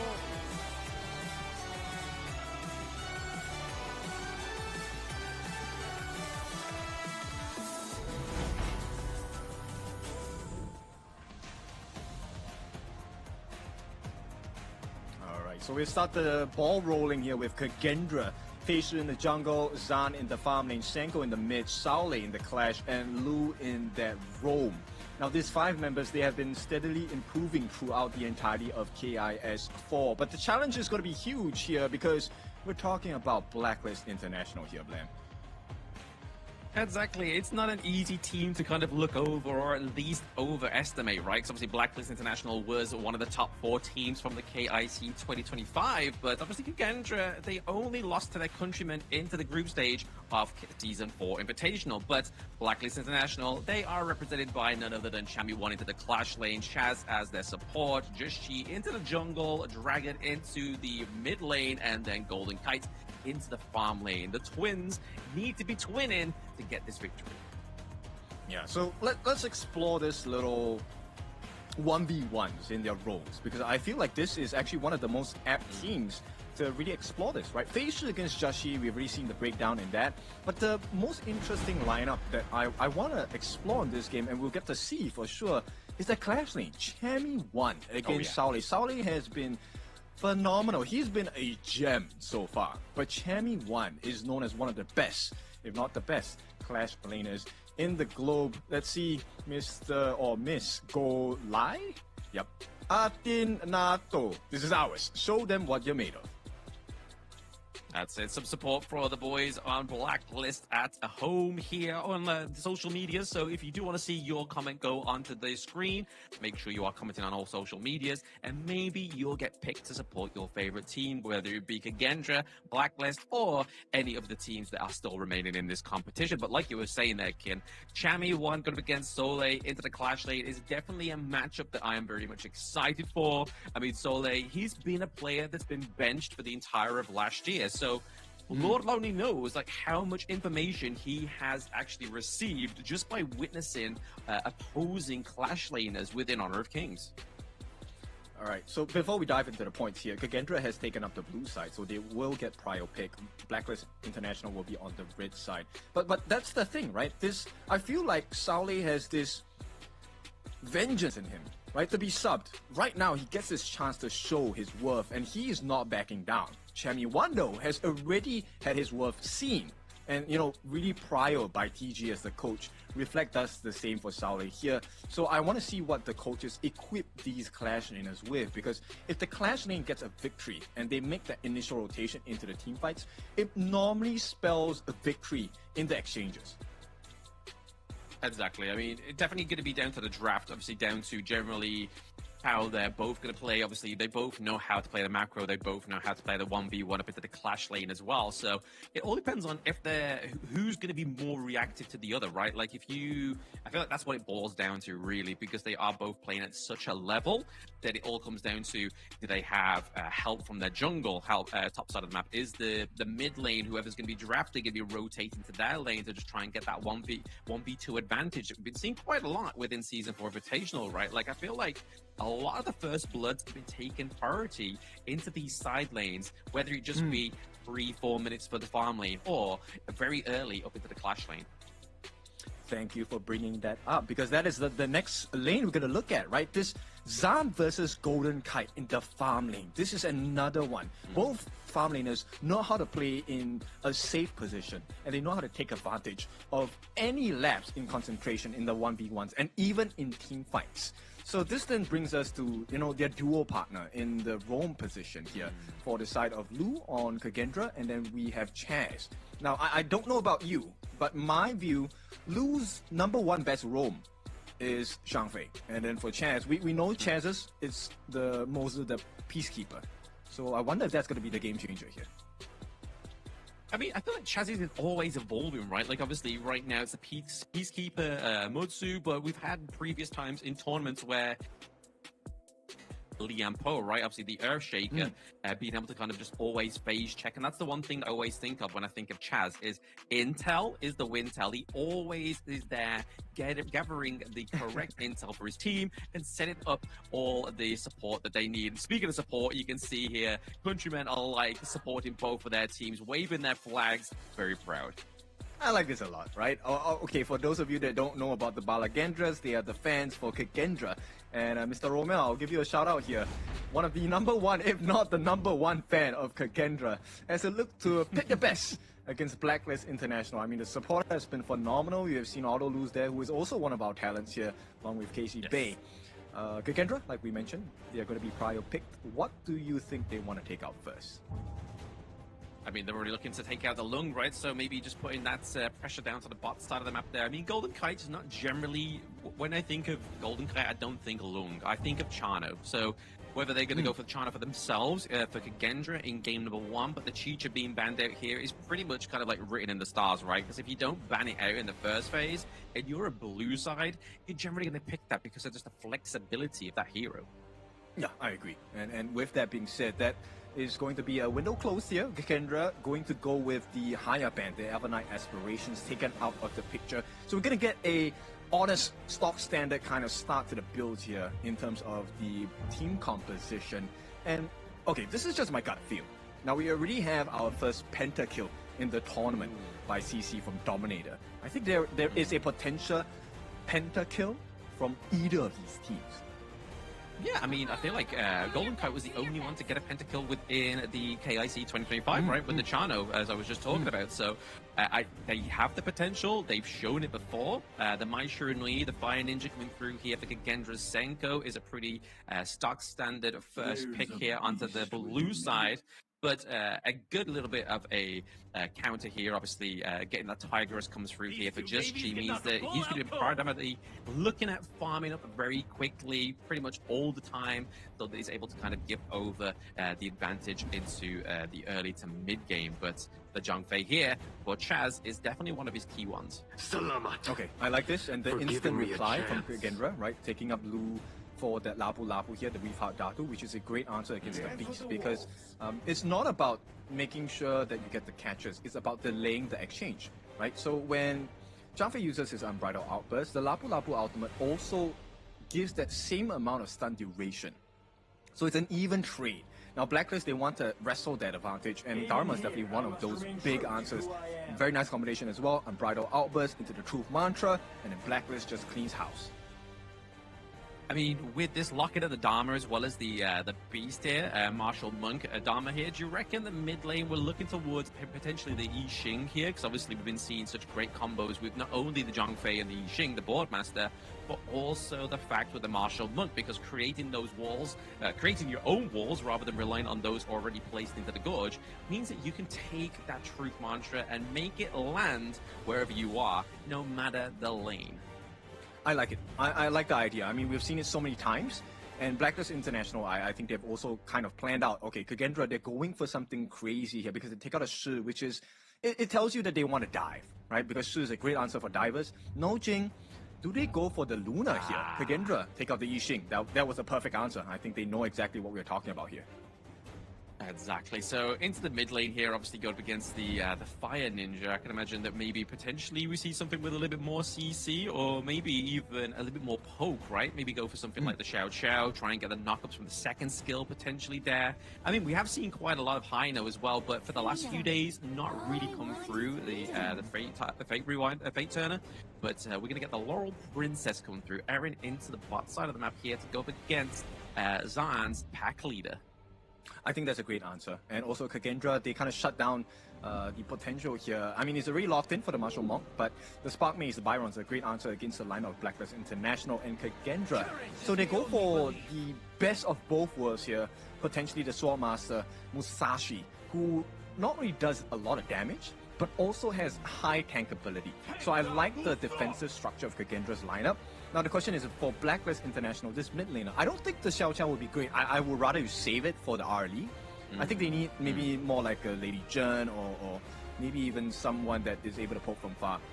Yep, and there we go. Nice. Yeah.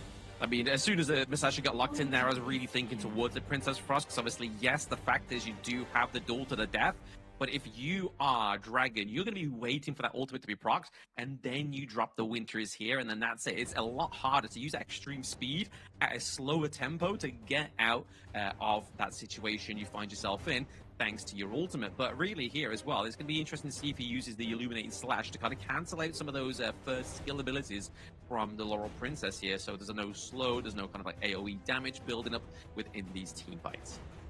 That's true. I think at this point, the first skill, which is the Illuminating Slash from the side of Phase 2, is going to be great against Golden Kite. But the duel to the death, I think it definitely has to be safe for Jashi, right? Either Jashi or at this point, I don't think it's going to be used on Chaz here. But yeah, we'll see. There's many opportunities for Kagendra to take the one-up. But as we have already seen in the first series of today, this early game, do we get that invasion coming from Blacklist? Oh yeah, I mean, the early game from the last series, I don't know if it's just like maybe just a one-off there, because obviously the difference between the teams, let's say between Nova Esports and Hack, they knew that they had pretty much like an easy way in, easy way out in the early game, especially when they got that triple kill, you know? Whereas I feel like Kagendra, they can't underestimate Blacklist that same level, because if they do, they may get punished, and if you get punished in the early game, you then got to try and regather that momentum, the resources that you just lost just by taking that really risky ballsy move. Yes, and I think both teams already understand how clinical they are, right? Kagendra of New is a bit more, no, not a bit, a lot more disciplined. They know now not to push themselves over the edge. Once they have a slight goal lead, even 1,000, they start to really work around the macro game. And I hope Blacklist is able to take a page out of their book and really take a look at just holding on the lead and waiting for Kagendra to make the mistakes. Yeah, I mean, we've got the pick up of the common skill here for the side of Chaz onto the Zhongfei. Normally we like to see the double smite come through here, but this time around it looks like they're going to go for the bit of a heal just to give the squishier heroes like the Princess Frost and the Laurel Princess a little bit more of a sustainability, maybe just a second lifeline when they feel like they're about to get picked off by somebody. Drop that heal, they're then back to sort of like a very safe health bar to get out of there. But this is game number one between Kagendra and Blacklist International. It is the knockout stage, so somebody is going to go home. Yeah, unfortunate, but this is the price of the start of lap number 1 for 2026 HOK. Chaz here has got information for the team on the side of Blacklist that, hey, they've started on the Crimson buff for Phase 2. So this is going to be useful. I want to see what Blacklist does with this particular piece of information and how the rotations will go from here. I mean, it seems to be a bit contested into their own jungle here, into the Blacklist, right? You can see the rotation up from Senko is going to go and try and meet Dragon and Chami into the top side of the map here, and still at the same time just trying to procure their own resources here. That does go over to Golden Kite, so they're not going to be at the behest of Kagendra stealing away these small minor victories into the early game. Because that's really what matters, right? Is if they're able to get enough of these small camps, it all surmises into a bigger victory for Kagendra. Especially when you're playing at high level, right? Because people know what the extent of the risk-taking is, and every minor win, like you said, accumulates in total, and suddenly you're ahead by 1,000 gold, 5,000 gold, and maybe even 10. So right now, Blacklist, this 4-man rotation at the top, they want to wrestle a little bit more control here, and make sure they get the space for the teleportation portal to ramp up. Oh, nicely engaged there between the duel to the death was also the knockup from the first ability of the Spark Mace here, but nobody falls, and there it is. Like we were saying about the common skill, even that burst heal there from Chaz really kept Just Chi alive. He was pretty much knocking on death's doors. I mean, the boots were definitely looking a bit battered within that one, but I feel like that was a good, honest rotation with the 4-man up at the top side of the map. But once again, it's going to be the knock-up there. The Kachusan's come through. Winter is here, having to port the flash. Means that Lu misses out on that first blood there. So a little bit of a mistake from Kagendra, I feel, or at least maybe an overstep.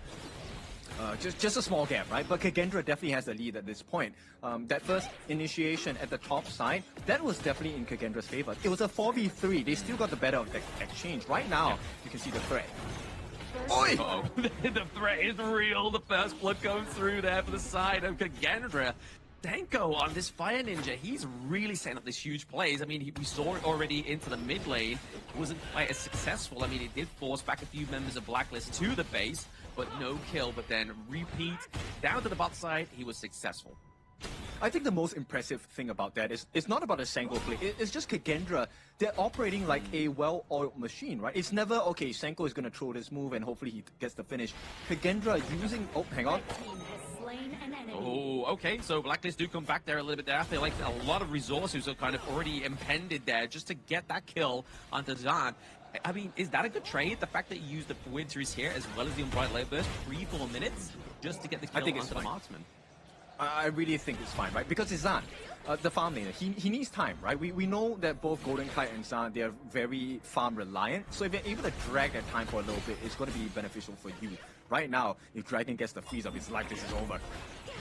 Oh, just trying to put it down onto the Masashi there. So I think that's a good play, right? Obviously not put it onto Lu, because if they put it onto Lu, Fascia comes through, potentially gets a pick up there onto the side of Blacklist. So really trying to get that Frigid Prison onto the Masashi. I feel like it was a really good pull there and a bit of a deterrent that kept Blacklist into that nosedive.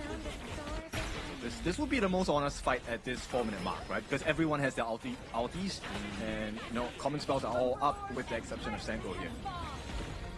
Yeah, this could be a brutal, or at least a good steal here. Obviously, no double smite come through. It is actually going to be taken by Blacklist. So Chaz doesn't even have the smite. He gets the neutral objective, but may pay with his life here. He does have the Unbridled Light Burst up, so he's able to phase check these bushes and stay alive. Can't say the same here for Dragon. He has to get a bit safer. Yep, nerve showing from the side of Facial here. Unfortunately, the math was not mathing at this point, so Blacklist gets that first 4-minute timing. Yeah, a little bit of a premature smite there for the side of Kagendra, but hey, lessons will be learned. The Winter is here. He's actually going to freeze Fascia into place just a little bit sooner, but nobody there to actually find that fast rotation onto the side of Blacklist. And right now, I feel like they don't need to gun for the kills right now. I feel like their main eye on the prize should be looking at trying to neutralize that gold lead between the two teams.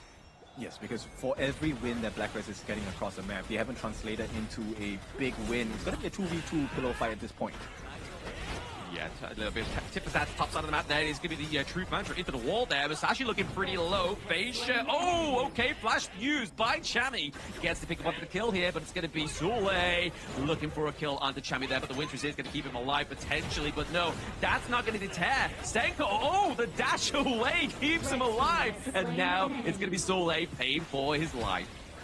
Big plays from the side of Blacklist here. This is great for the PKL side. Exactly pushing, dragging Kagendra out of space here. And this is a potential big damage onto the T1 at the top. They're going to stop their aggression because there's no more value in trying to overdive here. And Blacklist start working on that Overlord. This is looking like a Blacklist start here. They found a way to recover the gold, but Senko unable to get the steal, which means Blacklist recover. They tie that goal lead.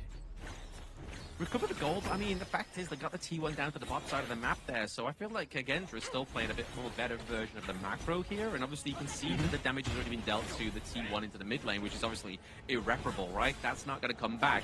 So the pressure being created here for Kagendra into the lanes is something that I feel like Blacklist might need to check. The macro game, right? We talked about this. This new Kagendra knows how to play a better macro game than before. Right now, Saule meeting the first 4 members of Blacklist here because Chami 1 is far away. They don't know this, but they know that he's not on the map. So they need to be really careful for Kagendra. Yeah, got to watch out for that Truth Mantra. A good setup of that, at least connecting onto 2 of the side of Kagendra could be huge here. Nice. The Light Burst does catch onto Fascia. Beautiful display there. Stampede does come through, locks him into place with the Winter is here. It's going to really stop that team fight taking place into the favor of Kagendra. So again, another good use of these ultimates here. Good control into these team fights. Blacklist is showing. Oh, they get the catch though. Yeah, they do get the catch. Unfortunately for the side of Golden Kite, he does get taken down, but he's able to get that T1. Like we were saying, we need to start neutralizing that priority that Kagendra created down to the bot side. Blacklist is just creating on the opposite side of the map here, so at least they're doing their bits, but it may be completely neutralized here as we have just Chi and Chaz just trying to defend this T1 into the top side of the map, where Sule just keeping them away from these minions, and they are going to lose that T1. Yep, they can't do it. Every single time, it feels like Blacklist is, edging it out. Kagendra just come back with another macro play, and Blacklist, they cannot handle it, right? We talked about the best of both worlds for Fascia. He's tanky, he's able to deal damage, and that initial jump of the Dragon, this is something that will make Dragon really scared to show his face in teamfights, because they can go on him anytime. Yeah, that's the problem with the Princess Frost, right? Like, especially if you don't have, like, the big, strong front line. I mean, yes, you've got the Beast, Zhang Fei. I mean, yes, you have the Martial Monk. But it's not the kind of, like, the most sustainable front line that you could be thinking of having here, or at least kind of somewhere you can be situated in the back line and know you're not going to be the target. But like you're saying there, Kid, you know for a fact they're looking at Dragon because already he's kind of controlling the narrative of these team fights. I think going on to Dragon is a great idea, but they also have to be really careful. Okay, nice attempted catch of the Zan here. Unfortunately, that attempt was nice. The idea was nice. Execution didn't really, match that. And Zan did have to burn the flash though. Oh, Splendor having to be used there, so Dragon will get caught out and doesn't have to use his flash just yet. But now we are going to see Zole into the middle of that Wintry here. They're able to claim that Tyrant onto the side of Kagendra, but it's going to be Zole that gets taken out here. Lu looking pretty low as well. They have to use the Pack Cleaner's ultimate just to keep him away from Zole, keeping him alive, because if they lose the Byron, that's one extra beefy bit of an initiation they don't have. Blacklist all formulated around about this T1 right now, trying to put the lockdown on the Phasia so they could just secure this T1 into the mid lane. Blacklist looking to do it, even though they don't have a singular minion. They get the love tap, they get the priority in mid. Lovely. I like the aggression coming out from Blacklist, right? You have to fight for every single advantage in this game, and you can't allow just backdoor protection to stop you from getting the advantages here. Blacklist really pushing up the ante and making sure that they extract maximum value, because if they did not take the T1 there, the trade for the Tyrant would not have been worth it at all. No, absolutely not. Absolutely. Losing a neutral objective, not getting the T1 into the mid lane, definitely would have caused disaster here for the side of Blacklist International. But I mean, you see the itemization here being built onto the Laurel Princess. Definitely go more for that AP damage, nice freeze. right? But once again, nice freeze into the brush. It forces Lu with the flash. They get the takedown. As we just talked about Golden Kite's itemization there, he gets the pick up, and they are looking to try and contest that. Azure Golden weren't able to quite get it, but still able to get the lockdown onto their support. Means that they're going to kind of lose a bit of a backbone here for the side of Kagendra for now. Yeah, I like this. Right? The magic build onto Golden Kite. Hang on, one more. Dragon is going to be forced to use the Splendor at this point. Saole looking for an opening for the team to buy space. But, Blacklist, I like this aggression. This is exactly what they need to do. And they are distracting them from the fact that Joshi is taking the Shadow Tyrant. And this is going to be Blacklist having the advantage for the first time in this game. Yes, he does have the advantage here. I mean, Justine's had the gold advantage pretty much, I think, for a little while. We saw it on the last itemization there as well. So he's still pretty much doing what he needs to do. Just keep farming up, just keep kind of like trying to get into a healthier situation when you are getting into, well, past this 10-minute mark right now, right? So now it's all down to the execution of Blacklist, maybe trying to potentially get the first T2 onto the map for themselves here. Yep, that would be lovely, right? Right now everyone's T2s are still standing. For the concern for Kagendra is this mid T1. They need to get rid of that. Meanwhile, for Blacklist, I think at this point, you really want to make sure that the bottom side of the map, the farm lane, you want to try and get down the T3s as much as possible, because that's the opposing lane compared to where the Shadow Overlord is at. And Blacklist can extract a lot of value if they get an opening at the bottom side of the base of Kagendra. Yeah, I feel like if nothing goes monstrously wrong here for either Blacklist or Kagendra, I feel like this game could totally go the distance here. But speaking of distance, we're going to get a bit of a pause here from either one of the boys right now. But currently looking at the current stature of the game, it's looking very close, man. Like, it's pretty much bottleneck between these two teams. Gold, kills, resources, neutral objectives. Seems to all being sort of like, none of them are being taken for granted, right?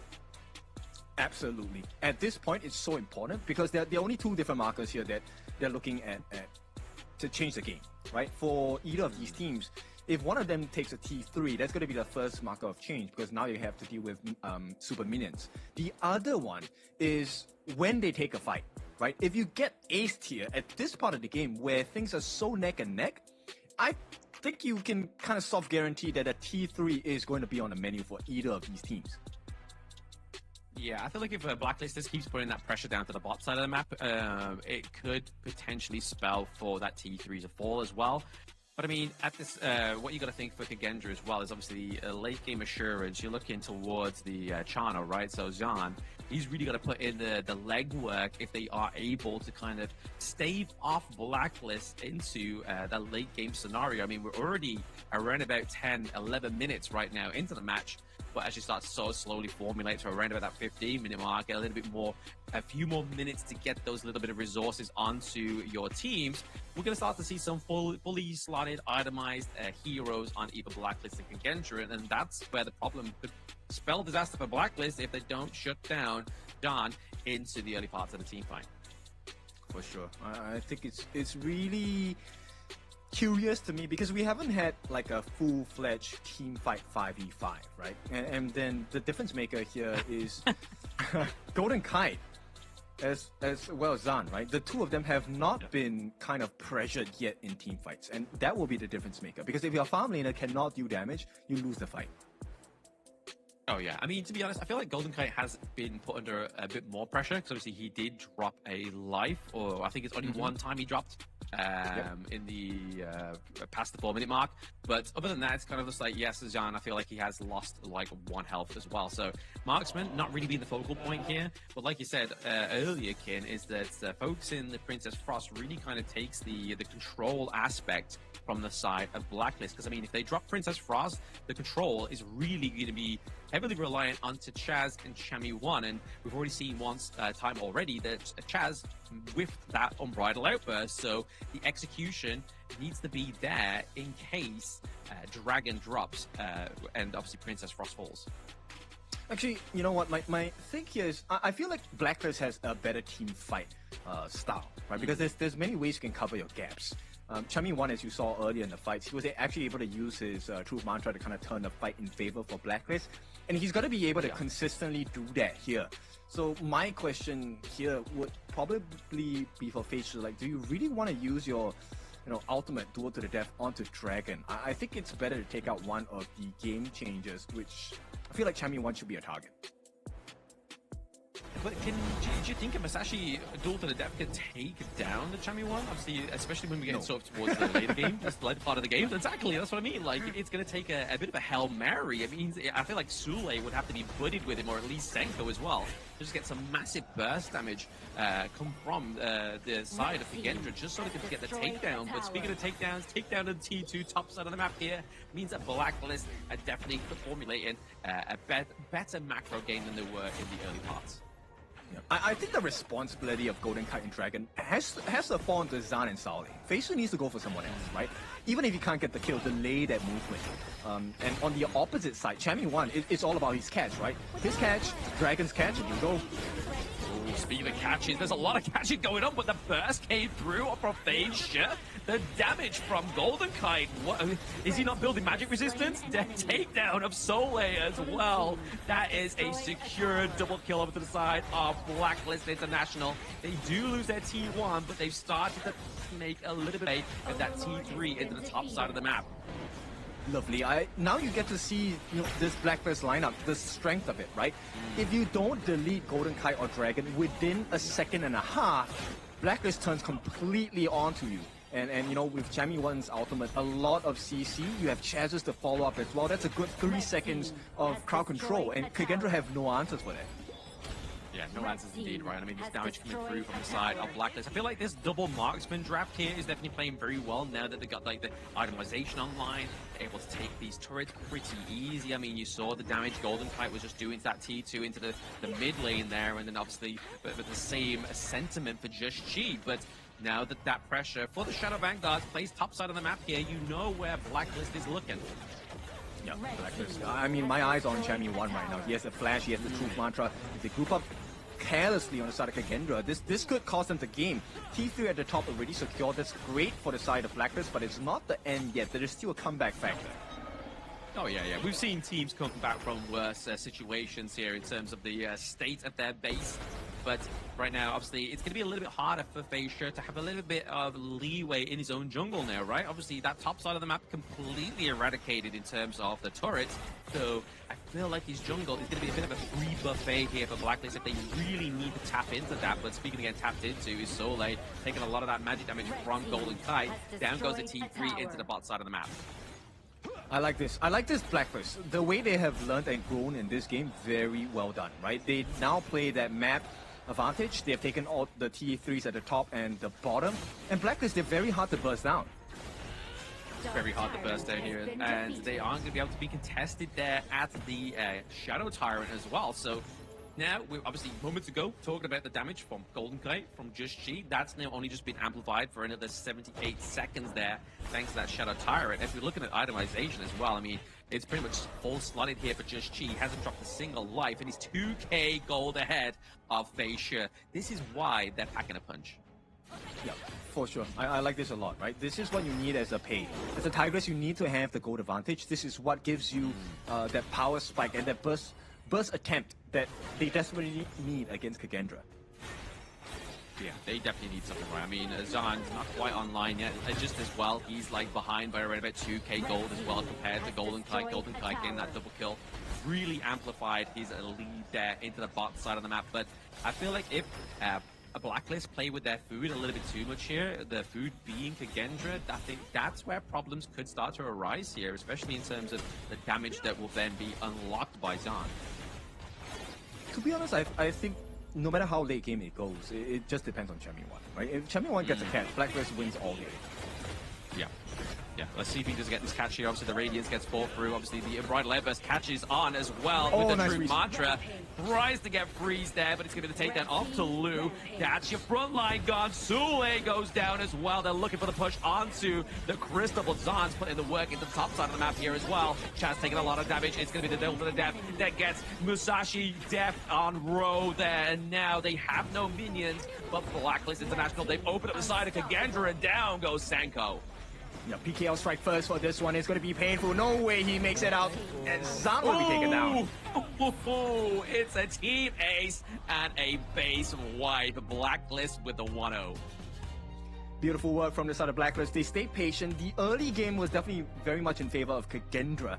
But Blacklist took the same script and played the map really well. Took the T3 on the top first, worked their way at the bottom. And once that base was barren, they knew exactly what they had. They had so much tankiness on the side of the support Chaz on the Zhang Fei. And with the help of Chami 1 making the catches along the slow by Dragon, it really was death's door for the side of Kagendra. So they strike first on the side of PKL. What else is to come?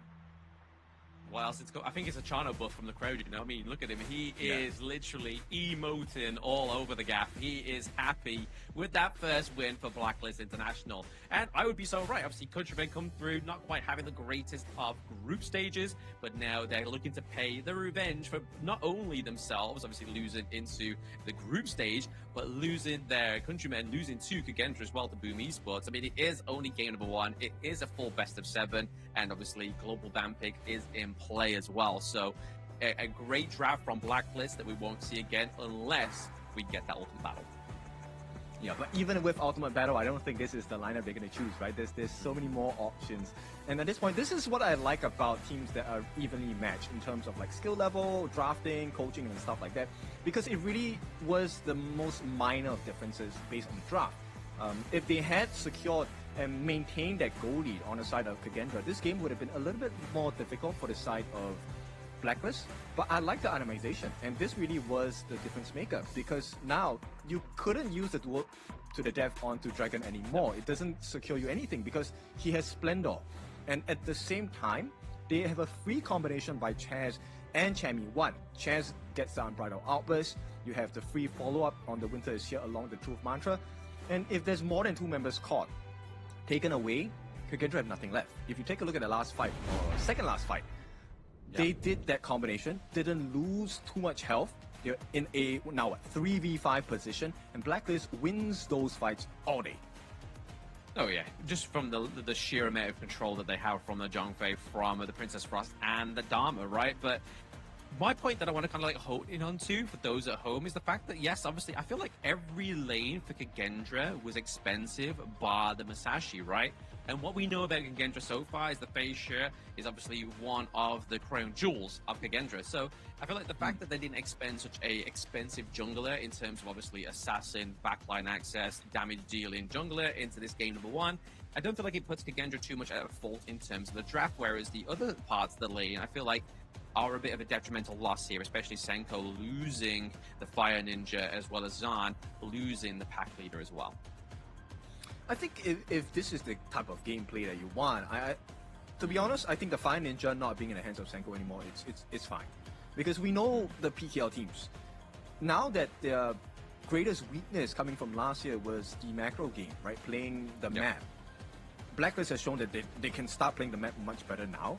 And Blacklist has already shown that PKL is a region that does team fights so well. So Kagendra needs to shift their mentality here, right? Senko taking a fighting lineup in terms of the Fire Ninja. Let's change it and see whether they can win the macro game instead. If they don't, then I feel like this series is in the bag of Blacklist. Yeah, I mean, they definitely want to get out of that bag. Kagendra, obviously, they've gotten so far within the IKL, within the Season 4 Invitational, already improving on like their last year's performance, always coming like pretty much close to last place. But still, there is work to be done when you're going against the Giants. There is a Blacklist International. But if you look at this goal graph, like, it doesn't look like it's going to be a huge jump here for Blacklist. Like, they were holding on to that gold lead for quite some time onto the side of Gendra, and they knew how to do it. But it was just because of those team fights that you were talking about, and Blacklist's potential into team fights, and PKL as a whole. It just shows that when it comes to the nitty-gritty, Blacklist aren't afraid to throw punches, whereas Gendra aren't quite as composed in those team fights. Yeah, I really feel like Kagendra kind of played their way into this loss, right? Which is they went to try and achieve the win condition for Blacklist. Like against Blacklist, you don't take a team fight, you play the map. And for some reason, Facial was consistently jumping. No fault of his, because it looked like a juicy target. Golden Kite was there as bait, and they took it. They took it at all as well. Like, Golden Kite was like kind of like a bit of a golden carrot. I mean, that should be his username in that game, right? Just being dangled in front of the team of Kagendra, and then just completely being prized away. And then you're into the jaws of the Shark. The Shark is literally numbing you alive, which is Blacklist International. But looking at these head-to-heads here, obviously damage-wise, it's a far superior onto the side of Just G here with around about 39k a lead in the damage, and then GPM as well is to be expected when you pick up such a hero like Tigers.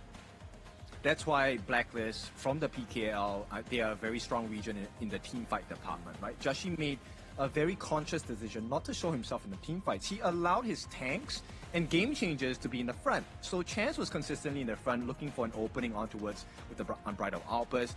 And Chammy was just waiting for Fei-Shi to get the dive onto anyway. It doesn't matter who he catches on the side of Fei-Shi, because Chammy was ready with that truth mantra. And that was how every single fight turned out. Chammy once slams Fei-Shi to the wall, you're out of a tank and damage jungle, and you lose the 4v5.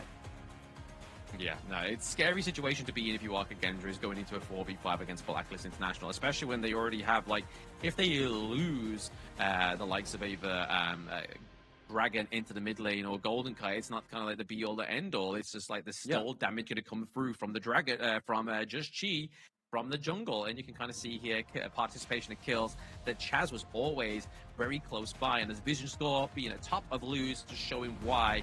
We was talking about it before, that the intel is the wintel, but winning MVP is going to be Just Chi for game of 1. 505.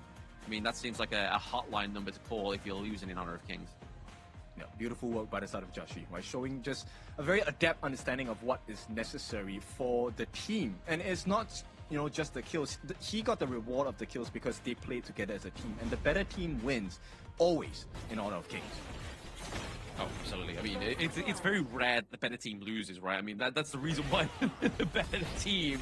Let's take that sentiment off the table there. But look at these highlights. Obviously, Kagendra had a good early game. They really were putting the pressure onto Blacklist, but I feel like it was just the motion and the steps out of danger that was really kind of clutching these, like, 3v3s, top side of the maps, or even these team fights. Just knowing how to sidestep certain skills on the enemy team was enough control for Blacklist to just completely manhandle that engage that was otherwise going to go in the favor of Kagendra. Yes, and I think you really should take a look at Chammy 1 here. The role of Chammy 1 in this particular team fight, he's not meant to take people down. He's just meant to buy time, right? Because once you buy enough time, the imperiled state will wear out, and, you know, once you're back with a portion of health that you have supposedly lost, you already have the numbers advantage, you have the gold advantage, you have the itemization advantage, the level advantage, everything in your favor.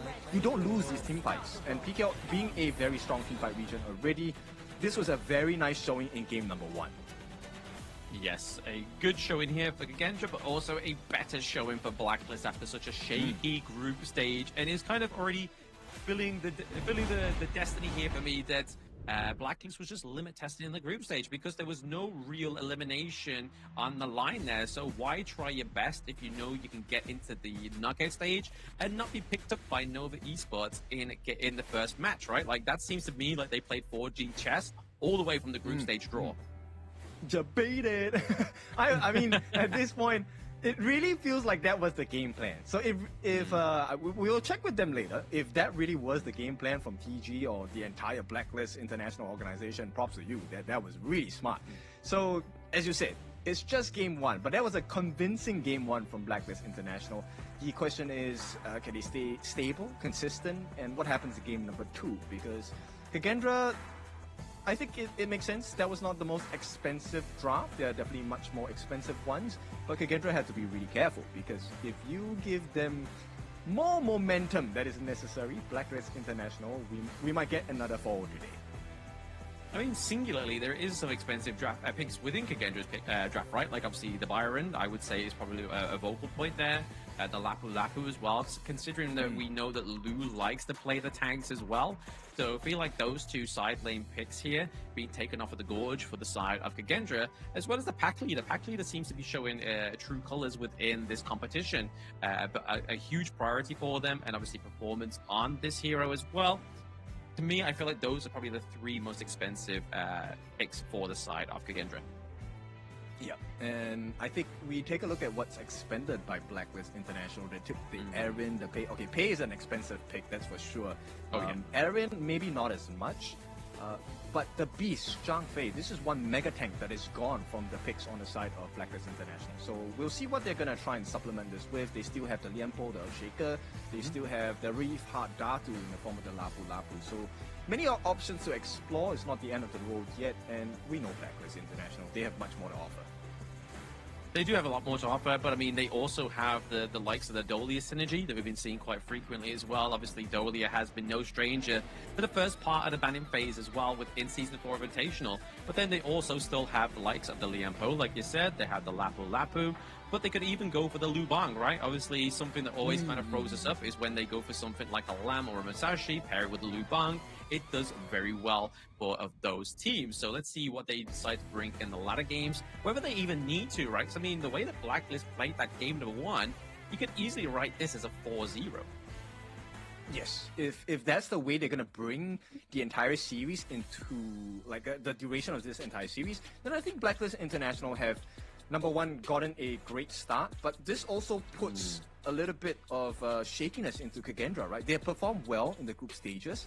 But if you break a team's confidence now at the knockout stages where the stakes are so high, I think this might be, you know, the kryptonite for Kagendra. Yeah, exactly. I mean, it's a good job they got some of the countrymen into the audience there for the side of Blacklist, because you can see just she like looking like, I hope there's no angry IKL fans gonna go like jump the stage when we win sort of thing. So maybe just keep your eyes on the phone for now and eyes on the victory if you are Blacklist International. Blacklist does get the blue side this time, so it looks like Kagendra has chosen the red side, looking for a little bit more of that reactive approach to the draft in this game number 2. Well, it is, they've gotten a bit of time to reflect on their actions. And so, Coach Reflect, let's see what else can he bring to the table for Kagendra, because they will need to tie this series up. We have seen Blacklist International run away with leads, and this is not a time you want to allow them to run away. Absolutely not. You don't want to allow Blacklist to run away, because obviously we already keep saying it, like they were top 4 in KIC 2025, so they are contenders for the throne of Season 4 Invitational. Banning out the Pei, I feel like is a good shout here, knowing that Fei Shi cannot have that pick now. But do you reckon we're going to see the Forge Mage and Chicha follow through into this ban phase here? Now they're already game 1 through. Obviously banning out the Byron, they don't want to give over these huge picks to Chami as well. I think this depends on one ban and one ban only. If we don't get the Dolia, if the Dolia gets banned out, then maybe we can take a look at that, right? Because if the Dolia Yangjin combination is in play, I don't think the Chicha makes a lot of sense. The sustain of the Yangjin is going to be too much. Unless it becomes a 4v1 situation where you take out the rest of Blacklist and leave Jashi as the lonesome player. Yeah, Kagendra, I think they understand, right? No Dolia ban means there is a Yangjin. I don't think you want to give the Chicha over the Blacklist as well. Ooh, interesting. They're going to go for Golden Kite's first pick here, the pack leader potentially, rather than going to lock in something like a Dolia, which now Kagendra could go and do, right? Like, they get first 2 picks. They could go for Dolia, Yang Jian if they really wanted to. There's the Dolia already. They're just missing the other part of the piece. Do you really want to go Yang Jian here? That's the thing. Right, because with the wolves, souls of the wolves itself, actually, I think Golden Kite is well protected. The hound catch, not as easy when there's like 8 or 10 wolves in your faces. My stealthy sword. I mean, that might not be the price, right? They might be looking to go for something else that's going to be into the back line. I mean, it's not always going to be the farm lane that's looking to be the prize pony of the Yang Jian, but I feel like Kagendra here locking in the Lung is probably just a save face that to make sure they get a good marksman pick into, rather than being at the victim of the second part of the ban phase. But Blacklist International, they give Chaz another tank. It is the national hero, Rifat Datu Lapu Lapu, as well as the new hero, the Evernight Aspiration. Well, I like the idea of it. Like, Lung offers you damage. It also offers you a lot of turret pressure, free hits from the Flaming Palms, or Ride the Wind, or Downpour. These are things that can help you melt the towers, especially even when they have backdoor protection. And looks like it does come true. Kagendra will pick up the Trilight, the Yang Jian here. I'm not sure whether it's going to be enough damage, though. I mean, that's the thing as well. I mean, would you pick the Yang Jian into something like the Evernight Aspiration, knowing that that's there? Because you could just literally take him away if you really want to. Like, if you're scared of your backline being jumped onto, just take him to the Shadow Realm. Just hope that you can survive. Hope that you can chain your CC on the higher long enough to keep yourself alive into that pool. But it does take away that beefy backline access from the side of Kagendra if they really want to work that way. Yeah, but we've seen it in display in the previous series, right? Nova showing us that if you have enough gold and advantage on the Trilight, yeah, getting caught by the Haya is no problem at all. He's gonna destroy you in the Moonscape Mirage. He may do, but the key word there, Ken, is having that gold lead. If you don't have the gold lead, then is it going to be the same scenario here for Kagendra as they get taken into the Moonscape Mirage here? But looking at these bands here, obviously the band of the Majestic Guardian, as well as a Tunecaster as well. It's going to be the Huan being banded, so they're trying to get rid of the potential of the Dolia and Huan combo to kind of create that hyper carry. And then over to the side of Kagendra, banning at the Luna, banning at the Masashi, really trying to force the hand of Blacklist here as well. But I mean, the Orgrin's still alive here as well if they really want to go and solidify the more front line. But it looks like it could be the Agudo, just to have that enhanced early game once again for Just She. I like it, right? And then we'll explore what this itemization is for the side of Jashi on the Wall Rider, Agudo, right? Some junglers like to go for the Sparkforge Dagger first. Some junglers like to go for the Deep Frost Siege first instead. Both offer different benefits. One with the Lightning Strikes, extra magic damage. Deep Frost Siege gives you a different stat in a form where you're more tanky, but you deal more physical damage as well. Exactly, it depends on what kind of damage they want and how fast they get the itemization, right? But it's going to be Kagendra fleshing out their draft with Mighty Conqueror here. So obviously we know great sustain, great backline access as well. So is it necessary if Facia falls that Sule can pick up the mantle and go way into the backline here also? But looking at Kagendra, they are quite late game focused once again. Yeah, and while they have a 3-angle approach, one from the Lung in terms of damage, one from Trilight and Mighty Conqueror, and then you have the backline, snipes from Sanko as a Celestial. I don't know whether it's going to be enough, because Blacklist International's initiation prowess is pretty strong. You have the Agudo ultimate, you have the Lapu Lapu ultimate, you also have the dive potential from the Charlotte. So I feel like it's a little bit more advantageous for Blacklist, and it's going to be very clear if they get the goal lead as on the side of Blacklist International. Yeah, which from game number 1, we know they can do, even if they're playing behind by a few hundred gold for quite some time. Obviously, Kagendra knows how to formulate the gold lead into the early game, but just kind of fumbled a bag part way through. And no fault of their own, right? Obviously, they just weren't quite expecting that team fight potential from Blacklist International in that game number 1. But in the Season 4 Invitational, you cannot underestimate your opponents, or else you are going can see yourself at that 1-0 scoreline for now. But Kagendra, game number 2, looking to neutralize that lead here, make it a 1-1. But like you were saying, in terms of the team fight potential and the initiation from Blacklist International, they have a lot. They truly have a lot. So Kagendra's, plan here is very simple. You have to come up with a new encryption code because in game number 1, they were completely downloaded by the side of Blacklist. They broke that code for sure. Now Blacklist, they are trying to clip the wings off of Kagendra again in game number 2. If they can do it again, this is going to put Kagendra in a very nasty spot. Let's see if they can do it here. Let's see if they can. Obviously, game number 2 is far under the way here as well. Obviously, we see then bot side of the map, Golden Kite taking that 2v1 potential down there as well. Obviously, using those wolves just to kind of tear away Lung into the early game. You can imagine that the damage is there as well, but Blacklist looking to help themselves to the enemy's camps, not contested as well. So they're actually been a little bit more successful with their access into the enemy team and with the intel, knowing that Feisha is down into the blue side. They're able to take 2 camps away. I mean, this is to be expected on the side of Blacklist, right? The Evernight Aspirations picked by Dragon, very fast wave clear in level 1, so that rotation was definitely expected. And the Tuskball take, look, Senko as a Nuwa Celestial, you don't win the early game wave clear at all, especially when Lu is not helping you in lane as well. So Kagendra, this is nothing new to them. It's now at this point, how do they recover in terms of farm against Blacklist International? Very true. I mean, you don't want to kind of overstep this 2v1 in top side of the map here as well, but you do see the Blacklist actually rotating up to try and make a priority for this Space Sprite right now. Just tease level 4, you can use the Gorge Mobilization, the Annihilation, not Annihilation Merge just comes through, but Feisha is able to get out thanks to those creation blocks there. Very nice play by Kagendra, but the pressure has been still placed in top side of the map as they secure the Space Sprite. And that's what we mean by, team play. Senko coming in to save. If he had allowed Facer to get shut down there, this would have been a horrible game. The Wild Rider for Jashi is one of the fastest jungle clear heroes in the game. And Facer as the Yangjin does not have that kind of speed. So the fact that he got his life saved by Senko, that was a huge moment for Kagendra because they're still keeping pace. Yeah, that would have been a huge effect to his GPM onto the side of Kagendra. We've already seen from the last game, obviously, Just Chi was able to out GPM him, but obviously it is down to the hero selection. You are paying, you're meant to be farming up that quickly. Same with the Agudo as well, right? Obviously, as you say, it's one of the faster farms, farm lane here at the jungle heroes on Honor of Kings. So you're going to look to try and basically capitalize on that. But speaking of capitalizing, he's getting that last hit on that Firebeak there for the side of Blacklist. So even though they tried to invade the jungle, they weren't able to get the prize.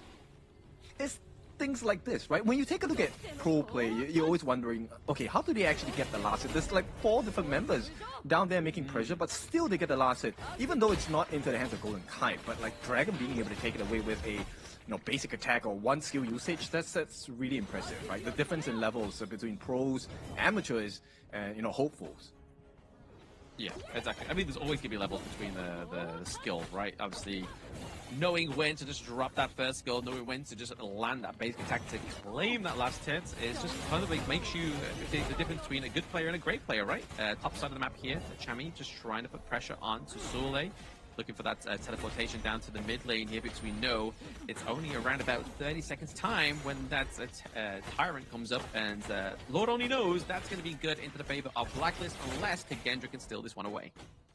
Yeah, I mean, the power spike for Blacklist is definitely in this first, I would figure first 13, 14 minutes of the game. The moment it hits towards the later part of the game where Senko is fully farmed, Zan is fully farmed, Faces is fully farmed, Saule is fully farmed, the late game is definitely much more in favor of Kagendra. It's not a guarantee, but it's going to be a lot more difficult for Blacklist International. So they need to take as many turrets as they can. Any of these neutral objectives will definitely help their cause. Looks like the Doomsday being built here by Just Chi. He's going to go for looking to take down the health percentage damage here for the side of Kagendra. A little bit of tip attack going on around the Tyrant, but it looks like it's going to secure it by Blacklist International. Got Chami in the wing here, just trying to keep away Soleil into that team fight. And now Just Chi recuperates into the mid lane just to give over a little bit of aid to his Clash lane. Yeah, but the perfect disengage, right, from inside the Blacklist. Most teams don't really make this kind of smart move, which is they get caught out after they take the objective. But Blacklist was really clear about the direction and the angle in which they wanted to exit the fight. Kagendra had no way to really get the catch, right? Chemi won. As mobile as he is on a Charlotte, this was a beautiful move to try and bait out Sally as well. I mean, we talk about late game, obviously going over to the favor of Kagendra potentially, as you said there, Kim. I mean, we're looking at over the Blacklist as well. They do have the Rose Spencer that is a late game hero as well as Golden Kite. So it's not like Blacklist don't have a late game orientation as well, right? No, definitely not. But it's, of course, a much stronger chance for Kagendra, right? Because they have many more players that can do a little bit more late game damage, which is why it's so important this early part of the game for Blacklist. You definitely need to get the T2s. If you don't get the T2s here before the 15-minute mark, it's going to come back, and you have to pay some taxes for that. Going to come back and bite you in the behind, right? That's what potentially could happen to Blacklist if they aren't able to kind of monopolize on those T2s much earlier in the game than expected. But that Annihilation just there, just kind of won't hit the minions, I guess. Maybe just desperate times call for desperate measures. Yeah, I think that's a misclick right there. His thumb probably slipped because that was not an angle for any of the minions. I mean, is that your excuse? The thumb slips? Yeah, my thumb slips all the time, so. On execute? Is it when you're selecting your thumb skills? Is that when your thumb slips? Yeah. I really want to get the heals, I want to get flash, but somehow, it lands on execute. Oh no! So. Yeah. it's like that meme where people are like, oh, they're falling and they're meant to be picking something up, but then it goes all distorted and they end up on bed. That's you picking execute. It's like, I swear I picked heal, but oh no, I've got execute, my finger slipped. Yeah, tech issues, it's fine. We just make do, right? Yeah. At this point, it's a 1,000 goal lead for this other Blacklist International, which is healthy, it's great. And of course, knowing this with the pick on Jashi, if you're new, the Wild Rider, able to take turrets for free even with backdoor protection. So Blacklist is fulfilling that win condition that we're talking about, right? This early game, 7 minutes into the game, they've taken all the T1s across the board from Kagendra's map. And this is a start to a potential great end if Blacklist International can keep this up. If they can keep the momentum up, then obviously it's really looking hard here for Kagendra to try and bring this one back, right? Like you said, obviously late game, you are looking more towards Kagendra in terms of their firepower, of their potential of damage output there as well. And currently, there's not been a single bloodshed in this game number 2, so that's already kind of showing here that either Kagendra's playing very coy here, playing very sort of like away from Blacklist out of these team fights, or it's just Blacklist are just waiting for that key moment. They want to make the kills count, I think this is all making sure that they get the turrets first, right? Because the response from Kagendra, it's effort, but it has not netted any result. And Blacklist needs to keep this at this exact juncture, right? They don't have any answers on Kagendra. They can't force that push in the mid lane, right? And until you get that mid T1, there isn't much space for you to roam around the map because your T1s on the side lanes have been taken. If you take a bad team fight with no vision information from Blacklist International, you lose the fights. I mean, looking here, 3 in the bush here, thinking that Senko's just going to focus at it and be the only one. I don't think Blacklist's going to take that bait right now. Looking to kind of lean out the minions under the T1 here, but it's going to be easily done by Kagendra to neutralize any of those minions crashing through, but just using that to phase check and see if Sule is in that brush, and he was correct to do so, right? Like, he was waiting in the wings, waiting to get the shut down here, but it looks like it's going to be the Tyrant got up the side of Kagendra this time around, so sharing that one, but the takedown of the Sule is going to be the first blue going onto the gorge here for the side of Blacklist International. So now their macro plays, the macro Maestro is off of the gorge for 20 seconds. Is this where we start to see Blacklist formulate around these sidelines, get those T2, potentially T1 into the mid lane? Yeah, the time they're buying, look, both sides now Kagendra have to choose. What do you choose? Regardless of what you choose, there will be damage done structurally, or at least pressure across the map. And Blacklist, they're not going to be coming here without any other rewards as well. The Azure Golem now going into the hands of Chaz, while Jashi gets a couple of licks in on that T1 in the mid. Not the biggest amount of damage, but this is, as you know, CDK, Shimmer, a glow of hope for the side of Blacklist to be able to break a T3 before that 15-minute mark for Kagendra.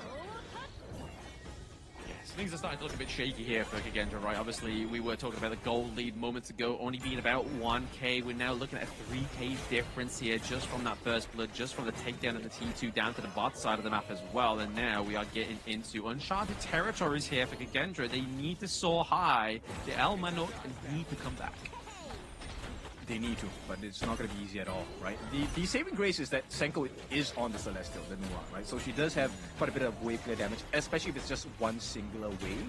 But then this puts a lot of pressure on the rest of your side lanes, right? Kagendra needed that answer. They don't really have the best wave clear in terms of Zan, the single target burst damage.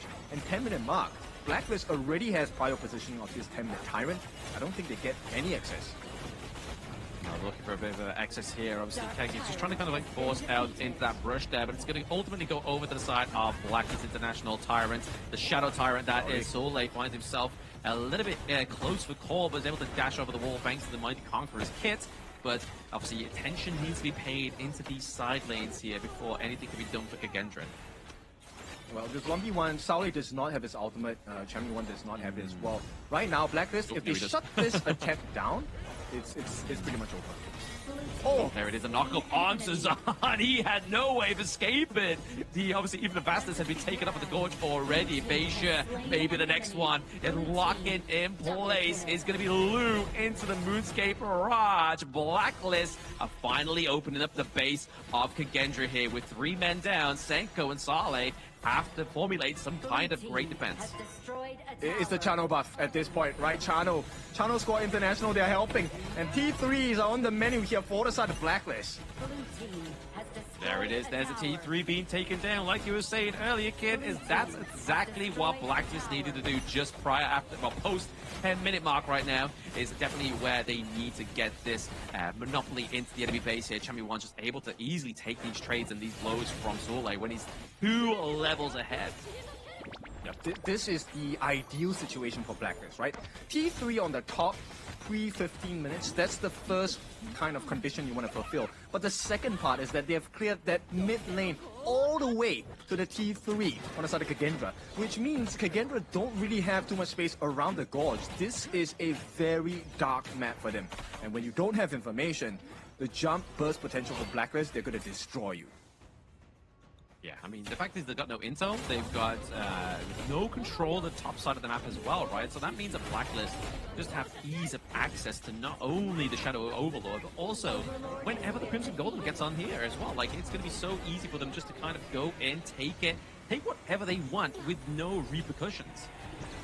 Yeah, Lu unable to find any value here because Face is still too far behind. He's level 13. Joshi already hitting max level 15 here. And with the gold lead they have, it's about, what, 6,000 gold ahead? No, 8,000. That's crazy. 8,000, yeah. Yeah, you're taking 2k away from them. What, are you some kind of taxman? Are you the British taxman by any chance?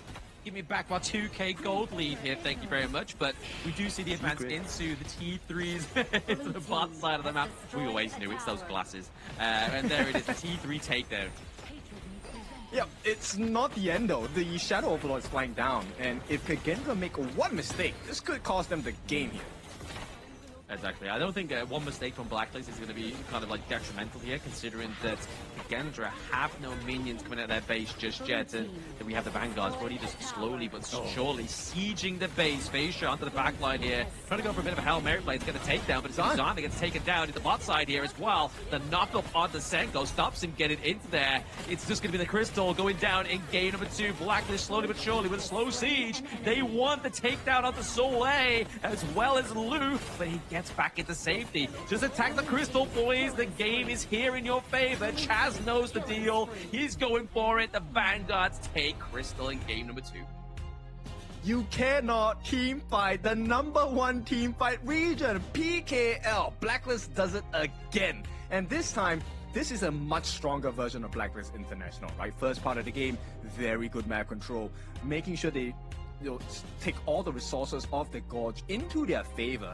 And when the fight is ready to be taken, that is when Blacklist International strikes. And once again, they have broken the code. They've broken the code and broken the fans at the venue. They're doing all kinds of things for the side of PKL. But hey, Blacklist are winning, man, so they have all the right to brag, right? Like they said in the chat, in the viewers saying, hey, Blacklist, it doesn't matter if you lose. just don't lose to Indonesia. And they're stepping up to that mantle and saying, okay, bet, let's not lose to Indonesia. And right now, Blacklist International are up to 0. Yes, and this really puts into perspective what the Kagendra squad is going through right now, right? Because every single answer they're thinking of completely shut down, right? Every single angle that you think, okay, maybe this is the PKL weakness, this is the Blacklist International weakness, completely cut out. You can't win the map, you can't win in resources, you can't win in team fight. So what do you do here as Kagendra? Just smile and wave. I mean, I feel like that was the strat from Reflex, you know? The coach was just like, lads, if you don't get any kills in the early game, if you lose your T2s a little bit early, I think it's just smile and wave. The strat is going to be just let's GG, FF 15, let's go for game number 3. But now they find themselves in a very sticky situation here on the side of Kagendra, because now they're 2 games into the global ban pick, but now they're obviously very further away from any kind of victory here, whereas Blacklist just need 2 more wins. Yes, a very scary notion here, and at this point, they're already halfway there. That's the scary part, right? A lot of people think, okay, best of 7s, if we go the distance, it's going to be a long one. But Blacklist are already halfway there, and if they take this next win, that's series point on the line. Not what I had on my cards today. I think a lot of PKL fans will be like, no, that was totally on my cards. Well, congrats to you, because I am not having a great day in terms of predictions here. I mean, we all know what happens when you bet on Kagendra. They do the opposite, right? So you bet on Kagendra to win. We know your affiliation with Blacklist International, Mr. UK Taxman. You wanted them to lose in this one, but Blacklist International looking at this one. Not a single death in game number 2. That's how correct the code was for Blacklist. I'm just taking a page out of TG's book. Right? This guy has played the long con, and it's working. Taking a page of a checkbook. Yeah, well, this checkbook seems to be working for the side of Blacklist International, right? Keeping the same roster, making sure they put the right investments in the team, it has worked out. These are the same 5 boys that have gone through HOK since 2024 when it was first introduced. Now, in 2026 HOK, KIS4 is working out great.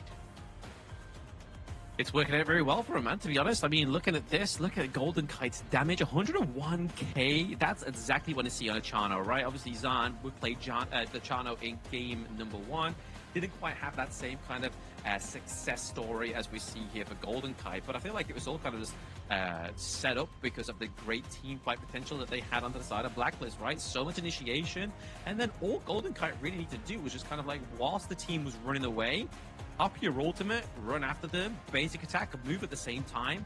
Very impressive. Very, very, right? And this actually starts off with the Wild Rider pick, the Aguro for Jashi. One of the things that they managed to achieve this game was the fact that when they dropped the furball down, right, Gauge mobilization, that kind of switched Kagendra's minds. That's the first part of the formula. The second formula, if you notice, I'm not sure whether they will show this in the highlights or not, is the fact that there were multiple times that you see Dragon on the higher, the Evernight Aspiration. He actually saved his ultimate for Saule here. And when he procced that Moonscape Mirage, it forced Saule to use all his skills, sometimes even the flash, to get out of the fight. And this means Golden Kite had all the time in the world. This twinning effect that you are asking for in the start of the game from Blacklist International, they did it all. Exactly. They clearly had their 24-hour sleep like Chano did earlier for the Tri-Nationals clash. They have solidified and set up the link of the twins. They are now pretty much hive-minded, and it's showing onto the Gorge, right? Obviously, 3 kills, 3 assists, not a single death here for the side of Dragon. And obviously, regardless of having the lack of damage, it's the utility, like you were talking about, King, with the Moonscape Mirage. Just locking Lu in place so he just can't either do anything or give over any heals. Really kind of took a hit to the sustainability of the team fight of Kagendra. Yes, it's just too many things to deal with, right? And okay, it's a very small thing, but Golden Kite with the Wolves as well, every additional target that is available on the side of Kagendra, if you don't clear that in time, you have to stay at that lane, which was the mid lane, right? Kagendra spent so much time defending that mid wave in mid T1 that Blacklist had the opportunity, after they won a small team fight, to work the side lanes down, and suddenly you find yourselves, hey, I don't have a T3 anymore. Yeah, I mean, they're just putting the wheels in motion, right? Like, obviously, they were able to get the T1s without any real team fight, but then as soon as they fell, I mean, they even got the T2 into the clash lane. Yeah, which one is it? I believe it is going to be Golden Kite because of the damage. There it is. Golden Kite with the damage to pack leader. It's kind of like, guess who? Is he got long black hair? Like, who is it? But no, it's going to be Golden Kite with a 305 KDA. But more impressively, that 101k damage dealt. Nah, we're joking. We know the difference. If you haven't noticed, the difference between the twins is the hairstyle, right? That is how you tell apart the identical twins of Golden Kite and Dragon. But this game, Golden Kite, he really had what I would consider as one of the most smooth transitions in this game, right? Never once was there truly a time where he was threatened to be taken down, because everyone was able to stave off the aggression on the side of Kagendra. More importantly, they kept Fei at bay. That's the crazy part. Yeah, kept him at bay. Didn't really have a good solid start there as well. There was no real use to the Dolier and the Young Jian combo. But I feel like it goes back to the point you made into the draft there, Ken, is the fact is that you're normally using that to get the lockdown onto something like the farm lane, right? But then when you have a pack of wolves around you, if you drop the hound and he goes onto a wolf, what are you going to do? Dive onto a wolf and just get the cooldown reduction off of the first ability and then hope for the best? You're probably already in too deep at that point. Yes, and you're wasting your damage. That's the thing. You need to get your damage onto the appropriate members on the side of Blacklist International. So it looks like Kagendra, they need to hire, I don't know, some sort of security protocols here, because Blacklist has decoded them twice in a span of 2 games in this best of 7 series. If they get to decode them one more time, this is series point for the side of Blacklist International.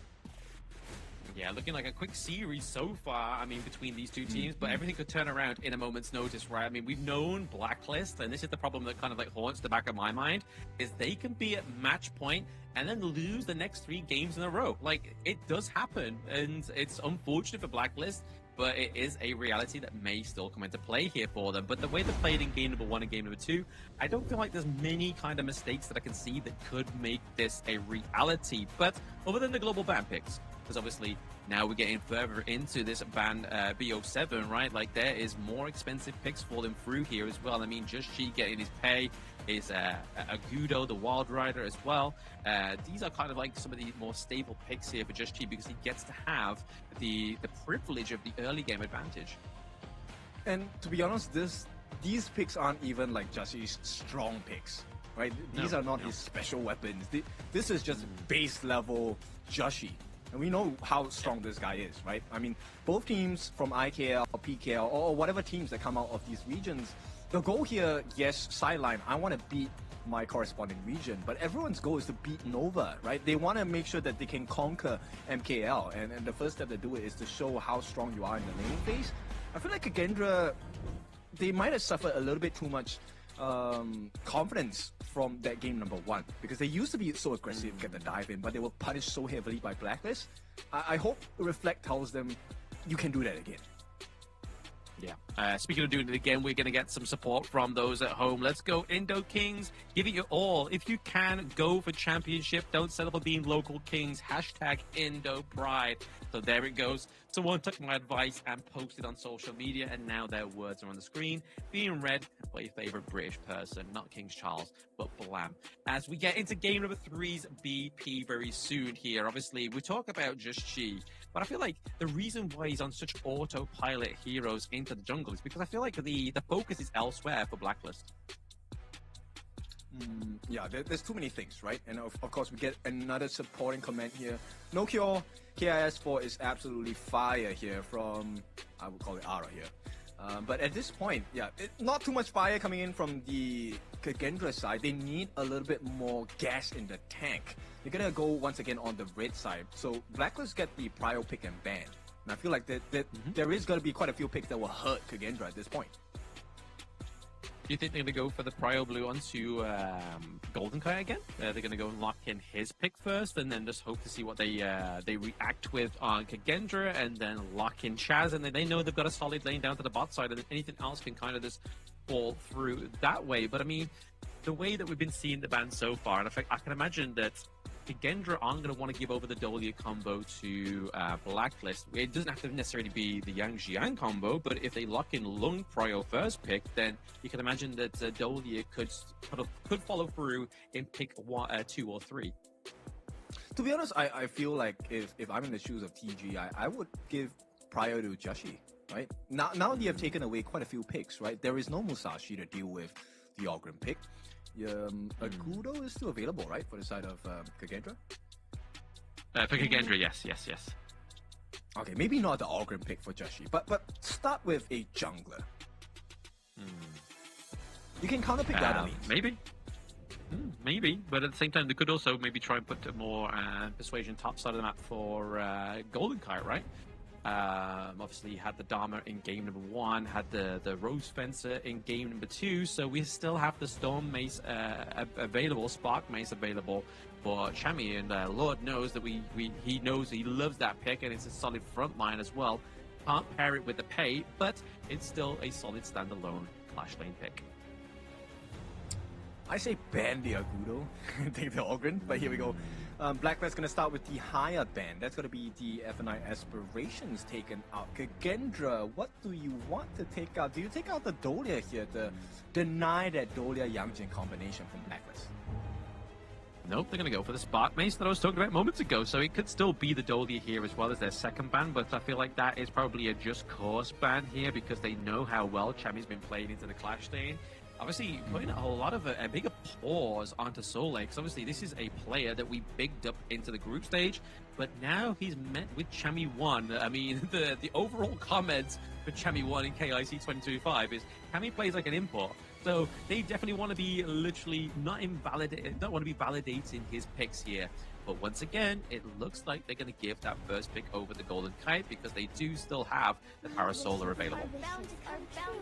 Okay. Nice start with the RE. This is gonna... I'm so curious, what does Kagendra go for here, right? They need to give Fei Shi a jungler that is able to snowball really quickly in the early game.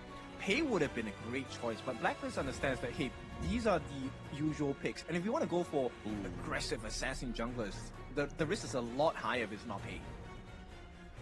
I mean, the idea makes sense here as well. Obviously, you're trying to get the catch as well as the Martial Genius, but you've got to try and catch the Parasolar. That's the whole problem. But that's amongst all the other objectives that are going on with an Honor Kings already. So that's already a lot of resources trying to be placed down here. Try and get the shutdown. Did they try and lock in something like the Xiao Xiao like you was talking about in game number 1, right? Knowing that the Ali is going to come out of somewhere, but it looks like Chaz is going to get his a big pick into the support role here as well. The Peacekeeper, Mutsu, as well as Dragon on the Fire Ninja. They are looking for an aggressive game here. This is going to be a poke composition coming out from Blacklist, right? I'm just curious to see what Kagendra shows at this point of time. Okay. If they really lock it in, okay, guarantee, soft guarantee, maybe not a full guarantee, soft guarantee, I think the alarm comes into play here. I was thinking exactly or maybe the the same Hano. Exactly the same thing, yeah. Lamb comes into play, or High Note into the Clash lane, or do we see the return of the Lubang, right? They go for Lamb, Lubang, last 2 picks, so they get not only the counter to the Gudo, but they also get the delivery service here as well. And you can kind of see that debating that kind of delivery service with that Masashi ban as well. Yeah, because it takes a lot of attention away, right? Nice ban as the final one. No Xiao Xiao for the side of Kagendra, no Breeze Heart. That would have been a perfect answer for not just the Parasolar pick, but for Peacekeeper as well, right? Once he gets the thing inside the box. Now, let's see if our guesses are correct. But Kagendra here, okay, they're going for a little bit more control. The Silk River, I think it's a great answer against a potential Lam pick. And we'll see if that's going to be the cause here. No, it's going to be the Seafarer in the Clash lane. Interesting.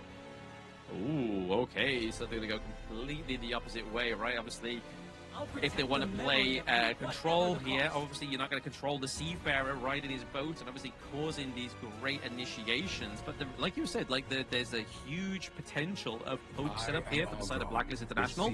But now they have the sustain of the Orgren, and now they have even the setup of the plays here of the Seafarer with the set sail. But Kagendra are looking to go and run the Agudo into the farm lane and have Featherfoot into the jungle. Okay, I like the idea of it, but this puts a lot of pressure on Senko. If he doesn't get the catch, this game is pretty much over. And if you take a look at the composition on the side of Blacklist International, I want you to notice something. The Seafarer in the Clash lane, he actually has decent wave clear as well. And this means Blacklist International still get to play that map control game that they're looking for in the early game. You get the initial wave clear, get the TP down, you have your ultimate to go straight back into your lane if it's necessary, or even start a team fight, of which they have so much control. You have the Ryu Engine from the Fire Ninja, you have the Cannon Blast from Peacekeeper, and then Golden Kite once again is going to be left untouched.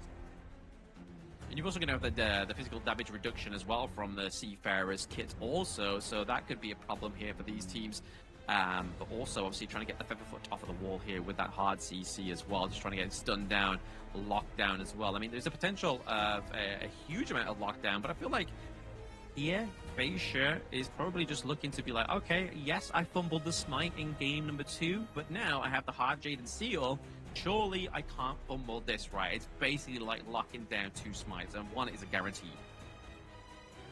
I think this whole game is all about Senko, in my opinion, for Kagendra. If Senko plays well, I think Kagendra wins this whole thing for this particular match itself, right? Because if you take a look at the initiations, it's quite a huge risk for the side of Kagendra. You need to commit. Sauli needs to put his body on the line if he wants to make the catch as a martial genius on the Ma Yin. Agudo, you need to throw the ultimate down for Zan to be able to get the lockdown. The only safe way of approach probably is Lu and Senko. These two. Yeah. They were set up with some huge control here. Obviously, use the pull from the Silk Weaver, and then maybe potentially just try and get the pull, the damage from the likes of the Featherfoot or the Martial Genius. But I do like the Agudo in farm lane. Farm lane Agudo is something I like to play personally. I was in a bit of a rut in ranked until I picked this hero up, and it's very oppressive, right? Like you currently go, like you don't need your support in your lane once you get to level 4, right? It's kind of like having a 2v1 at all times after level 4.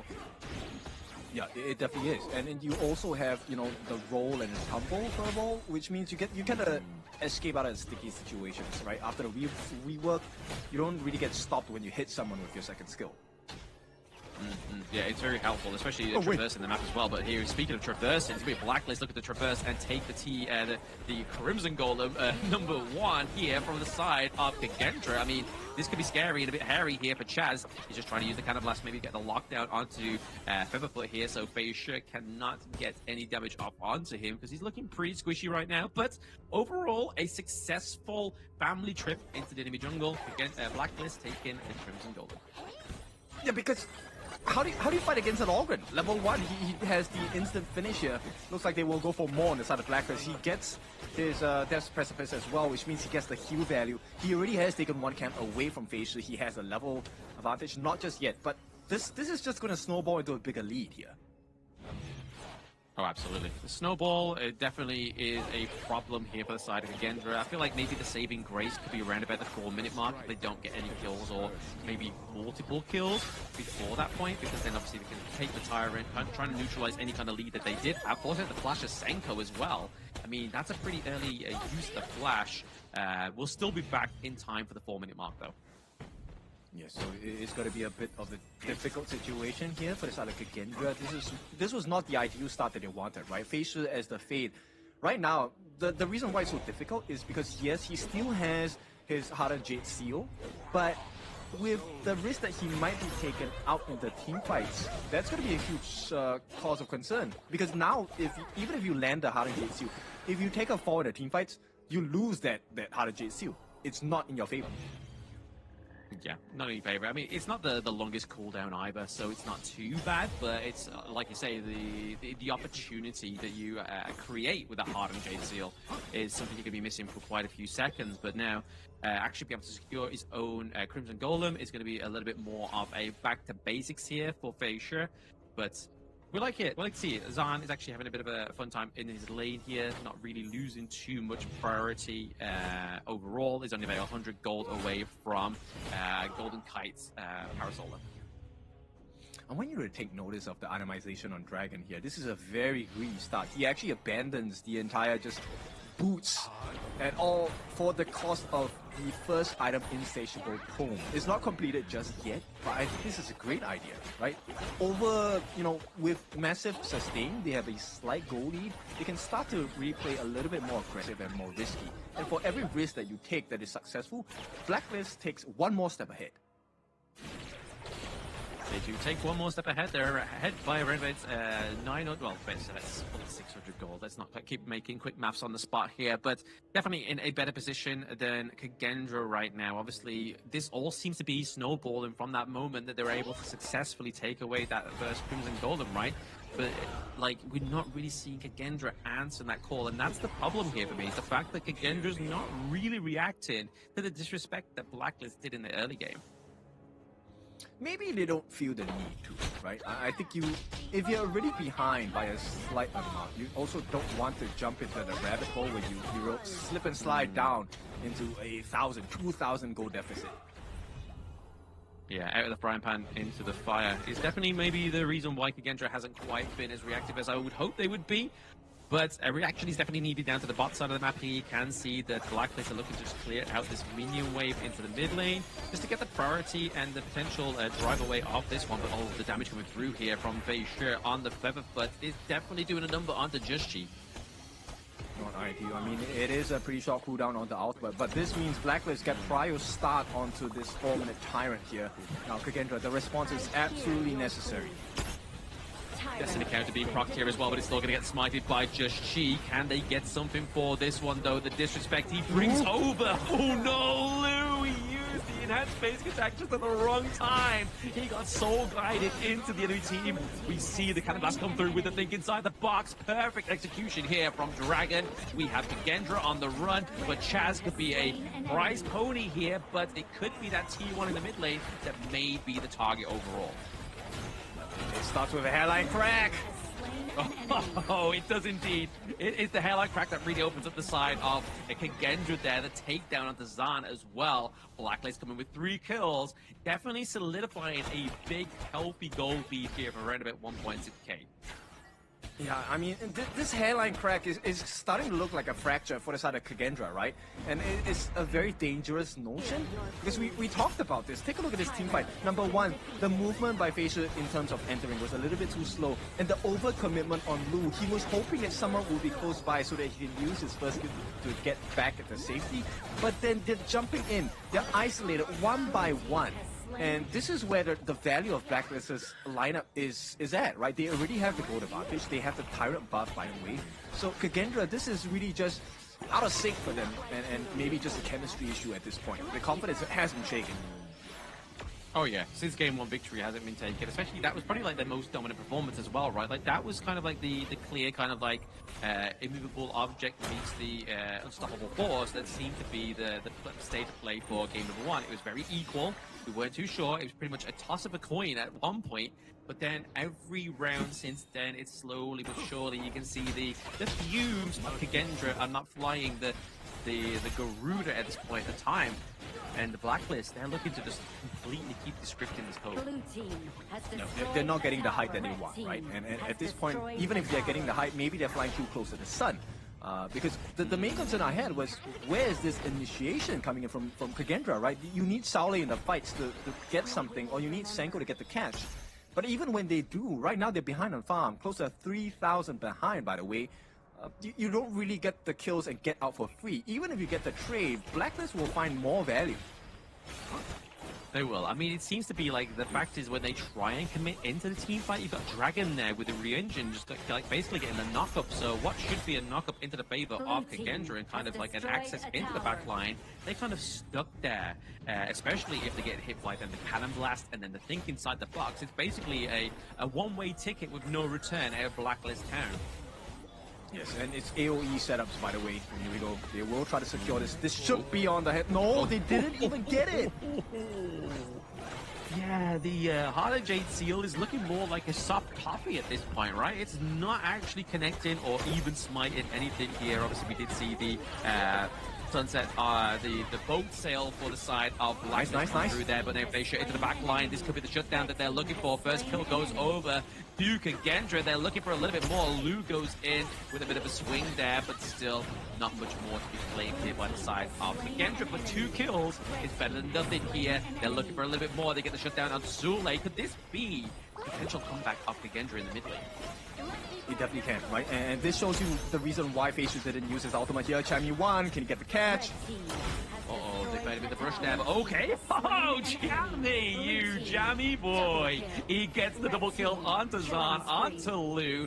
Fantastic play there, but I feel like that's basically the collateral damage here. So damage control for the side of Blacklist, just to make sure that they don't lose any more ground in that mid lane. There we go, that's the shimmer of hope they were looking for. Kagendra, that was a great fight for them to take at this point. So understanding that they may not be able to take the Overlord away, and at this point it isn't the biggest loss, but to be able to find the angles to get the lives of Blacklist International members, that's going to be really important. Now the trade-off here is that Blacklist International now, they have full prior over this Tyrant. It's not the Shadow Variant just yet, so Kagendra can count their lucky stars at this point. But they need more fights like this for Kagendra.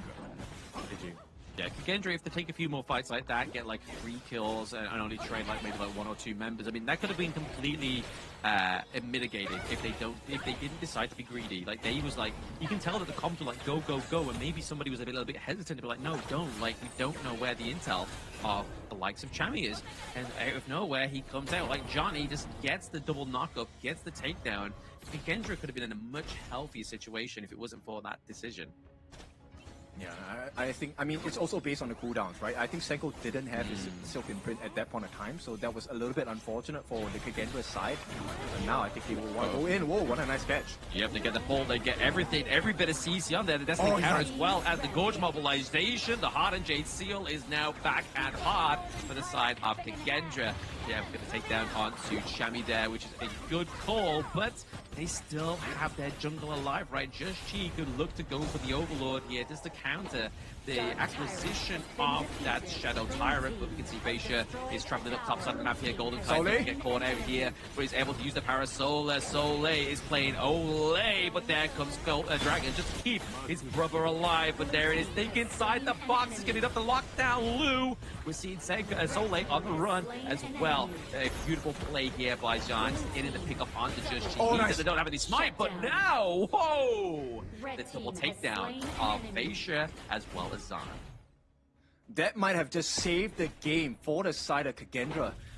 Why I say that is because Golden Kite actually took a fall as he took Fascia down as well. This means Blacklist cannot take that Shadow Overlord, because if Golden Kite was alive at that point, at this particular point of the game, he does have Frenzy. He can lifesteal his way back up, get the Shadow Overlord, and suddenly Kagendra now has to face with pressure on the T3s. But thankfully for the side of Kagendra, that's not going to be the case. Chami 1 finding value with the camps. Blacklist have to reset. They do have the reset for now. I mean, it's a good point to reset rather than be a little bit overzealous here. I mean, they can't afford to be. They don't really have the minion wave over there on the bot side of the map here as well. But I feel like they don't have the intel that's needed to make a good move forward here. So I feel like maybe just reformulating, getting these buffs over to the likes of Golden Kite and Just Chi here as well is probably the right call for Blacklist. Yeah, at this point, I think Blacklist needs to win the team fight. That's the most important part, because you can't risk the opportunity of the Shadow Overlord being taken away by Fascia's ultimate here on the Hardened Jade Seal. So Blacklist, this is the risk they're taking. They cannot be caught, Joshi! Uh-oh. Oh no, there's too much in that one brush there. I think that was a bit of a mistake. He shouldn't have gone into that brush. Maybe just wait till his teammates came through.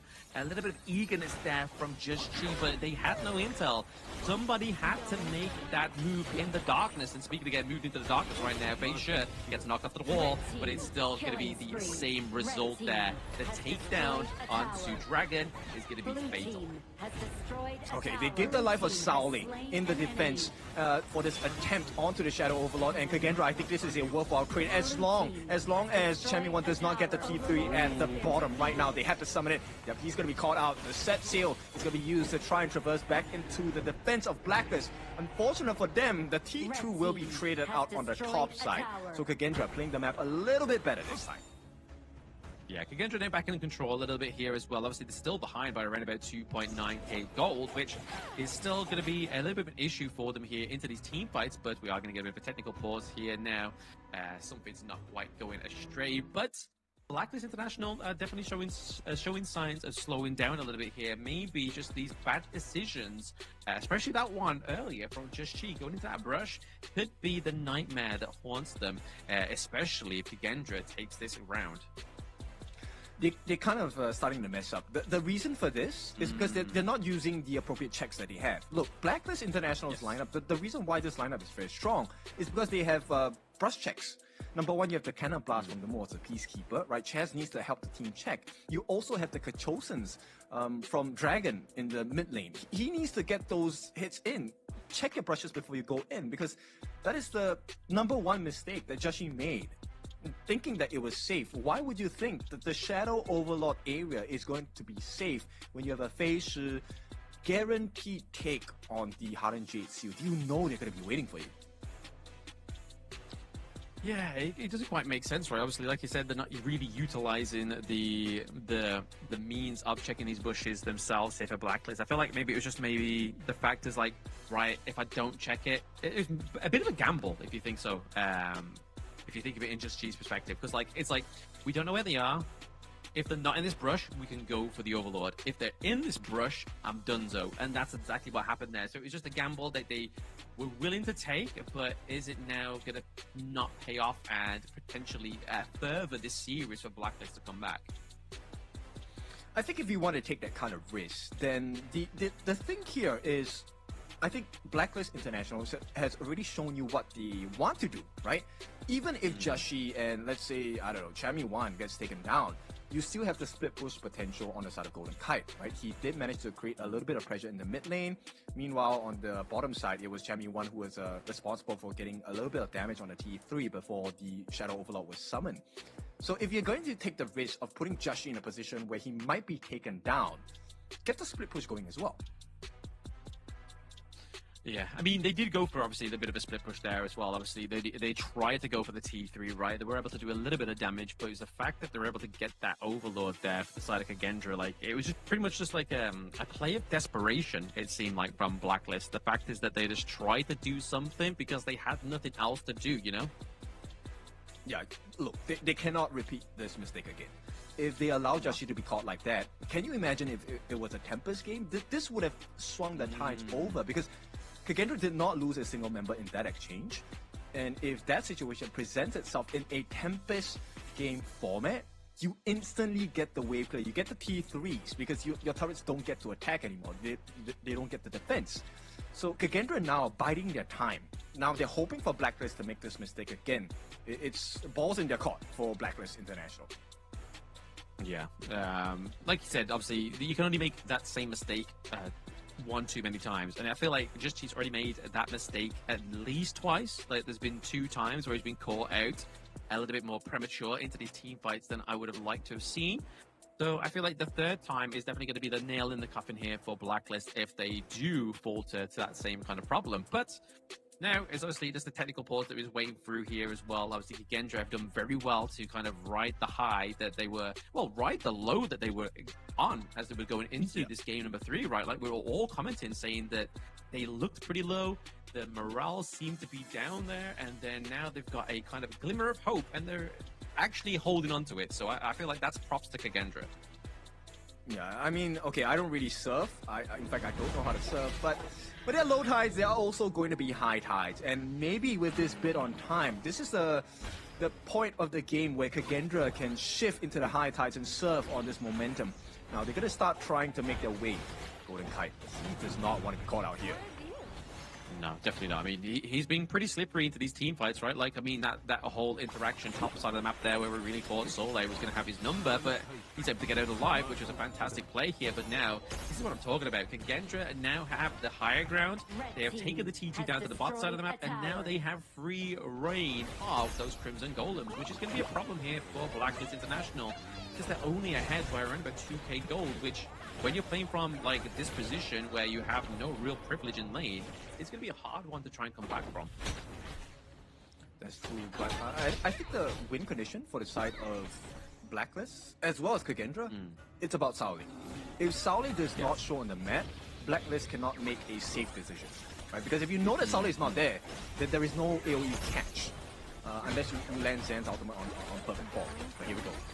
Ooh, baiting out of this Tyrant here, so you're able to get the pull potentially here onto Chaz. Soleil's just kind of like abusing and just being a little bit of a harasser into the backline here of Blacklist International, but he has been caught there. You can see where he is. The knockup not going to quite come through. He gets out with the whatever's there, but it's going to be the bring through for Lu. But Lu is actually itemized up now that the damage coming from Just Chi is not going to be enough to get the takedown, but now comes Dragon into Lu. It's going to be the Conductor of Souls. Death Precipice gets pulled. The activation, the execution comes through. So sustainability here for the side of Kagendra is going to be a bit of a problem. Also, that minion wave top side of the map is going to be a bit of a problem here for the side of Kagendra as Soleil tries to commit a lot of that ult. He's used it in, gets serious. Is still waiting to be procced here by the side of Soleil. This is going to be a reset for the side of Blacklist, right? Facial, he cannot be caught here. He needs to play a little bit safer. Nice catch. Oh, very nice catch there. Chaz actually leaves with a bit of his life there. It's going to be the Cannon Blast that really puts the pressure on Soleil as well. But now it gives them room to actually get this Shadow Tyrant, which could be very favorable here for the side of Blacklist International. All right, based on how we're looking at this game is going, if both teams actually play a little bit less aggressive, I think we will be heading into a Tempest game. Oh yeah, no doubt heading into the Tempest game here if they don't actually get some kind of real leeway for either of these two teams, right? So obviously, if you look at the condition of the Gorge for both of these two teams, it looks a little bit healthier for Blacklist just because they have that T2 into the mid lane, whereas that damage onto that bot T3 is really going to be the weak point, or at least a focal point here potentially for Blacklist. Yeah. Okay, Joshi actually goes for the Blood Rage. We'll see if that's the correct item in terms of the team fight here, right? The extra shield and the extra health percentage damage is definitely going to be important, but this T3 defense needs to happen for Kagendra. Oh, it does, but it looks like the minion's going to take it there as well, so they do open up the base of Kagendra, but at the same time, Facial should look at the base, run at least that Overlord, but he's like, guys, I need to get out of there, thanks for the intel. If he's stuck around, he's really holding on to the fact that his Hardened Jade Seal is going to hit the way he wants it to. Yeah, Kagendra was hoping that Blacklist was going to stay a little bit longer, right? That was the whole reason Facial wasn't involved in the defense. He was trying to sneak away that Shadow Overlord. But the attempt, of course, has been thwarted. Now, Blacklist International, they don't have to take this Shadow Overlord. They just need to bait Kagendra into a team fight. That is the whole onus of this here. Taking it is a perk. Ooh. Yeah, they've got this. That was too quick there for Blacklist International. A little bit too slow for Kagendra to actually make any sense of that one. But they get the Hardened Jade Seal onto the Crimson Gold, and denying that one away from Blacklist is probably just going to be a little bit of a Hail Mary play there by the side of Kagendra. But finding Soleil is the aim of the game, and Chami was able to do that. This then depends on Kagendra, right? If they can make a defense on this absolutely destruction of a push from Blacklist on the top side, then maybe there is a chance of a comeback. But if they cannot deal with the, number one, staggering of the waves, or just clearing the waves in general, then Blacklist takes this in the next 2 minutes. I feel like they need to take it the next 2 minutes, right? Because obviously if they don't, then like what we were saying earlier is like there is a potential Tempest Dragon on the cards here for either of these two teams, and it could be a long game, but the pressure into the top side of the map being put here as well as the Radiance from the side of Blacklist International is really going to zone out the side of Kagendra. That T3 is definitely going to fall. A few Night pose being spammed there onto the side of Blacklist International, but rather than just keep going, they're looking just to keep cracking and chipping away at that base. It's a very smart move by the side of Blacklist, right? Now, let me explain to you why this positional turret difference is so advantageous for the side of Blacklist. Because on the side lanes, now there are going to be super minions marching down, right? That's a given. Yes. But if you're talking about wave clear, Blacklist, they don't really have to care about too much. The mid lane is an easy win for them. They have a pressurizing wave on both sides of the map. So Kagendra going to be forced to choose. You have to defend. Yeah, do you choose your side lanes? Do you choose to defend that T3, the last soul surviving one on the side of Kagendra here? that's going to be the kind of the golden decision here for the side of Kagendra. But right now, Blacklist International, they're just kind of like making the name here, but maybe just to get caught out here. He does build the Sage's Sanctuary just in time, but is that going to be enough here? The Gorge Mobilization doesn't quite hit at the same time. Blood Rage being connected as well. Lou dives in, but is it going to be enough to keep him locked down? The pull comes through from Senko. That is going to be trouble here for the side of Blacklist International with Chance on the run there. Lou dives in a little bit too quick, and now Facia is onto the back line. Ardent Shade Seal doesn't quite proc onto anybody, but now Golden Guy gets taken down, and that's a problem for Blacklist. They have 2 members alive, but nobody to answer the call at that Tempest Dragon. Overzealous. I think Joshi was definitely overthinking there at that point, right? He actually used his Conductor of Souls, thinking that the Kagendra members would dive him at the point of his revival, but they did not. Very smart decision by the entire team. So they are in sync at this point, finally. But here comes the pain point for the side of Kagendra. They have to defend against super minions on the top and the bottom. This movement from the side of Kagendra was really great. And Lu, for the first time, that aggression on the catch for the Bitter Farewell really worked towards their favor. Separating the team, Zan now has advantage against Golden Kite, especially when they have the support of Lu with the redemption for the roam item and the heals coming in. So this is now the prime point for Kagendra to mount their comeback, because if they can't do it here, there's no other way. No, exactly. Not with 6 seconds left onto the Tempest Dragon here for the side of Blacklist International. I mean, the goal lead at this point means absolutely diddly squat. We're 20 minutes in. Everybody should be pretty much 6 slotted in terms of their itemization. It's all going to be about locking in and interchanging those active items that have now got an increase as well, because that 20-minute mark has now been procced here onto the Gorge. But this is now anyone's game. The worst team fight, whatever happens here, whichever team comes out more battered and bruised, is going to lose this one. The main thing for me here is both Facial and Joshi, they are only left with 1 Sage's Sanctuary charge. That's it. Yes. Both of them are on cooldown right now. So if you're able to take out either one of these junglers, that gives you an immense amount of advantage in terms of the win percentage ratio here. Exactly. It's all going to be pretty much eyes on the prize here, and I feel like Just Chi is always kind of like out of line here onto the Ogryn. I feel like it seems to be a bit of a staple thing here. Whenever it goes onto the Ogryn, big mistakes happen. So it's never kind of like a big pick that I'm really hoping for here. Obviously, pressure being put down to the bot side of the map here with that minion wave come through. Facia is now away from the team fight, so can really a 4v3 here really take place? And the pressure still surmising here as they take a look to try and take away the Azure Golem, not quite getting it there, but they're probably looking for Soleil, right? Like, they're just like, hey guys, he's not anywhere near us, he's more than likely going to be near you guys with this Tempest Dragon style. No. Yeah, I think if they don't stop in here, this is a guarantee. But the split push coming in. Oh, Chami down to the bot side of the map as well. Could be the basically game changer. You can see that he is looking for the run. They do get the Tempest Dragon here, but Chami is going to be able to get the crystal takedown with the minions. It's going to be dissipated. Oh, the freezer charge! It's actually going to be enough! And Chami gets the crystal in game number 3. This one is a Blacklist International staple. I don't care who does it, whether it's going to be Joshi, whether it's going to be Chami1. We'll take the team fight for you, but we're going to take your crystal. Beautiful work. Wow. Like I said, like, it's all down to the activation items at that point, and that frigid charge was enough. And look at that, we see that Auto Loss is very proud of that one, being one of the BKL representatives there, as well as one of the talents, but very well played there. They knew Blacklist that they could not take the team fight, because so many times Just Chi was just getting caught out left, right, and center, just thanks to Senko on that Silk Weaver, as well as just sort of like the Gorge mobilization from the Wild Rider as well. This was all enough to lock him into place and just pull him into the enemy team, and then the damage was just too much at that point. Yeah, this is the risk you're taking when it's a Tempest Dragon attempt, especially when you have 2 broken T3s in your base, right? And the fact that they picked up the Seafarer, one of the strengths of that is when the set sail essentially is a free TP, right? And yeah, look, he even used the Frigid Charge on the side of Sauli to try and freeze the minions, but too bad. You don't care about the minions as long as they stay alive. Chami1 is just going to get those swings on his anchor, and what a play from Chami1, but entirely on the side of Blacklist, hive mind. They knew exactly what was going to happen there.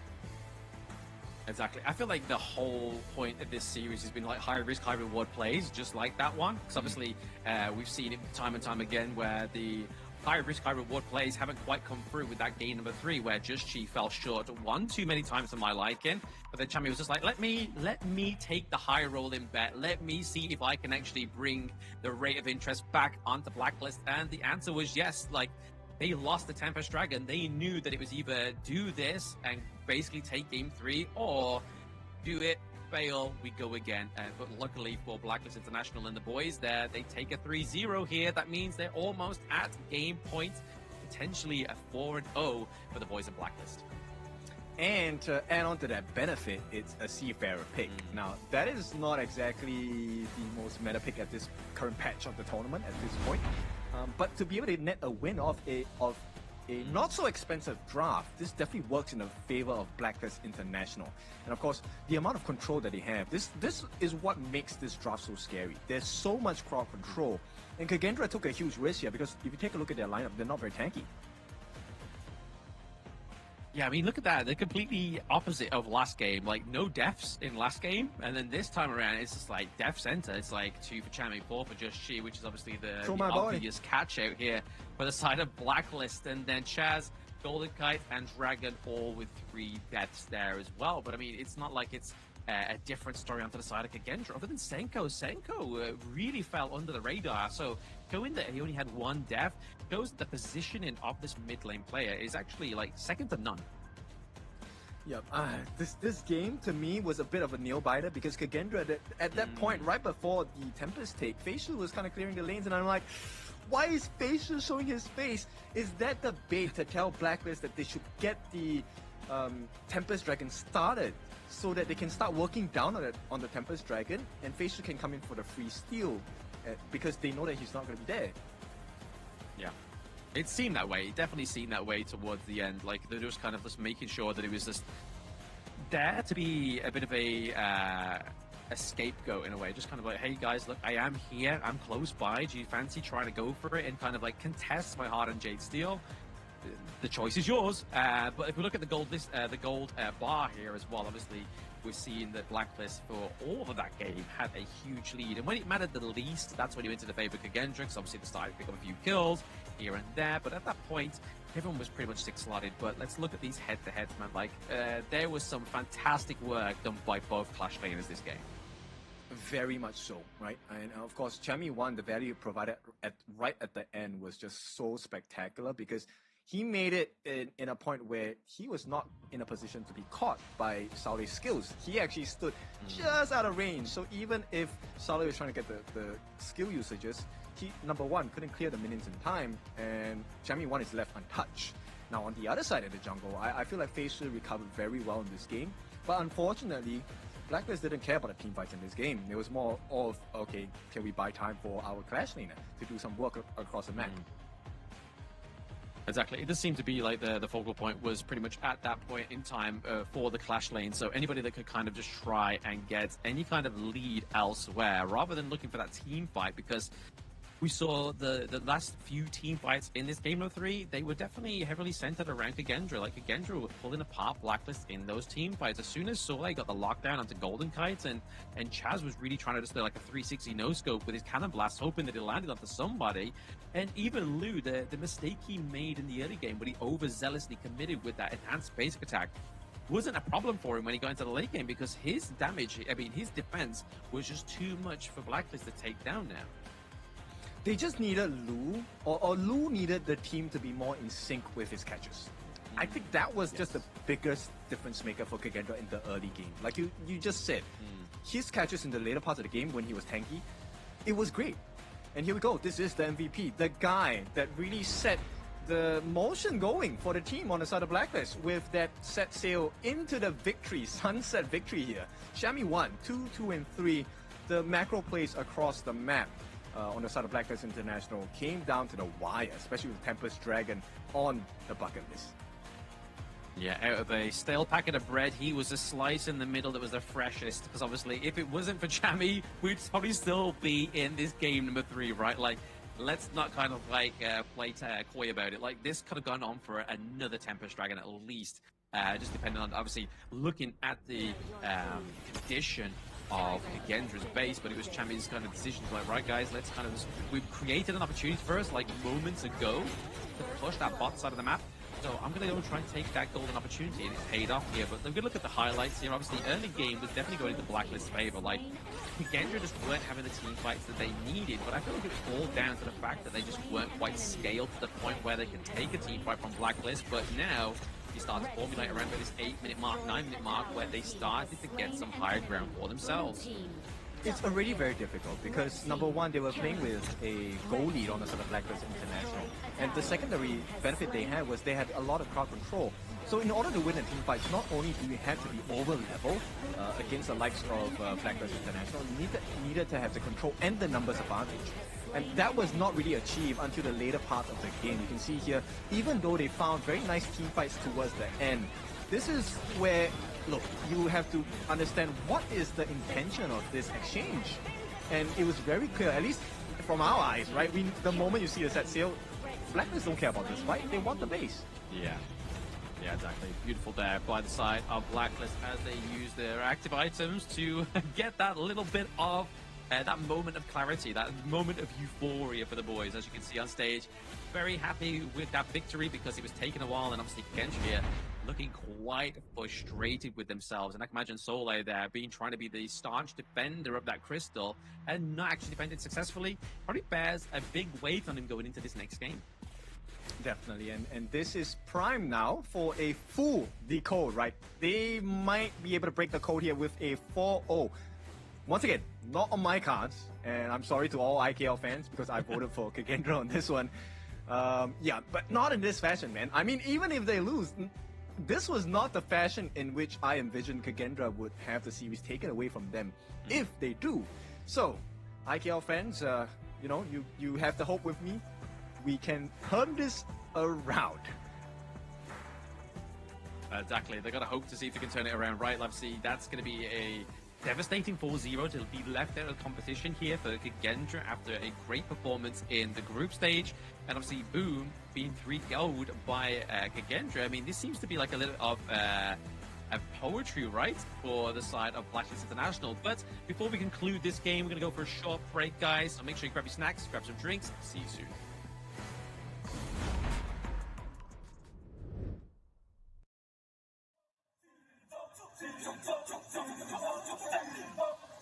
Kings Invitational Series, let's go!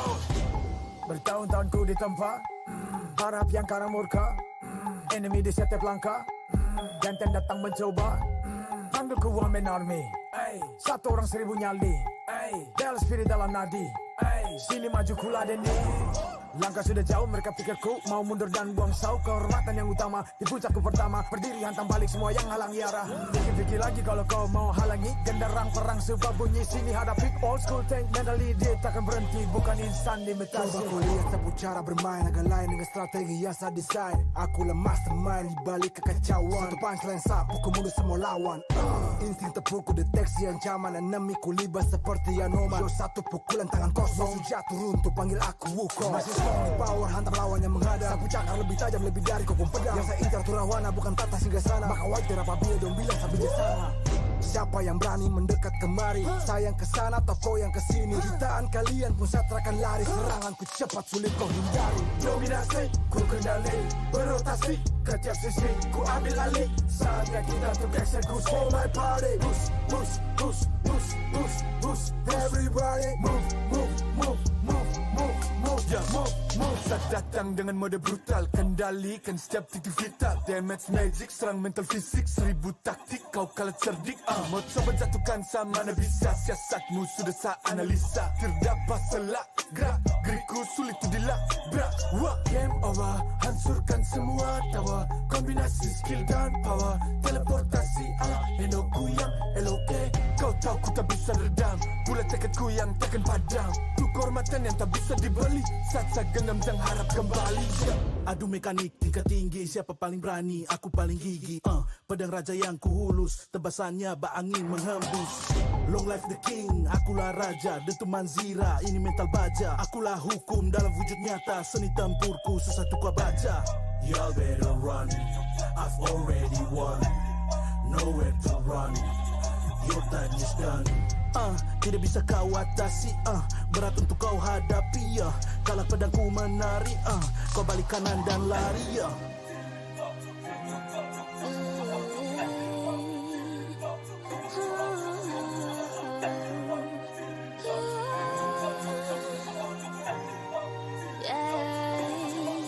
Come get me, kau di singgah sana. Aku cinta I'm the queen, feel alright. Orang jajali ternyalain dah. If you want me, profit gue mah. Siapa tadi panggil, cause I'm ready. Siapa bilang aku tak punya nyali. Don't try me, ni aku sebut api. Yes, my melody, you can touch me. You ready, you jajali lagi coba. Welcome back, everybody. After that short break, we are going to be potentially heading into match points here for Blacklist International if Kagendra cannot pull themselves up by their bootstraps. This is obviously the season for Invitational in Jakarta, Indonesia. So if you are local, make sure you are dropping by to check out these amazing games we've had so far today. But joining me now, we've tagged out Kindofu. It's your favorite kind of baller. It's Hauler. Joining me for game number 4.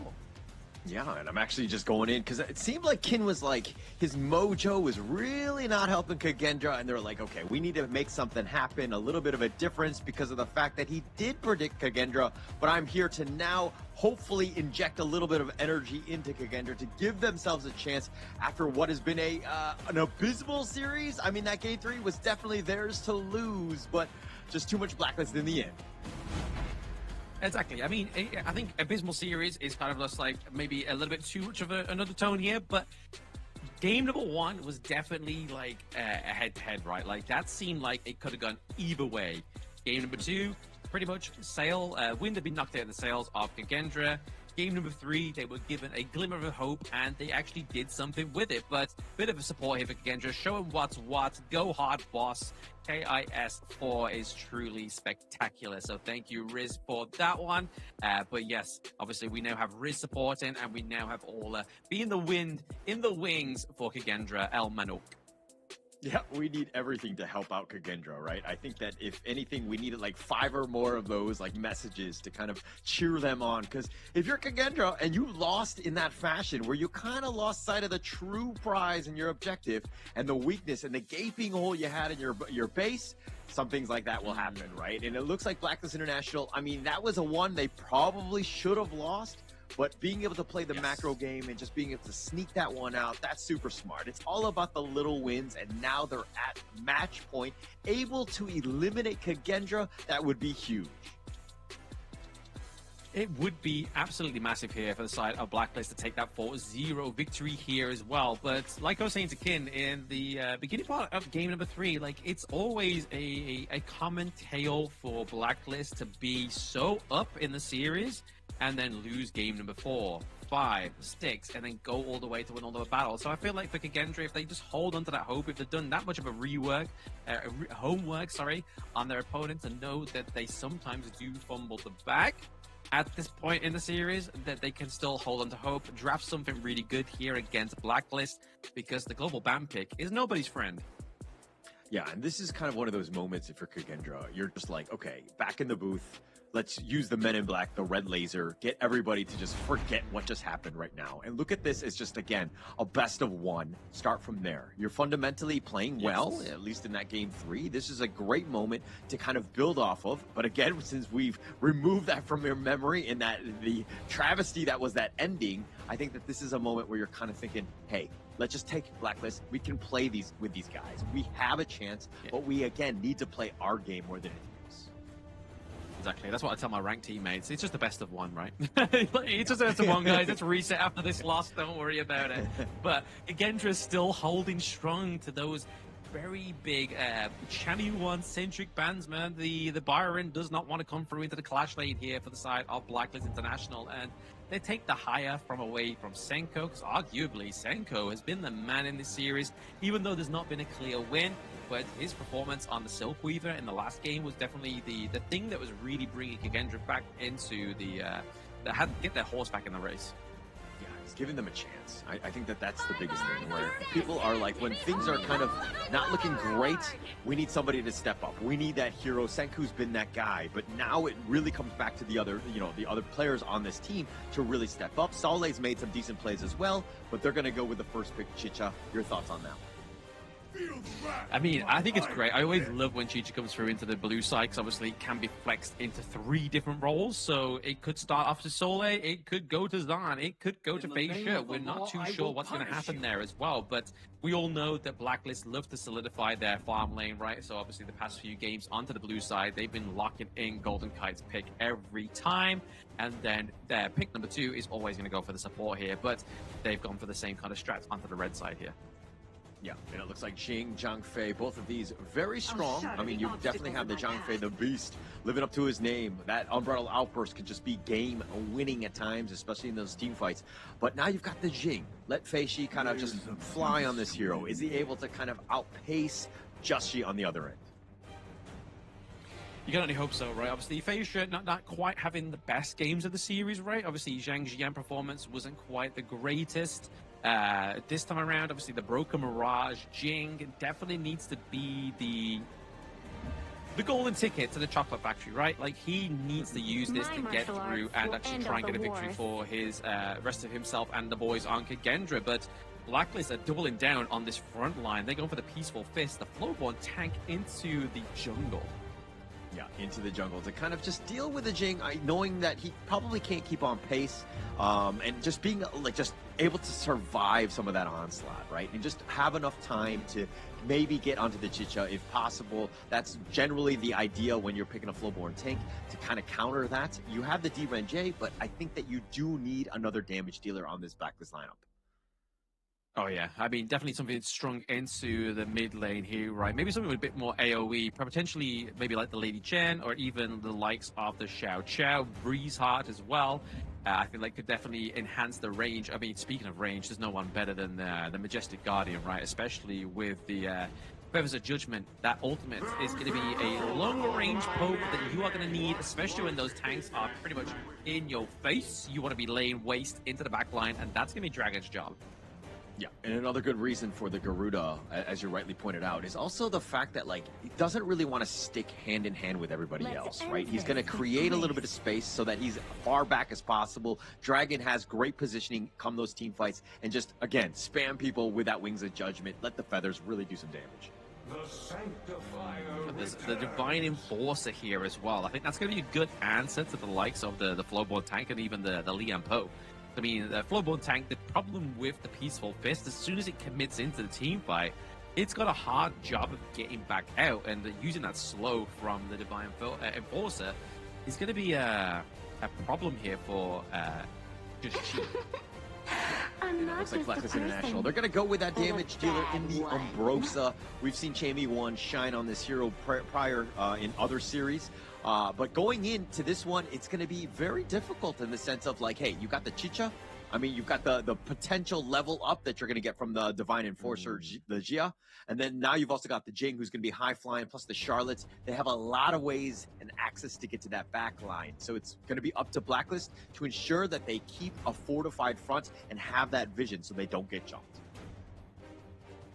Yeah, interesting Nightbloom pick here for the side of Chaemi1. Obviously, the Clash Lane picks are sort of slowly dwindling here. I mean, they still had the likes of the Mighty Conqueror if they really wanted to, right? Or, I mean, we were obviously flirting with the idea of the Lu Bang, but I feel like Lu Bang into this would be too much tank. Like you were saying, Horler, there's just not enough damage there onto the side of Blacklist International without something into the top side of the map here. But I feel like they're going to go for another kind of like macro play, right? That Nightbloom is going to be able to kind of emulate the same kind of turret takedowns as we saw in the previous games. Yeah, and also the Umbrosa, I mean, is able to kind of out-sustain. I mean, if he gets bursted on, you have that secondary life, and it kind of is a little deceptive at times, especially when you think, oh, I jump on him, I'm just going to kill him and just move on to the other ones, but then he comes back with that secondary life, and you're like, oh, crap, I didn't expect the zombie to get back on top of me, so it becomes a little bit of a problem come those team fights. little bit of a flash of Step Bros film where it's just Will Ferrell screaming, "Zombie! Zombie!" That would be the whole case of Kagendra to go in, trying to think they get the takedown after the Umbrosa. But we'll wait and see here. It's going to be Zhan going for the Chicha down to the bot side of the map here as well. So the Marksman Chicha's probably not been the most successful here within Season 4 Invitational. Definitely a little bit more flavor into the Clash lane. But going up against something like the Umbrosa here, that's obviously have to kind of like dive in towards you and then use those barrages of attack to just kind of whittle down your health. I don't think it would be a good matchup here for the Chicha.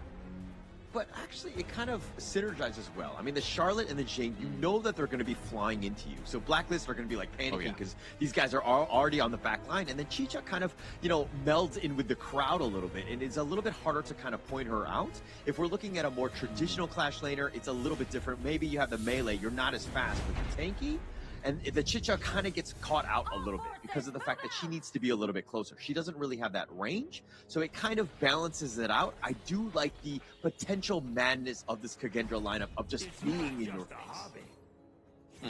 I mean, definitely in your face is what they need to be, right? Because obviously the other approaches that they've taken so far within this series hasn't quite formulated them to win.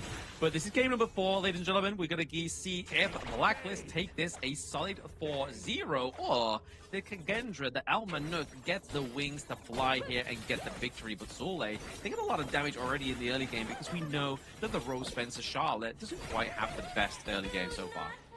Yeah, it will struggle, especially early. But, I mean, when you have Dragon there as well, it makes it way tougher to even get into your lane. So he will suffer, but at some point, Soule will be online. The key is, of course, getting to that point. It's not going to be the easiest in. I mean, if we're looking at just the lanes themselves, I mean, it's not a huge advantage one way or the other, but definitely in that top lane, he definitely has a little bit of a deficit to overcome. Yeah, speaking of deficit here, we do see that Jing rotates topside here as well. Yeah, Dragon had about half. He's going to give up first blood. Easy for Feishi. He's going to easily pick that one up, and the rest of Kagendra are there to help clean house just to ensure that Chamie 1 didn't have any shenanigans to follow up. Yeah, I think the first blood here for Kagendra is probably the better part of the start of the game, right? Like, obviously, they've not really had the first bloods come through just so far within the series, so it's kind of already starting to show a little bit of a different color here for Kagendra. A big buddying system going on as well with the likes of Lu and Faker. And they definitely have that potential. Like this clearing, the way that they're sharing everything and ensuring that Feishi is keeping, like, he's so fast, right? In terms of his levels, he's just doing very well in that sense. Justy is falling a little bit behind, but it's hard to keep up with the Jing, especially with that mobility that they have. Now it looks like they take a little bit of damage here, and Justy's in a bad spot. He's going to be focused in, but he's barely turns it around. He has the shield, and he says, Feishi, where are you going? Takes him down. Blacklist International coming out on top on that one. Yeah, it's a beautiful use of that second skill of the Flowborn tank, right? Getting that knock-up, but then also, obviously, with the third hit or the second hit, having that shield come through as well is pretty much a saving grace there, and was so for Just Chi. But I feel like it's also thanks to Chaz there, obviously using those burst rams just to kind of like slow the momentum and slow the pace of a Jing there. Very nice turnaround for Blacklist International, but now looking for priority down to the bottom side of the map as we're sort of edging towards that 4-minute mark.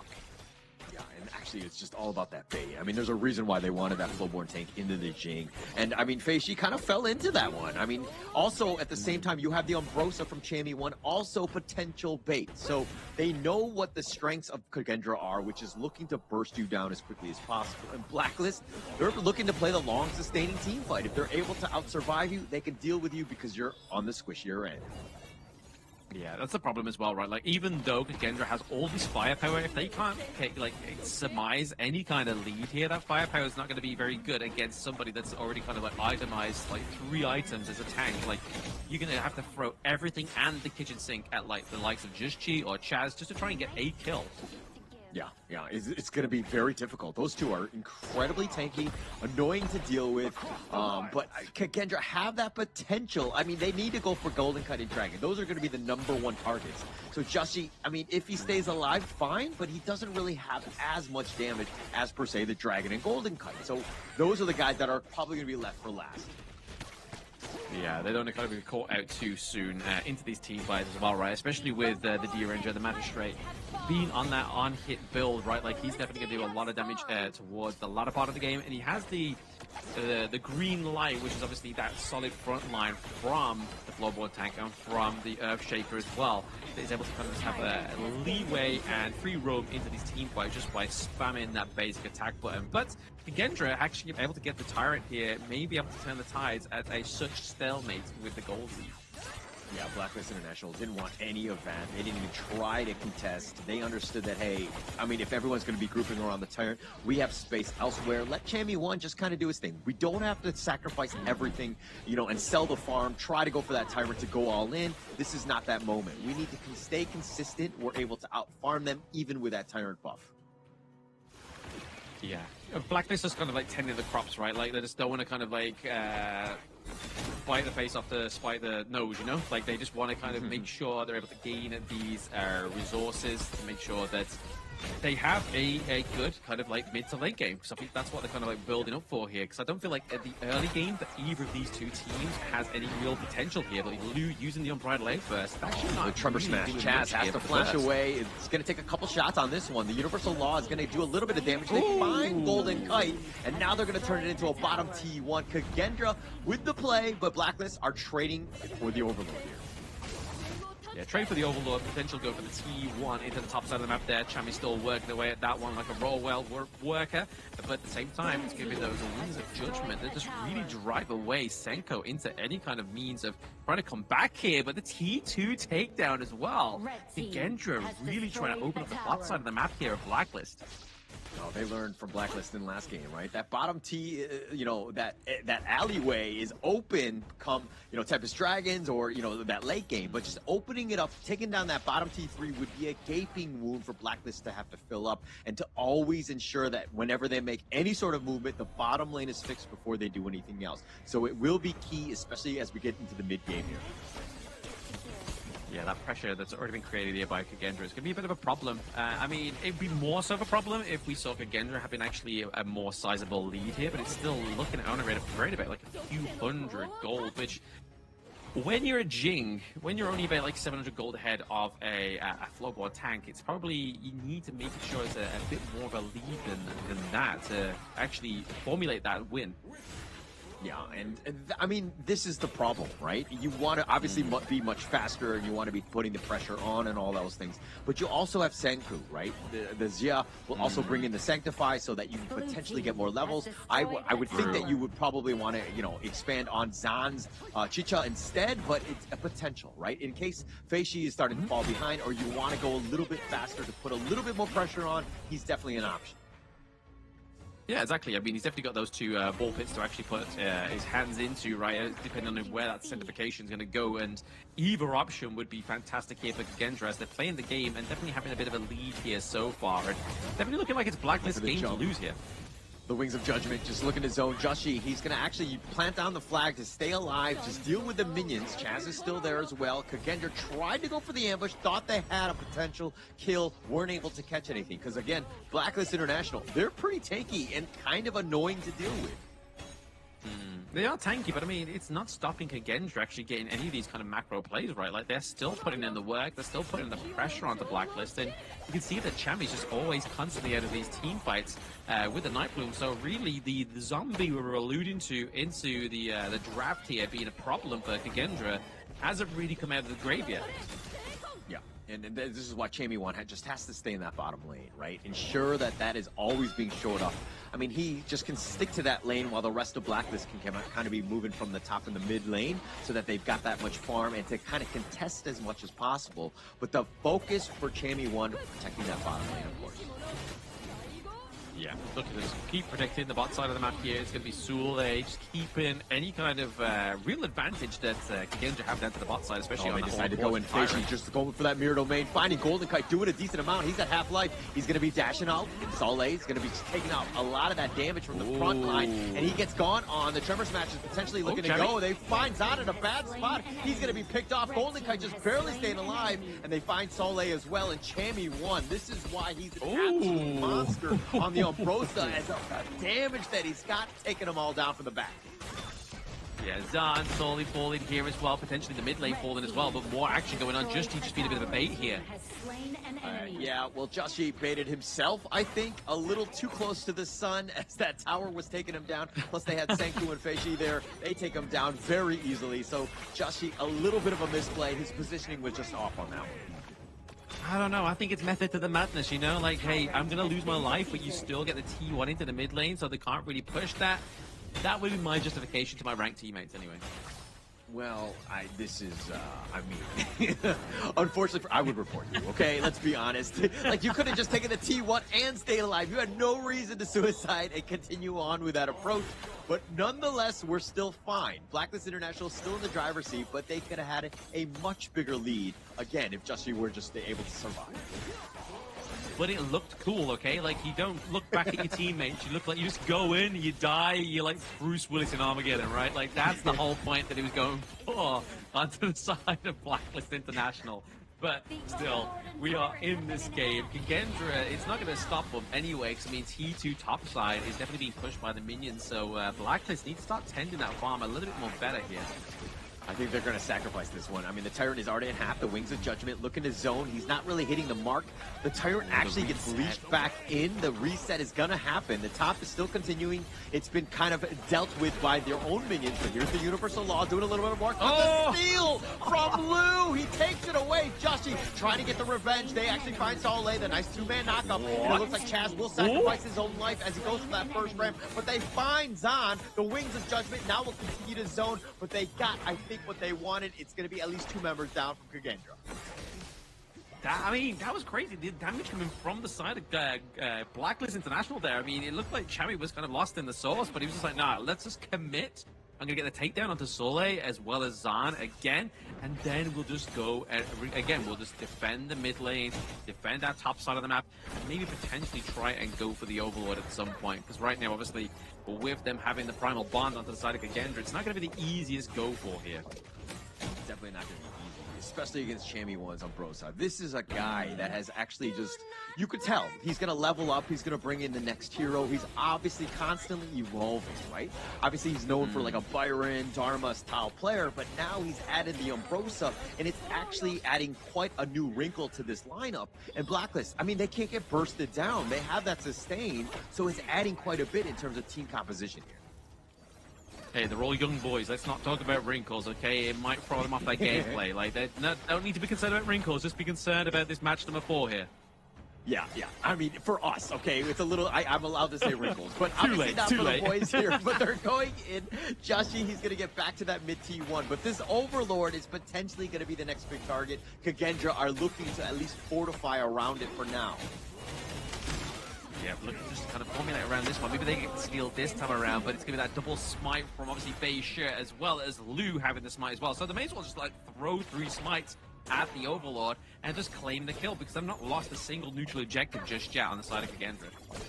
This is also why the Zhang Fei is actually very strong. Like, you don't really need, like, a flash, you don't need heal. I mean, you can, and some players do, but when you have that extra smite, it just adds a little bit of versatility, right? They have to respect it. You have that burst, come those big neutrals, plus you can steal in the early game. It makes a lot of sense to do this on the Zhang Fei. So I really like it. It adds quite a bit, and man, it has been an incredibly strong hero in the KIS4. Oh, absolutely. It's been a great win rate. Obviously, devastating ultimate, huge utility, and a steal there for the Crimson Golem goes over to Lou, so just in a nuisance as well.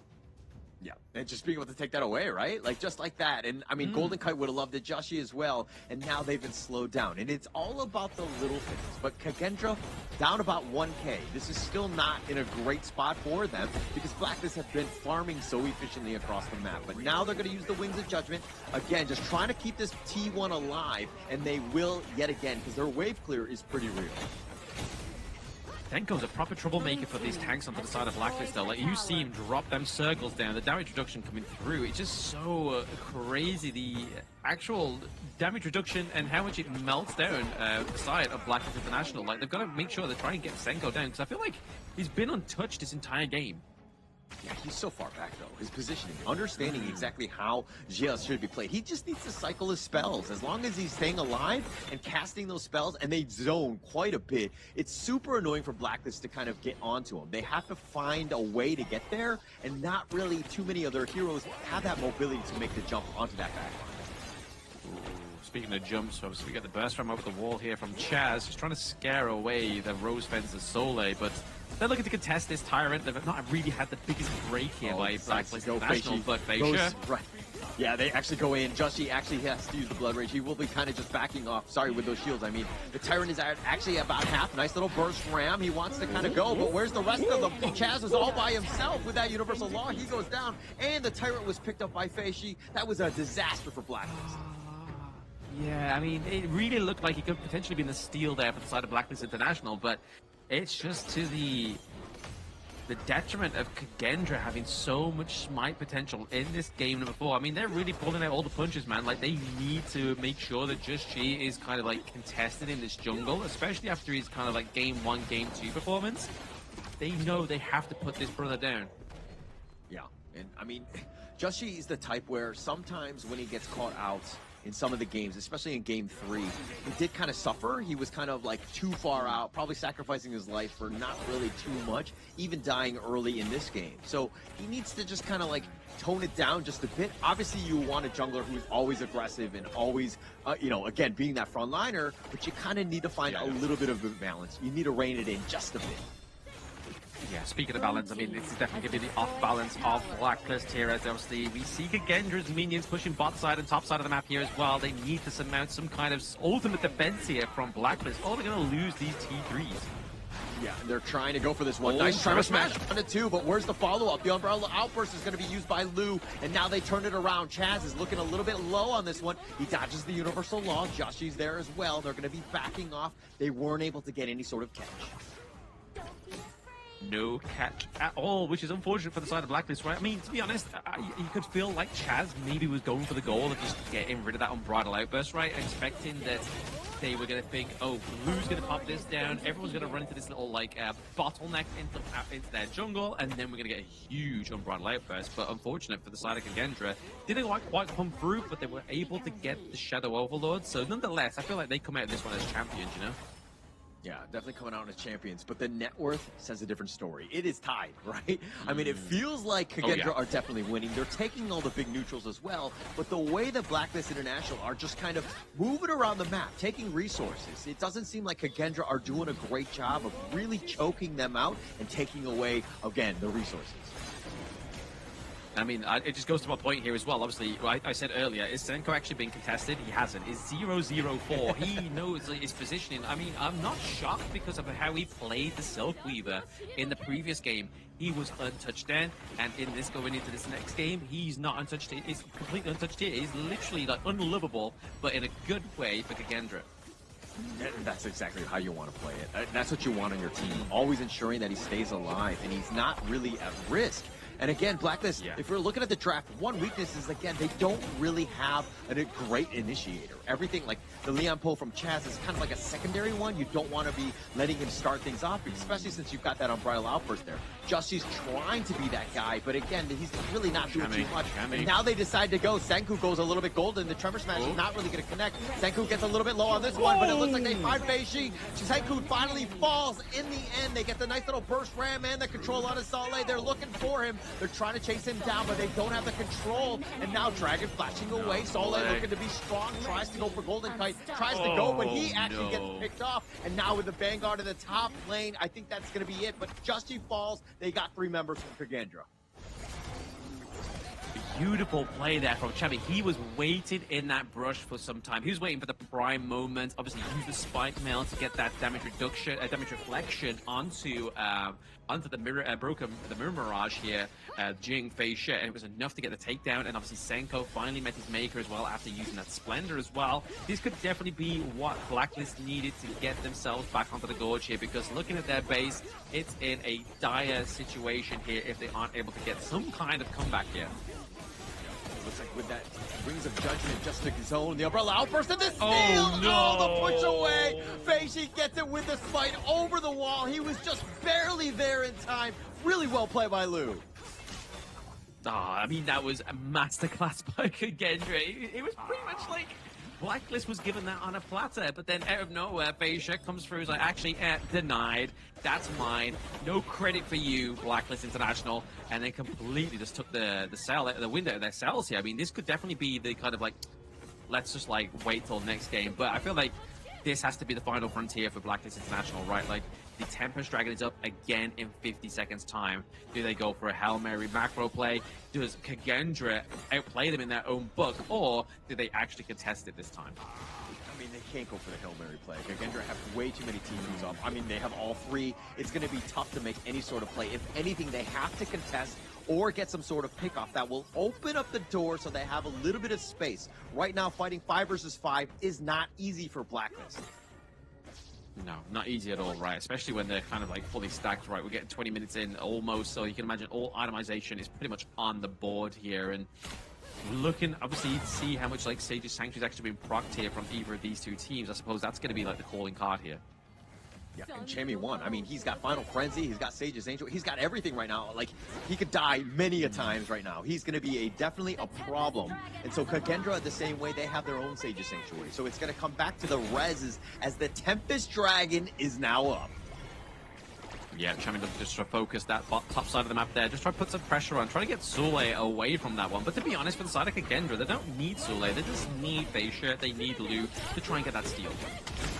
They need to protect the top lane. They cannot have the same mistake that they made in Game 3. They cannot be caught off. And now Chammy1 is being chased by Soleil. The Tempest Dragon, look at Chammy1 continuing to go. Soleil has hit that late game, and on this Charlotte, it is a bit scary. He's kind of like a melee farm laner in that sense that he does have the net worth to really do some damage. Oh, absolutely. The net worth, the goal, the play style as well. Sol has it all. But at the same time, obviously, they're looking for the reset here onto the Tempest Dragon. Chaz actually put in a lot of work here onto Beja. Yeah, doing a decent amount, but with that Sage's Sanctuary, they know that they're not going to fully commit. Justy, on the other hand, does need to be careful. And now here's Soleil, finding Chammy1 in the mid lane yet again. Everything on a knife's edge. Who's going to make the first mistake? We see the Beja. Oh, they find him! Oh, they find Soleil! Oh, Chammy1 and Golden Kite, they had enough burst. And Soleil thought he was going to be fine with the mobility and the dashes. And now this is a huge opening for Blacklist International. Chammy1 goes right to the top lane. Again, it's all about that pressure. Opening up an avenue of attack. The Tempest Dragon isn't the end-all, be-all. But Golden Kite now being focused. It looks like he's going to be falling down. That's going to be Sage's Sanctuary. But the turnaround, Zod is somehow still alive. Nice Tremor Smash. Sage's Sanctuary using the return, but they've already gotten Golden Kite. The double kill by Feishi. Chammy1 in the top lane doing Chammy1 things by continuing his split push, playing the macro game. Here's the Sage's Sanctuary for Justy. That one's been popped, and it looks like he's going to be picked off as well. And now with 3 members down, Chaz is still somehow alive. He's going to be back in the fountain, but now Chammy1 was only able to take the top T3. The Tempest Dragon's open for Kagendra. But look how beautiful that was, though. Like, obviously, they had no minion wave in the mid, bot side, or even top side to actually make a big capital on that big team fight. I mean, yes, they now get the Tempest Dragon here, and it's going to be a heck of a defense here for the side of Blacklist International. But Chammy really running down that top side of the map here is going to create... It's going to be a slim opportunity for them now as we get into pretty much the end game of this... Honor of Kings game, but it could spell still some kind of hope for Blacklist. I mean, they still have a chance. You can never say never with this squad. If there's anything that we've learned, right? Just finding an opportunity, that's all they need is a chip in a chair, just being able to stay alive, but now they need to somehow hold. This is going to be very difficult. The Tempest Vanguard doing a little bit of work. That top T3 is already under siege. They've taken the mid one, and Blacklist International, again, being pushed back. It looks like that top T3 will fall in the end. Kagendra right now are looking to just close this one out. They're just going to be not overzealous, right? Obviously, Kagendra of old will literally just take a fight and, like, literally whiff it here. But at the same time, Blacklist are going to hold on for another 30 seconds. That's a lifetime. It is definitely a lifetime. But now the Universal Law used in return with the Wings of Judgment to kind of go. But now Justy, he's in a bad spot. He was being focused, but he's tanking enough. They have a nice little bit of control. Chammy1 needs to be a bit careful. Soleil is looking to go for this one. Golden Kite needs to stay alive. His positioning needs to be key. And it looks like Kagendra are not really willing to overcommit. They're going to slow siege. They're going to poke and prod. And now Blacklist International, they need to make them pay. Again, another Wings of Judgment. They're not able to find the right targets. They deal with the Vanguard. The Crystal is taking a little bit of shots. And now the final frenzy. Chammy 1 still staying alive. Jushi's there. Oh, nice little Trevor smash on the 2. They're going to look to turn with that first right, but they go for the Crystal. And it looks like Kagendra will take game number 4. And they say, not just yet, Blacklist. Oh my gosh, what a game number 4 that was. Literally, I was on the edge of my stool here, completely uncomfortable, but loving the action. Like, honestly, like, after we saw the takedown of that last wave of the Tempest, I was thought, oh, this is it. Like, the boys and Blacklist, that got a bit of breathing room, but then you just see another wave come through. It's just like, all right, guys. Yeah, I think it's pretty much like, let's just go for game number 5 and let's see what happens. But it's definitely becoming a bit of a reality here where Blacklist love to be in the leading stride at 3-0 and then drop the ball like they did in that game number 4 there, which is unfortunate, but I feel like it's all down to Kagendra's draft. It went very well. Like, if you're going to draft a very tank-orientated team comp, you want to get that damage reduction, you want to get that burst damage, and just melt them down. Yeah, and I think that, I mean, obviously hindsight is 20/20, right? But I think towards the end, when you saw that Jamie won, instead of being in that fight with a Tempest Dragon, he was trying to split push, kind of repeat what happened in Game 3. I felt like if he was there with the Tempest Dragon, it would have been much tougher because they needed his damage to get to those backlines and to get those kills and to just kind of stay alive, right? To contest the Tempest Dragon. Once, again, the rest of the squad was dead and they took down the Tempest Dragon, it was pretty much all she wrote because those Tempest Vanguards too strong in the end. Exactly. I mean, I think from Chammy's point of view, it was either do that and fail or not do it and then think, what could have come of it, you know?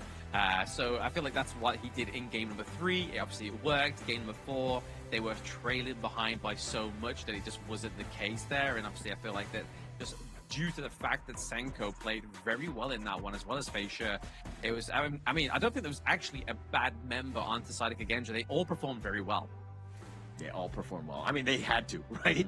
I mean, it's an elimination game. You're like, hey, if we lose this, we're out, right? This is going to be a problem, right? We're on the home, so we're in Indonesia right now. We have to step up for our home crowd. We need to get on that win column, and they started. Again, we were talking about the fact that this is a best of 1. They won that game. Now they have to do it yet again. Not the easiest thing to do, especially against Blacklist, but now they have momentum. They do have the momentum, exactly. This is the momentum they were looking for probably from since game 1, and it was very hard for them to come back. But look at that, like Soleil, even though he has not like the most desired KDA, it's the utility he gave to his team, and it's a setup for Feisha that really showed that performance. But more impressively as well is not only Senko with the 1 death, knowing how much utility and so much impact he had on this game before, is also the fact that Lou only died, like Lou didn't die a single time, and he was always into the pit of these tyrants, into the overlords, stealing them with Feisha, but still didn't die once. Yeah, I mean, those steals were huge by Lou, right? And the unbridled outburst right when Feisha was able to take that tyrant, right? Those were moments. Those are minor moments in the game that really shifted, right? Everything changed in their favor when those things happened because Blacklist gets those steals, gets those big takes, and now they've got a lot more of a snowball coming at you, much more difficult to deal with. And Kagendra were able to just barely hang on, win the small fights, and then give themselves a chance, and they got a well-deserved win here. They did get a well-deserved win here, so Kagendra actually going forward into this best of 7, and it's obviously now at the behest of Blacklist. They have to bring themselves back up to where they were, right? Like, they were confident going into this one, maybe not as confident after game number 1 and number 2, but game number 3, they definitely, obviously, confidence took a little bit of a shook there because, obviously, Kagendra almost won that one, and they played very well. But just look at this gold graph. I feel like this is completely different to every other game we've had in the series. The gold graph kind of looks like, I don't know, a Richter scale. Like, there seems like an earthquake going on like the upside of the world and the downside of the world. It looks crazy. But looking at this, it just shows you what kind of match we just witnessed. Yeah, there's an earthquake in the upside down, right? Like, I think that this is kind of what things are at. It was so crazy just how back and forth both of these teams. Obviously, Blacklist looking to just end it. Kagendra says, not just yet. We're going to continue on, finding ways to get back into this game. And yes, they had a lot of map control. Blacklist was fighting back, but in the end, just Kagendra, just enough to take this one.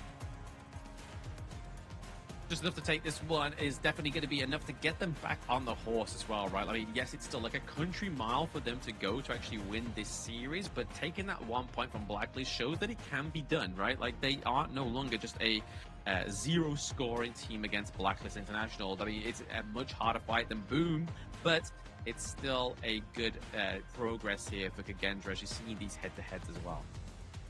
And it's looking like, I mean, they were very close. I mean, everything that we're talking about. Senku, for me, look at that 240,000 damage potentially. I mean, he was just doing so much work. Again, you kept pointing him out. It's like, he's not dying. He's not dying. It's because he's so far back and he was able to just stay alive. And that was the biggest thing. And him also with Zahn able to do just enough. He was able to stay alive at moments, key moments, finding the right targets. He too was doing a lot of damage as well. Oh, absolutely. I mean, what, like 146k damage on the Chicha was absolutely insane, but it's kind of like the unhit duo going at each other, right? Obviously, you got the Magistrate as well as the Forge Maiden just kind of battering each other with all that on-hit effects, and then the ones who's taken the most of that battering is going to be these guys, right? I mean, 169k to 179k. Both of these supports putting in the work, taking the hits and licking at those injuries and just trying to do the best here. But it's going to be MVP, Mr. Beja, double thumbs up, saying, look, guys, we lost the first 3 games, but don't worry, we got game number 4. That's all that matters. All that matters here. I mean, he's 5-2-3, took a lot of damage, 116,000, but he dealt 179,000, so he was always there. His impact is just being able to jump in. And Blacklist International, again, when you see a Jing flying at you, they struggled because they had no way to really catch him and to slow him down.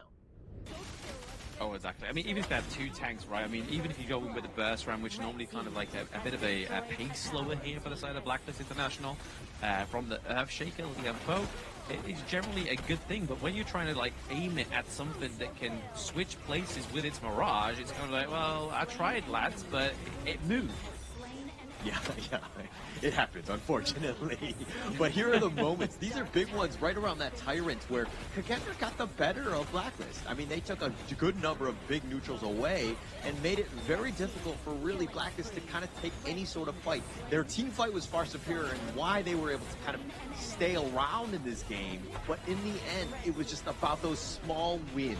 These Tyrant, this steal the Umbrella out first with Feishi. Boom! What a beautiful steal by Feishi. Yeah, I mean, this is the utility of the Zhang Fei, right? We was talking about it in the draft that this is one of the most high-priced ponies and picks into the support role. But nonetheless, just overall, the impact that this hero has in terms of tank ability, also utility with the ultimate, is absolutely insane. And it's a reason why some of these teams literally either drafted pretty early within the best of 7 or look to go for it a bit later on in the series. And that's exactly what Kagendra did here. But still, there is a plenty of wins to be had here if Kagendra are looking to win the series, whereas Blacklist, they just need to get 1 more singular point. Yeah, 1 more. But that's the thing, right?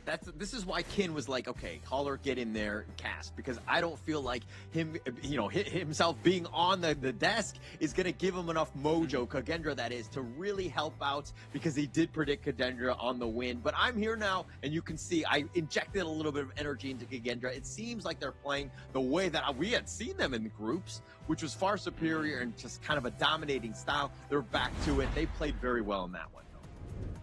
He just shows that Kin's a bit of a bad juju, you know? Like, he's just like, hey, guys, I'm on the broadcast. It's currently going 3-0. If I stick around, it's going to be 4-0. And they're just like, yeah, no, get him off. Like, everybody in the GBK arena, they had pitchforks. They were about to fling some BCs onto the stage if Kim was staying for this game number 4. So we got rid of him. We got Hauler, and then we obviously sprinkled a bit of good luck for the guys on Kagendra here. But we are slowly but surely elevating, or at least declining in those heroes as well. I mean, for both teams, we're looking at 20 heroes that cannot be played, and then you add the bans on top of that, you look at 25 heroes apiece. Yeah, and actually going into that one, I kind of looked at the Blacklist lineup, and I was like, actually, the draft is pretty decent. It has, I mean, the team fight is what you're looking for. Obviously, the execution and the things that, some of the mistakes that they made really made them pay in the end. But they had a chance. Yeah. That was one where, again, Chammy 1 could have looked to carry with that Umbrosa, and they would have had a great time. But it seemed like they just didn't really utilize their heroes to the maximum, and they paid with their lives. But again, they're still in the driver's seat in the series. They're up 3-1. They're up 3-1, and Kagendra takes the blue side again. We see that Blacklist actually chooses the red after taking that defeat there. So maybe cooking up something for the red side here. Obviously, they do like locking in their farm lane duo historically, but tank-wise right now, obviously, there's not much really left here for Blacklist International in terms of support tanks. They've had the Liempo, they've had the Lapu Lapu, they've had the Zhongfei. And now it's kind of like, well, where do we go from here? Do we go and try and lock in something like the Dolia? Do we try and go for a Diadia draft of some sort? I think it's all down to Blacklist to see what they go for. Yeah, it's going to open things up. I mean, Chaz has his potentials, like the moats as well. He's a maestro on that one. The Dolia as well has had a lot of success, but the Dolia is the type where you need a draft around it, right? So it looks like the other drafts have been more of the counter picks and not really just like a Dolia special and like the Yangxian and like kind of comboing it with it. So if they have one, obviously that's something that they can kind of pull out, but it looks like they're going to save it, but now is the perfect time. I mean, it's game 5. I mean, the Chicha being taken off here is probably the best thing that Kagendra can do, so it doesn't go over to the likes of Chemi into the clash lane. But did they take away the Byron this time? I mean, if they do take away the Byron, oh no, they're going to take away the Martial Genius. They're taking away the Mayin here. So if they give over the Byron to the side of Blacklist, because obviously Kagendra's already used it, do they then lock something like the Lubang down into the support role and then give over the Lamp to Just Chi? Now that we don't obviously have the Agudo, they're looking a little bit less blessed in the counter department for the Lamp. Yeah, but I mean, I'm not a huge fan of the Liu Bang. I just think overall it has. I mean, if you have like a high flying assassin style that needs the secondary jump, makes sense. But I just don't really like it overall. I think that it needs to be like a really specialty in terms of like the draft composition. But it looks like Kagendra are going to go with a War Saint, the Guan Yu, to really set things up. This could be annoying, especially if it's the back line. Ooh. I mean, speaking of annoying, this is an annoyance in my rank games. The Mecha Brat, Mr. Lushan. I mean, oh, okay. I mean, we do, obviously this one flies under the radar when you think of tanks into the support role. Is you don't normally think of Lushan being that pick, but his disruption ability with his skills, but also, again, just the split push potential that we've been seeing pretty much for the entire of this series. He's going to go over the Blacklist, and then obviously we do get Golden Kite onto his Lung as well. So once again, Blacklist taking the red side just to lock in that farm lane duo. So this Liu Shan is all about the Bigatron's Ormson, like back at KIC, where it completely was a tower disruptor, and they would just slow roll every single lane because they had such a hard time to deal with. It is super annoying, even ranked games, of course. But on the pro level, with these guys piloting it, especially like a player like Chaz, it's going to be annoying to deal with. And Kagendra understanding that, they're going to go with the Ogren of Lady Jeanne to kind of create some of those pillars that will make it very difficult for this Mecha Brat to really get on top of those towers. I mean, me and Kim the other day, we loved this Scorchet pick from the side of, I believe it was maybe even BTR. I think it was just absolutely laying waste to the tanks of one of the teams, right? Like, they landed that combo, which absolutely melted down the enemy's Ogren. So seeing this come through, I feel like it's going to be a bit of a problem here for Kagendra, because you know for a fact, if Dragon can find those prime bushes and get that combo through, there is going to be no Ogren. There's going to be no soul guide. There's going to be no soul onto the side of Kagendra. Same time, though, Scorchet is so static, right? If you see Soleil like rocking around, going for that proper angle from the back, and he's stuck with the Blazing Brilliant, I mean, he's going to be pretty predictable in terms of where he's going to be, right? But you need to be a bit careful. That could be to the detriment of the hero. He likes to stand still and just kind of unload on people, but now it looks like they're going to go with the Featherfoot, the Fade, and Joshi. He says, I'm angry. Let me carry this game and this series to a victory.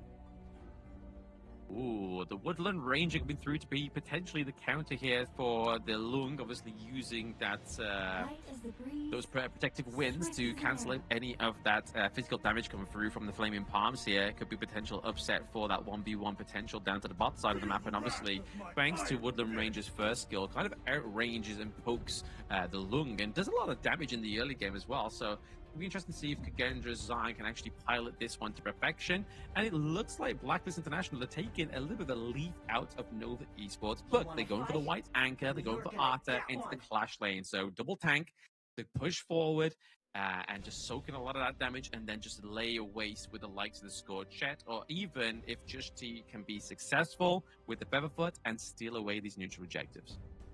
I love it how the meta is evolving. I mean, you were talking about the fact that this is, straight out of Nova, but now Chammy one piloting the Ata, it makes a lot of sense here, especially when you see the War Saint that wants to go for the black line. If you're able to ghost ship him away and then kind of create that barrier or, isolate him from the rest of the team where he wants to raise your cavalry, your entire lineup into the hearts of the Kagendra lineup, I mean, it's going to have a tough time, right? So this is a great counter pick. They were looking for this one for the last pick. Yeah, I mean, the last time we saw horses on a boat was on Noah's Ark, right? So maybe this time around, it's not going to be to bring him to safety, but to shipwreck the War Saint on his horse and completely put him in his tracks. But Blacklist actually reaching into the hero pool here to bring in something a little bit more spicier, and obviously like a little bit of a love letter to Nova Esports, like you were saying there, and also a love letter to Omson from the side of BTR in the KIC 2025. So let's see if they can pilot this one to victory, but I feel like there could be potential upset here as well. Because I mean, if you look at Kagendra's draft, it's not like oh, this is a little bit of a weird one. You've got obviously a huge pick into the top side of the map here. Guan Yu looking to kind of get the access onto the back line of Blacklist International. You've got the Soul Guy, you've got Cascada as well. So plenty of big picks here as well. And Lu, more importantly, they'll get to tank into the support role. So there's still an impressive Earthshaker that can come through here for Kagendra.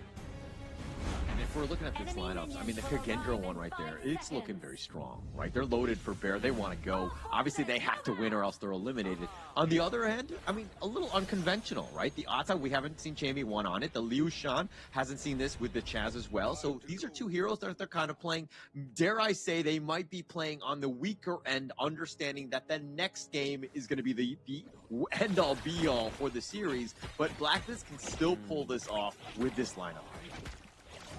I just thought of a good synergy as well here, obviously, with the Lushan and the Scorchet here. So Mecha Brat and Scorchet, obviously, you use that first skill to obviously go in with a bit of increased movement speed and obviously get that knock-up. And as soon as you get that knock-up, if you can land that combo from Scorchet, it's going to make it a lot easier for Dragon on the side of Blacklist to actually land that combo successfully and run down these tanks or even some of these squishier heroes. Yeah, you're going to have a tough time. And then plus you have the Ata with that ghost shift. Where are they going to go? If you're able to just block off Kagendra from retreating, and then you have the Blazing Brilliance with the Chaos Cinder on top of that, that's like an insta-win in terms of this team fight, right? Yes, a lot of burst damage coming through, and if you don't realize too early, it's a little bit too late, and you're back to the crystal, waiting to respawn and help your teammates, which could be, obviously, it is a massive issue if you are Kagendra, and you're looking to stay in this best of 7, whereas Blacklist, they can kind of almost kick their legs up ever so slightly, knowing that if they play this one well, it's a done deal, you know? Yeah. And I think that, I mean, going with this draft, the Blacklist one definitely has a lot of play. I mean, you can never really count out Jushi when he's playing like an assassin-style jungler. The Fade is definitely one of those type moments where when they get to that late game, he could go for all of the big steals, could be super annoying to deal with. Oh, massively. If you can, if just she can pilot it like Faye Shirt did, then it's guaranteed kind of like a guaranteed annoyance here for the side of Kagendra. But I feel like Chaz could also be a massive annoyance here as well, having forced a flash out. Yeah, he actually flashed. He's gonna stay alive though, but that was a pretty big commitment by Kagendra because they were looking, they were fishing. They were waiting patiently in the wings, but it looks like Chaz just too tanky, and the rest of Blacklist were there to kind of just help out and support his brother.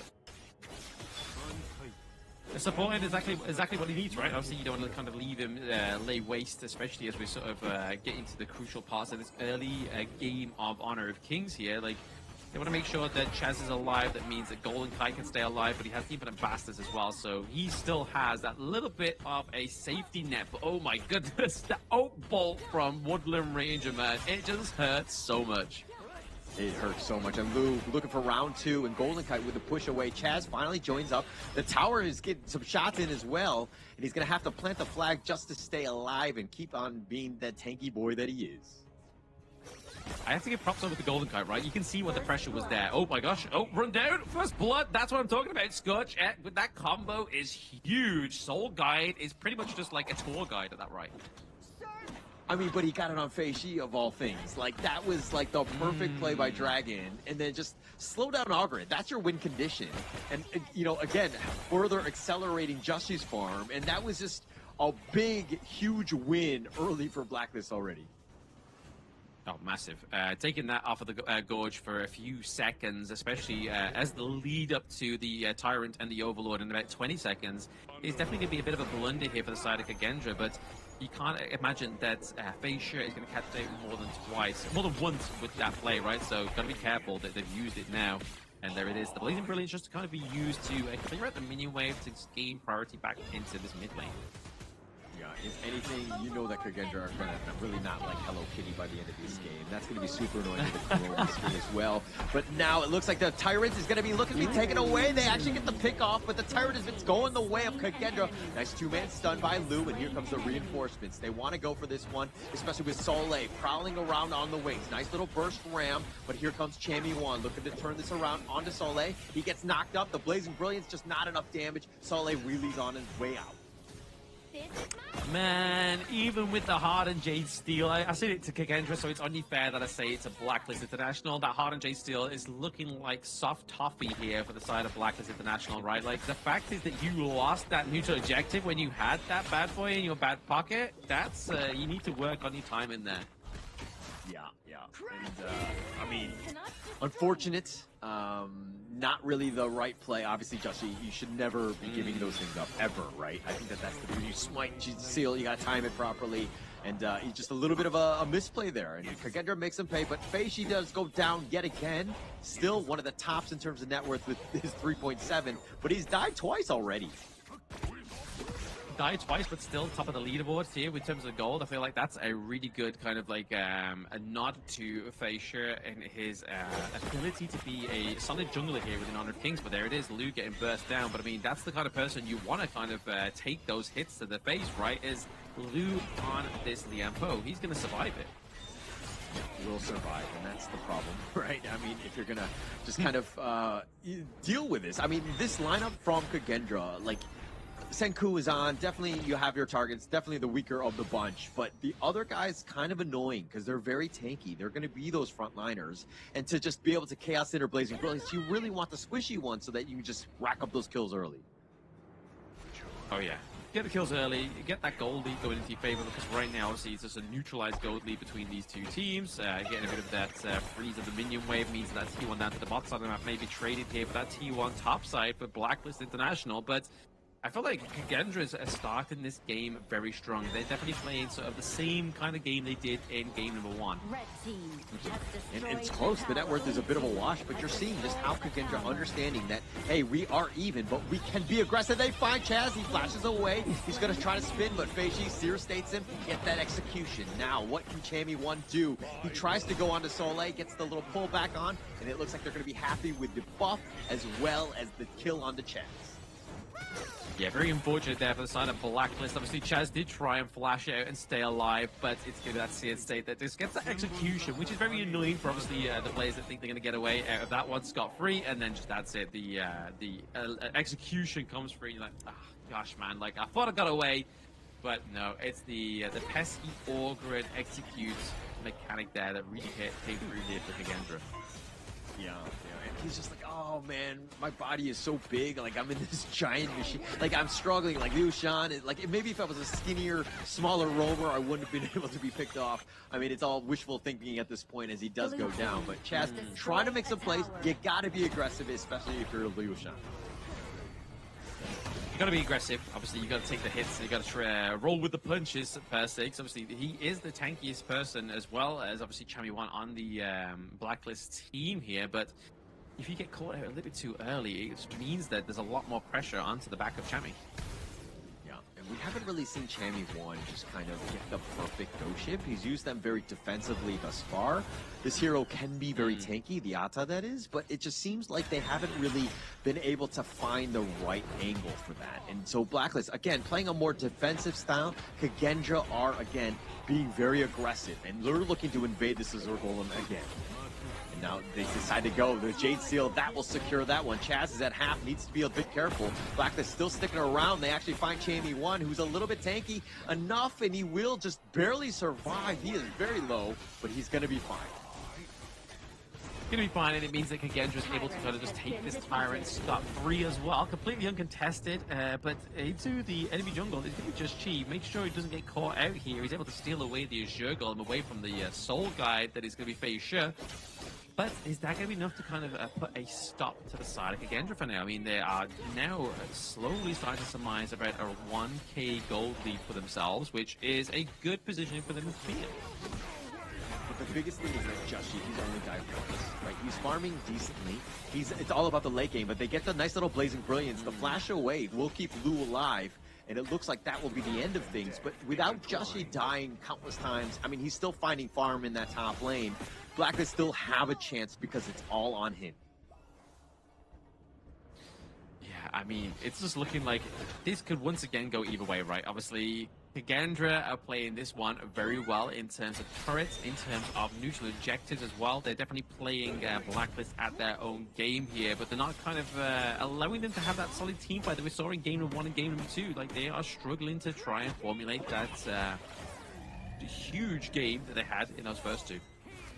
And this is why Kagendra has really leveled up. I mean, you're seeing most times, I mean, just looking at the history, where Kagendra starts losing, they really falter. They lose a lot of confidence. They lose that swagger. But Kagendra on this one, they're like, hey, we're down 0-3. We have nothing to lose. Let's play to our heart's content. And they're doing such a good job of just, again, taking it to Blacklist. And now you're looking at the series, and you're thinking, oh, wow, Blacklist are actually in the lead, but they might actually lose another one here. Yeah, but it's the reality I was painting for the guys at home, though, like pretty much like 2 series ago. But now it looks like it's coming into fruition here. But it looks like maybe we're trying to kill both of these objectives, but there's no smite here onto the Tyrant. So it looks like that the priority is definitely going to be on Team Overlord here for the side of Blacklist International. And I think rightly so, because obviously the way that they have lack of monopoly right now is definitely a scary thing here. Obviously, Kagendra have opened up both of those side lanes, so there's a little bit more room for potential ganks into the own jungle of Blacklist International. Blacklist International doing a good job. I think the Shadow Overlord on that one is going to really help them out. The map control has been a problem. They're playing basically hiding under their towers. They need to put more pressure on, hopefully opening up the map even more. I mean, yes, Kagendra have a decent amount in terms of that wave clear. These Vanguards are not great, but still, it's going to be a little bit more push, which you need because, again, Kagendra have been just putting so much pressure on. A lot of pressure onto the side of Blacklist, honestly. Like, they have definitely proved themselves worthy of this one, but the Blessing of the Dire is just executed here, but no. Oh, nice little Razor Cavalry. They actually find Chaz. It looks like they're going to get the kill onto him. The Seer State is going to do some work, and now they will be backing off. Can they get anything else? It looks like Golden Kite, it takes a decent amount, but that's going to be pretty much the end of it. They take down Chaz yet again. I think everybody on the side of Blacklist to fall, Chaz is probably the most expendable one in terms of obviously the pick that they've gone for here with the Mecha Brat, right? Like obviously they don't have they're not walking from a front step, right? They are playing from behind, and when you got a Mecha Brat playing from behind, and you don't have any priority in these lanes, it's really hard to navigate and pilot this hero. It's tough. It's tough. And I mean, Chaz has been caught out. Like, you don't really have the mobility like a Burst Ram or some sort of Leaping Savior to kind of get back. You're just kind of running it. Now the Blazing Brilliance, not enough. Lu has to expend the flash, though. He will stay alive. Good attempt by Blacklist. You expended some of those common skills, and now what can they turn? Nice little bullshit. Nice they actually find Senku. He goes golden, though, but now the Tremor Smash in return. Lu somehow survives, and he will just be backing off, and they completely dodged everything that Blacklist threw at them, and they stayed alive. Yeah, man, Lu literally get it there with a miracle, man. Like, he was, like, getting burst down, but I feel like this is probably the potential of Blacklist getting into the latter part of the game, right? Obviously, you saw the damage that Golden Kite was doing in that last team fight. I feel like that's maybe what they're riding on here. Chaz is going to obviously get some intel onto Sule here, making sure that he's not going to sort of be the prime victim for just Chi's takedown. But now, again, we're seeing that team fight sort of formulate. Maybe they're getting a bit of a second wind here for Blacklist. maybe if they're able to just find the right approach. But like with the way Lou is just kind of up in front, he is not the real target. But now Chammy1 deciding to potentially go. They're not able to find any sort of catch. There's just too many guys that are annoying to deal with. Feishi is very tanky as well. So those are really not the target that Blacklist is looking for. No, I'm not looking for them just yet. Obviously, there's still plenty to be played for here into this team fight. One wrong move, especially when you got something like Lou on the Liam Poe, right? Obviously, you think you could go in. The big disruptor, that's going to be that the ultimate, the Trevor Smash here from the side of Gendra could really kind of like basically put a blunder here, but making a blunder, it's going to be just Chi maybe getting caught out here. He's able to parkour over the wall, so he needs to be a little bit more safer. Yeah, definitely safer. I mean, he's hit that mark. He's at 10.8 right now. This is a guy that's got all the space and time. Blacklist have done everything to ensure that Joshi has a good game. This is the moment he needs to shine. His target prioritization, he needs to find Senku. He needs to find Zan. These are the main targets here. But now they find Lou, who eats a flaming palm. He's going to be backing off. Chammy1 needs to be careful. He uses the ghost ship, but he gets focused, and he does end up getting killed. Feishi finding him out. Blacklist International are looking to just walk away. The Blazing Brilliance in return. They're not able to find anything, and here comes Joshi. I think they still want to fight 4 versus 5. This might not be the greatest choice. No, I don't think so either. I mean, they're doing a lot of damage. It's not only the Zan doing so much damage as well as Senko, it's also Feishi. He's putting on the pain game here for the side of Blacklist International. Like, not only is it the damage, but there's the execute coming through, the seer state. That's just kind of really oppressive here for Blacklist. Red team. Yeah, it felt like once Chammy1 went down, there's really no reason to continue fighting. I mean, it's a numbers game. No. If you're outnumbered, you really shouldn't be fighting. And Blacklist, they stuck around. I felt like that was the time to kind of go for space, push elsewhere, and just kind of take advantage. Because you're really not going to contest. But they, again, stuck around a little too long for me. Exactly. Too close for comfort there for the side of Blacklist, and there again we just saw Lou take away the Crimson Golem away from Just Chi. That's not what you want to be seeing. That's a big taunt from the side of Gendra. So now I feel like they're just trying to get in the heads of Blacklist International because they're slowly formulating that gold lead and holding on to it, and they're just always taking away these like minor camps like the Azure Golem, like the Crimson. Yeah, it seems like the after effects of just being like, oh, why didn't we close out the game last game, you know? And you're kind of starting to feel the after effects of this, where Blacklist are like, okay, wow, we're in a bad spot. This is when 10 teams truly get tested. The Gendra have done a great job of getting themselves back into the series, and they have a great opportunity in this one.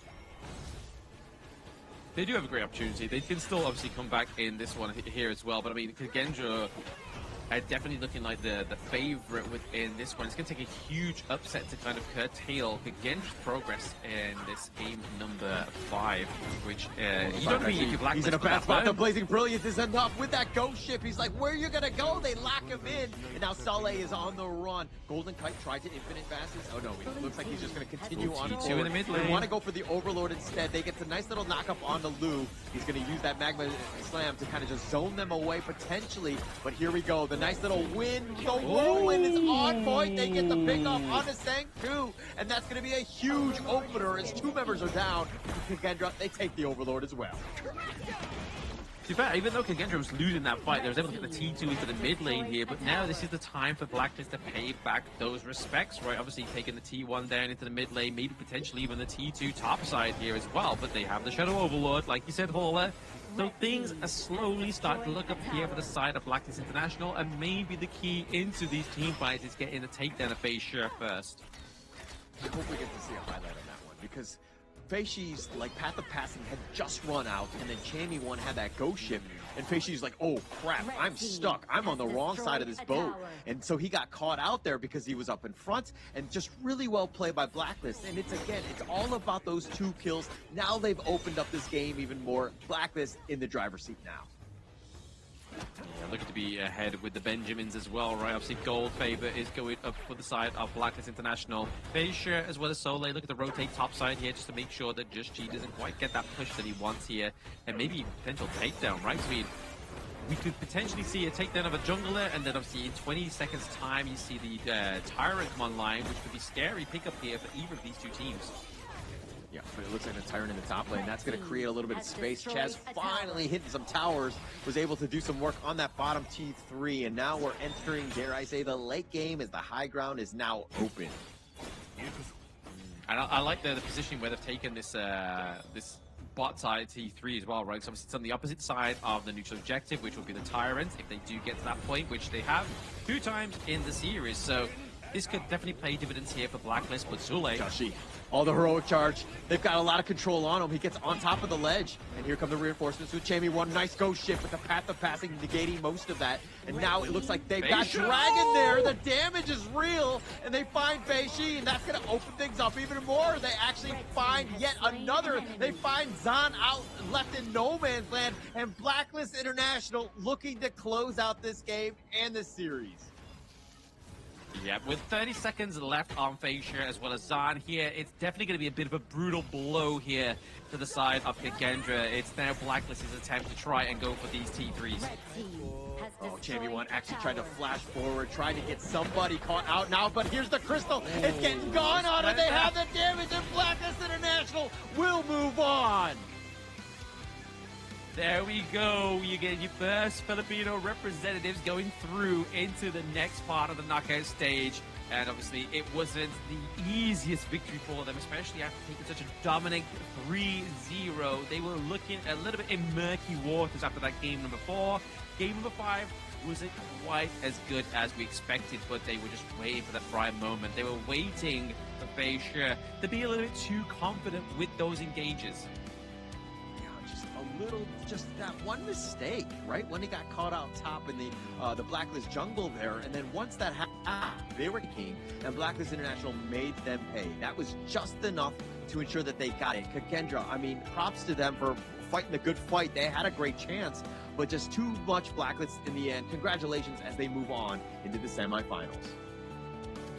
Exactly, they break the code once more, and for the second season invitational, they look to punch their ticket further into the competition. Maybe this time, they actually get to go all the way to the grand finals, but it'll be obviously their opponent waiting for them on the other side of the bracket to see if they will let them get through to that point this time around. But they've done it again, and obviously Kagendra don't get to have the PH Gatekeeper title, unfortunately, in Season 4 Invitational.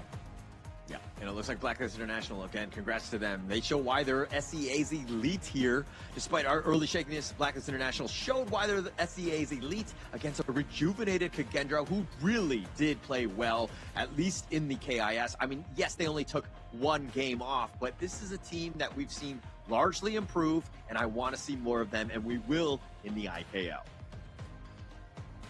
Exactly. I mean, the next step, obviously, is for Blacklist. It's going to be the ultimate test, right? It's the team that everybody wants to beat, and the team that's beaten Blacklist already is Nova Esports. So they go through into the semifinals to take on Nova to hopefully try and topple them this time around. Obviously, they didn't face each other in KIC. They faced each other for the first time in Season 4, but that was the group stage. And knockout stage, Blacklist has definitely been better, but can still be even greater. Yeah, you know Blacklist just won, and they're like, wait, who are we playing next? Nova? Wait, what? Wait, did we do this right? Like, do we want to do this? Like, oh no, this is bad. But they have them in Nova. Obviously, it's anyone's game, and they have that potential. But Nova Esports, another. But again, congratulations to Blacklist for now. Pats on the back. Let's see how they do moving forward, though. Exactly. I mean, definitely worth it for the PKL fans. Obviously, we saw in the audience as well, right? That did them proud there. Didn't quite win in the Tri-Nationals clash, unfortunately. Maybe tomorrow they will win their time within the Tri-Nationals clash showdown. But Blacklist International do secure themselves into the semifinals. But it was a long drawn 5 games out of a best of 7. Could have easily been that 4th match without having to have that blemish on them. But Kagendra wanted it for their pride. But let's look at those post-game analytics here. Zole on this Guan Yu was quite a bit of a driving force, but wasn't quite as deadly as he needed to be. He did obviously die lack of deaths here, but there was just no real kind of like oppression from this Guan Yu. I mean, they only died 6 times, and you're thinking, oh, wow, we actually lost this game. But Fei Shi, the times that he died twice, it was critical and back-breaking, right? Once Blacklist was able to find him, isolate him, get that ghost ship on with Dragon's blazing brilliance, it was pretty much, you know, burning him to a crisp, and that was a bit of a rough one. So Kagendra, if anything, they're going to watch that game and see the mistakes that they made, but they had an opportunity. They were in the lead. That was their game to lose, and unfortunately for them, they do. Yeah, I mean, it's not like they're shy to the amount of damage dealt as well, right? Like, they had more heroes onto the side of Kagendra that was doing over the 100k damage dealt than Senko as well as Facia. They were really put in the work here. And you can kind of see that they were just using the Lian Po as well as the Guan Yu to try and just feed everything and funnel everything onto the side of Kagendra's 3-man Hydra in terms of the damage here. But over to the side of Blacklist, if you took out Dragon, if you took out Golden Kite, maybe there might have been a different story here. Yeah, and I mean, look at this gold graph, right? Kagendra had their moments. This is a huge, you know, dip. Like, just Blacklist, just finding Feishi in the end, and that's where things just kind of crumbled at that point. But that's how quickly things can turn, right? In the Honor of Kings. Like, you just find your moments. You find who the big baddie bully is on that enemy team. You take him out, and this is what happens. You still have that chance. They still had a chance, but unfortunately they fluffed it this time around. And this is the brutal thing of a single elimination bracket as well, is the fact that Kagendra doesn't have the means of climbing back up from the lower brackets. They have literally said, see you later, we're out of the competition. But before they do leave, obviously we're looking at the head-to-heads here. Chamiwan got up against, obviously, Soleil here. It was kind of like the prize head-to-head. And honestly, Soleil did actually roll with the punches, but actually brought some flavor as well, especially his Rose Fencer match as well. But then obviously looking at another big star highlight is obviously the Just Chi against Facia head-to-head. Yeah, Feishi was doing way better, right? Just having a great time on the Augur and thought things were looking to go very rosy and all that, but Jushi in the end was able to kind of get the better of him. Just enough damage, and especially with Dragon as well, who's going to be seen here, just the ability to do those, to get those kills. There were very few kills in this game, 6 only onto Kagendra's side, but Blacklist was able to just take him down 4 times. Like, that's a guy who was understanding who needed to die, and Dragon had a great game here. Yeah, this is the utility of the score check, right? Especially if they build either get Augurin or any other kind of tank here. As soon as that tank's locked in with that first part of that combo, and then you just use your blazing brilliance, it completely melts them down. And we saw that time and time again. And it's the thing that scares me the most in rank matches. When I see a score check locked in, I'm like checking every brush from a very safe distance. That I don't want to get hit by that. But one of the most underwhelming picks, I feel like, towards the first part of the game was definitely the Mecha Brat here. Obviously, it did kind of shine towards the end, especially with that Psycho and that Whirlwind. That last team fight really put the pressure on there. But again, I think it's just Chaz wanting to go on a tank hero so he can actually get the intel for his team. But MVP is going to be none other than Mr. Dragon here on the score chat. Yeah, just, I mean, 4-0-1. His ability to find Feishi and burn him down was the main reason why this team was able to win. Overcome that last hurdle, that raid boss to deal with, and he found the right target on the Angela. His Chaos Cinders were on point as well, so he just did just enough, and Dragon, well-deserved MVP here. Exactly, yeah. 4-0-1, not dropping a single life there, and just absolutely just obliterating, like you said there, Hauler, just popping down that ultimate and make it, well, that ultimate and that combo to make sure that they were able to secure those points. And even the first blood went over the Dragon as well, right? And it was the lockdown of Facia that really kind of like, really should have hoped to get that Tyrant online for Blacklist, but that really showed here that the resilience of Kagendra is real. Like, they died prior to that 4-minute mark, but it didn't stop Facia coming back into the fold and just pushing forward and claiming that first neutral objective and just showing them like, hey, you can knock me down once, but I'm going to get back up time and time again. Yeah, unfortunately for Feishi, he can't get up anymore at this point because the rest of Kagendra are eliminated, and you're seeing exactly why in these highlights here. Just enough. The team fight from Blacklist, this is a squad that wants to brawl, and if they're going to bring it, they're going to find those right moments, and they love it. Once they took down Feishi, it's pretty much all she wrote, and they're looking to just run it down the rest of them because they can't really fight. They had all their eggs in the Augurin basket, and they paid with their lives once Feishi got caught out. Yeah, that's it. If you're egg delivery man, looks like a soul guide, you may want to just kind of like shake that few eggs out of that one and put it into another. Because if you have a team like Blacklist, they are going to run you down with that Scorchet, but making you into an omelet. But there we go. That is obviously the final match of the day, and this is your up-to-date bracket where we see Blacklist go against Nova. And obviously that's not going to be until 2 days' time, because we have that DMT going against Nongshim Red Force, and as well as BTR versus Boom, hopefully to get a second Filipino representative into the semi-finals. But it's no small feat, especially the performance that BTR have shown so far. And there we go. I'm like Nostradamus. Here's tomorrow's matches as well. Whoa, you predicted the future, man. But, I mean, going into this one, Dominator, the #1 team in that group, Group B, they actually selected Nongshim. They feel like Nongshim are reeling, definitely the weakest thus far, at least in that group. So they went directly for them. On the other end, Bigatron versus Boom Esports. Can Boom Esports come back? I mean, the whole IKL, PKL rivalry is real, and we saw it, at least for today, PKL prevails, but how much as we go in the future parts of this bracket here at the KIS? Exactly. It's going to be a lot harder for Boom Esports. Obviously, they weren't one of the top teams within the KIC 2025. They kind of like fell a little bit short after the first part of the knockout stage. So still a lot to learn, and especially after their last match against Kagendra, and seeing how Kagendra was dominated by none other than Dominator Esports, makes me feel like that even if Boom is successful going up against BTR, who was the top team of their respective group, it's going to be very difficult for them to come out on top of this one. Actually, no, BTR being the second place of Group A, and then obviously they played like they were the top of their group, but it's going to be difficult nonetheless for Boom. Yeah. It's not going to be easy. I think every single game from here on out is going to be a bit of a banger, right? I think that there's going to be no easy layups on that sense.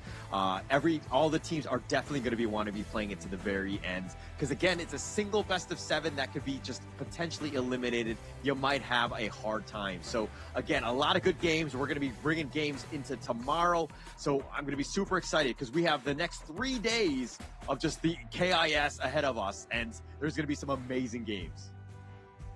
Oh, absolutely. I mean, not just that, we have obviously the Honor of Kings Women's Series. Then we have the next part of the semi-finals for that one. So if you're a fan of the Women's Series, I have got against ETR will be first up tomorrow, then the Tri-National Clash. But it's been blam, it's been Hola. We're going to throw it over to Mara to finish off the day. So thank you once all, guys. See you soon. Chami, you were amazing this run, and you gotta tell me more about that sweep. The game 3, when you got the back door around Kagendra, what was going through the comms? What were you telling your team? I think that time I was just focusing on how to hit the Nexus or the Crystal. The Crystal. I think my teammates is like focusing on calling in the Tempest, so I was just focusing on my own team. Yeah. Wow. Okay, that was an amazing run. That made things so exciting. A lot of people were cheering for that. Now, Joshji, we had an observation. During the group stage, both Blacklist International and Boom Esports were not that consistent. It was up and down. What happened coming in here in the knockout stage? Everything seems to have changed. Even your aura has changed. Tell us what happened. Ayun, madam, parang nag-ano kasi din kami. Siguro dahil din sa jogging namin kagabi. Tapos, ayun, ngayon mas na-refresh yung utak namin, tsaka yung body din namin. Kaya mas nakapaglaro kami na maayos. So what they did was, last night, they went jogging to refresh their mind and release some tension from their body. And today, they were able to focus. So that helped. So I guess you guys have to jog every day now, on the way to the semifinals. Yeah, but it was an amazing run for you guys. But I remember back in the group stage, Nova beat you guys 3-0, and you're going to go up against them once again. What do you think? Because Waypit said that they are going to beat you down. Any comments about that? I think Nova needs to remember what happened in the practice, and we'll try to do our best to bring that practice into the tournament. What happened? What happened? Secret. It's something for the players. And let's see if that gets repeated here on the stage. Now, Joshji, for sure a lot of Filipino fans are so happy right now because you have made it to the semifinals. What would you like to say to everybody? Ayun guys, thank you sa pag-support sa amin and hopefully supportahan nyo pa rin kami sa upcoming games namin, especially sa against Nova sa semis. And ayun, gagawin namin yung best namin para manalo. He thanks everybody for supporting them, and he hopes that you continue to support them against Nova because they'll do everything to win. Once again, congratulations! You're heading to the semis! Thank you. Wow, thank you so much, Blacklist Internationals. You guys may now rest for your next match against Nova. Good luck, have fun, and enjoy yourselves. Thank you, thank you. Thank you so much. Exciting fights happening here, Rookie. Now, as one story continues, another must begin anew. We've witnessed 2 teams eliminated in the knockout stage for the first tournament of the year. And everyone, please keep your head up high because we'll still meet again in the future. Now, the brutal matches will continue tomorrow on the other side of the bracket. In front of the home crowd, the Philippines will go against Indonesia in another round of their reignited rivalry. My name is Mara Aquino. And I'm Rookie Cass, and this is the Honor of Kings Invitational Season 4. Keep it good vibes, everybody, and we'll see you tomorrow. This is our game.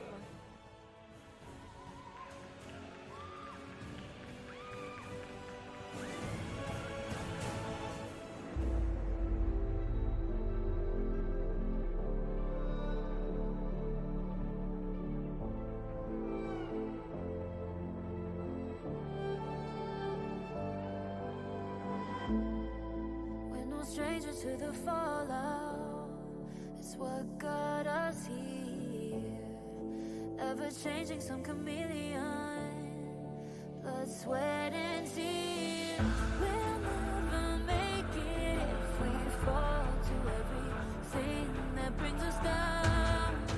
With a comeback is now. Blood, sweat, and tears. Fight for what we want. Doesn't matter the cost. Every day, put in work. Blood, sweat, and tears. Nothing comes overnight. Strength in numbers, start to line. We don't bow to fear.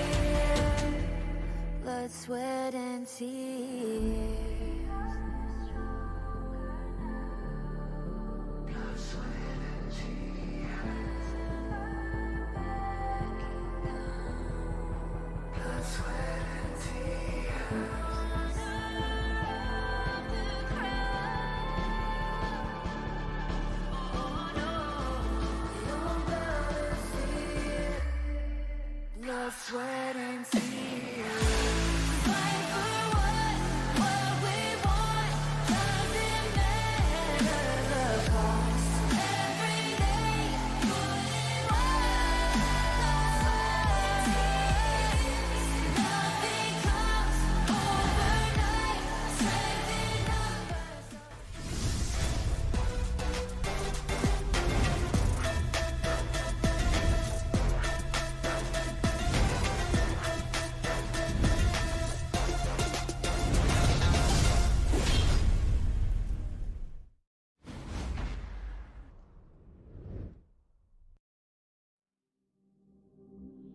In this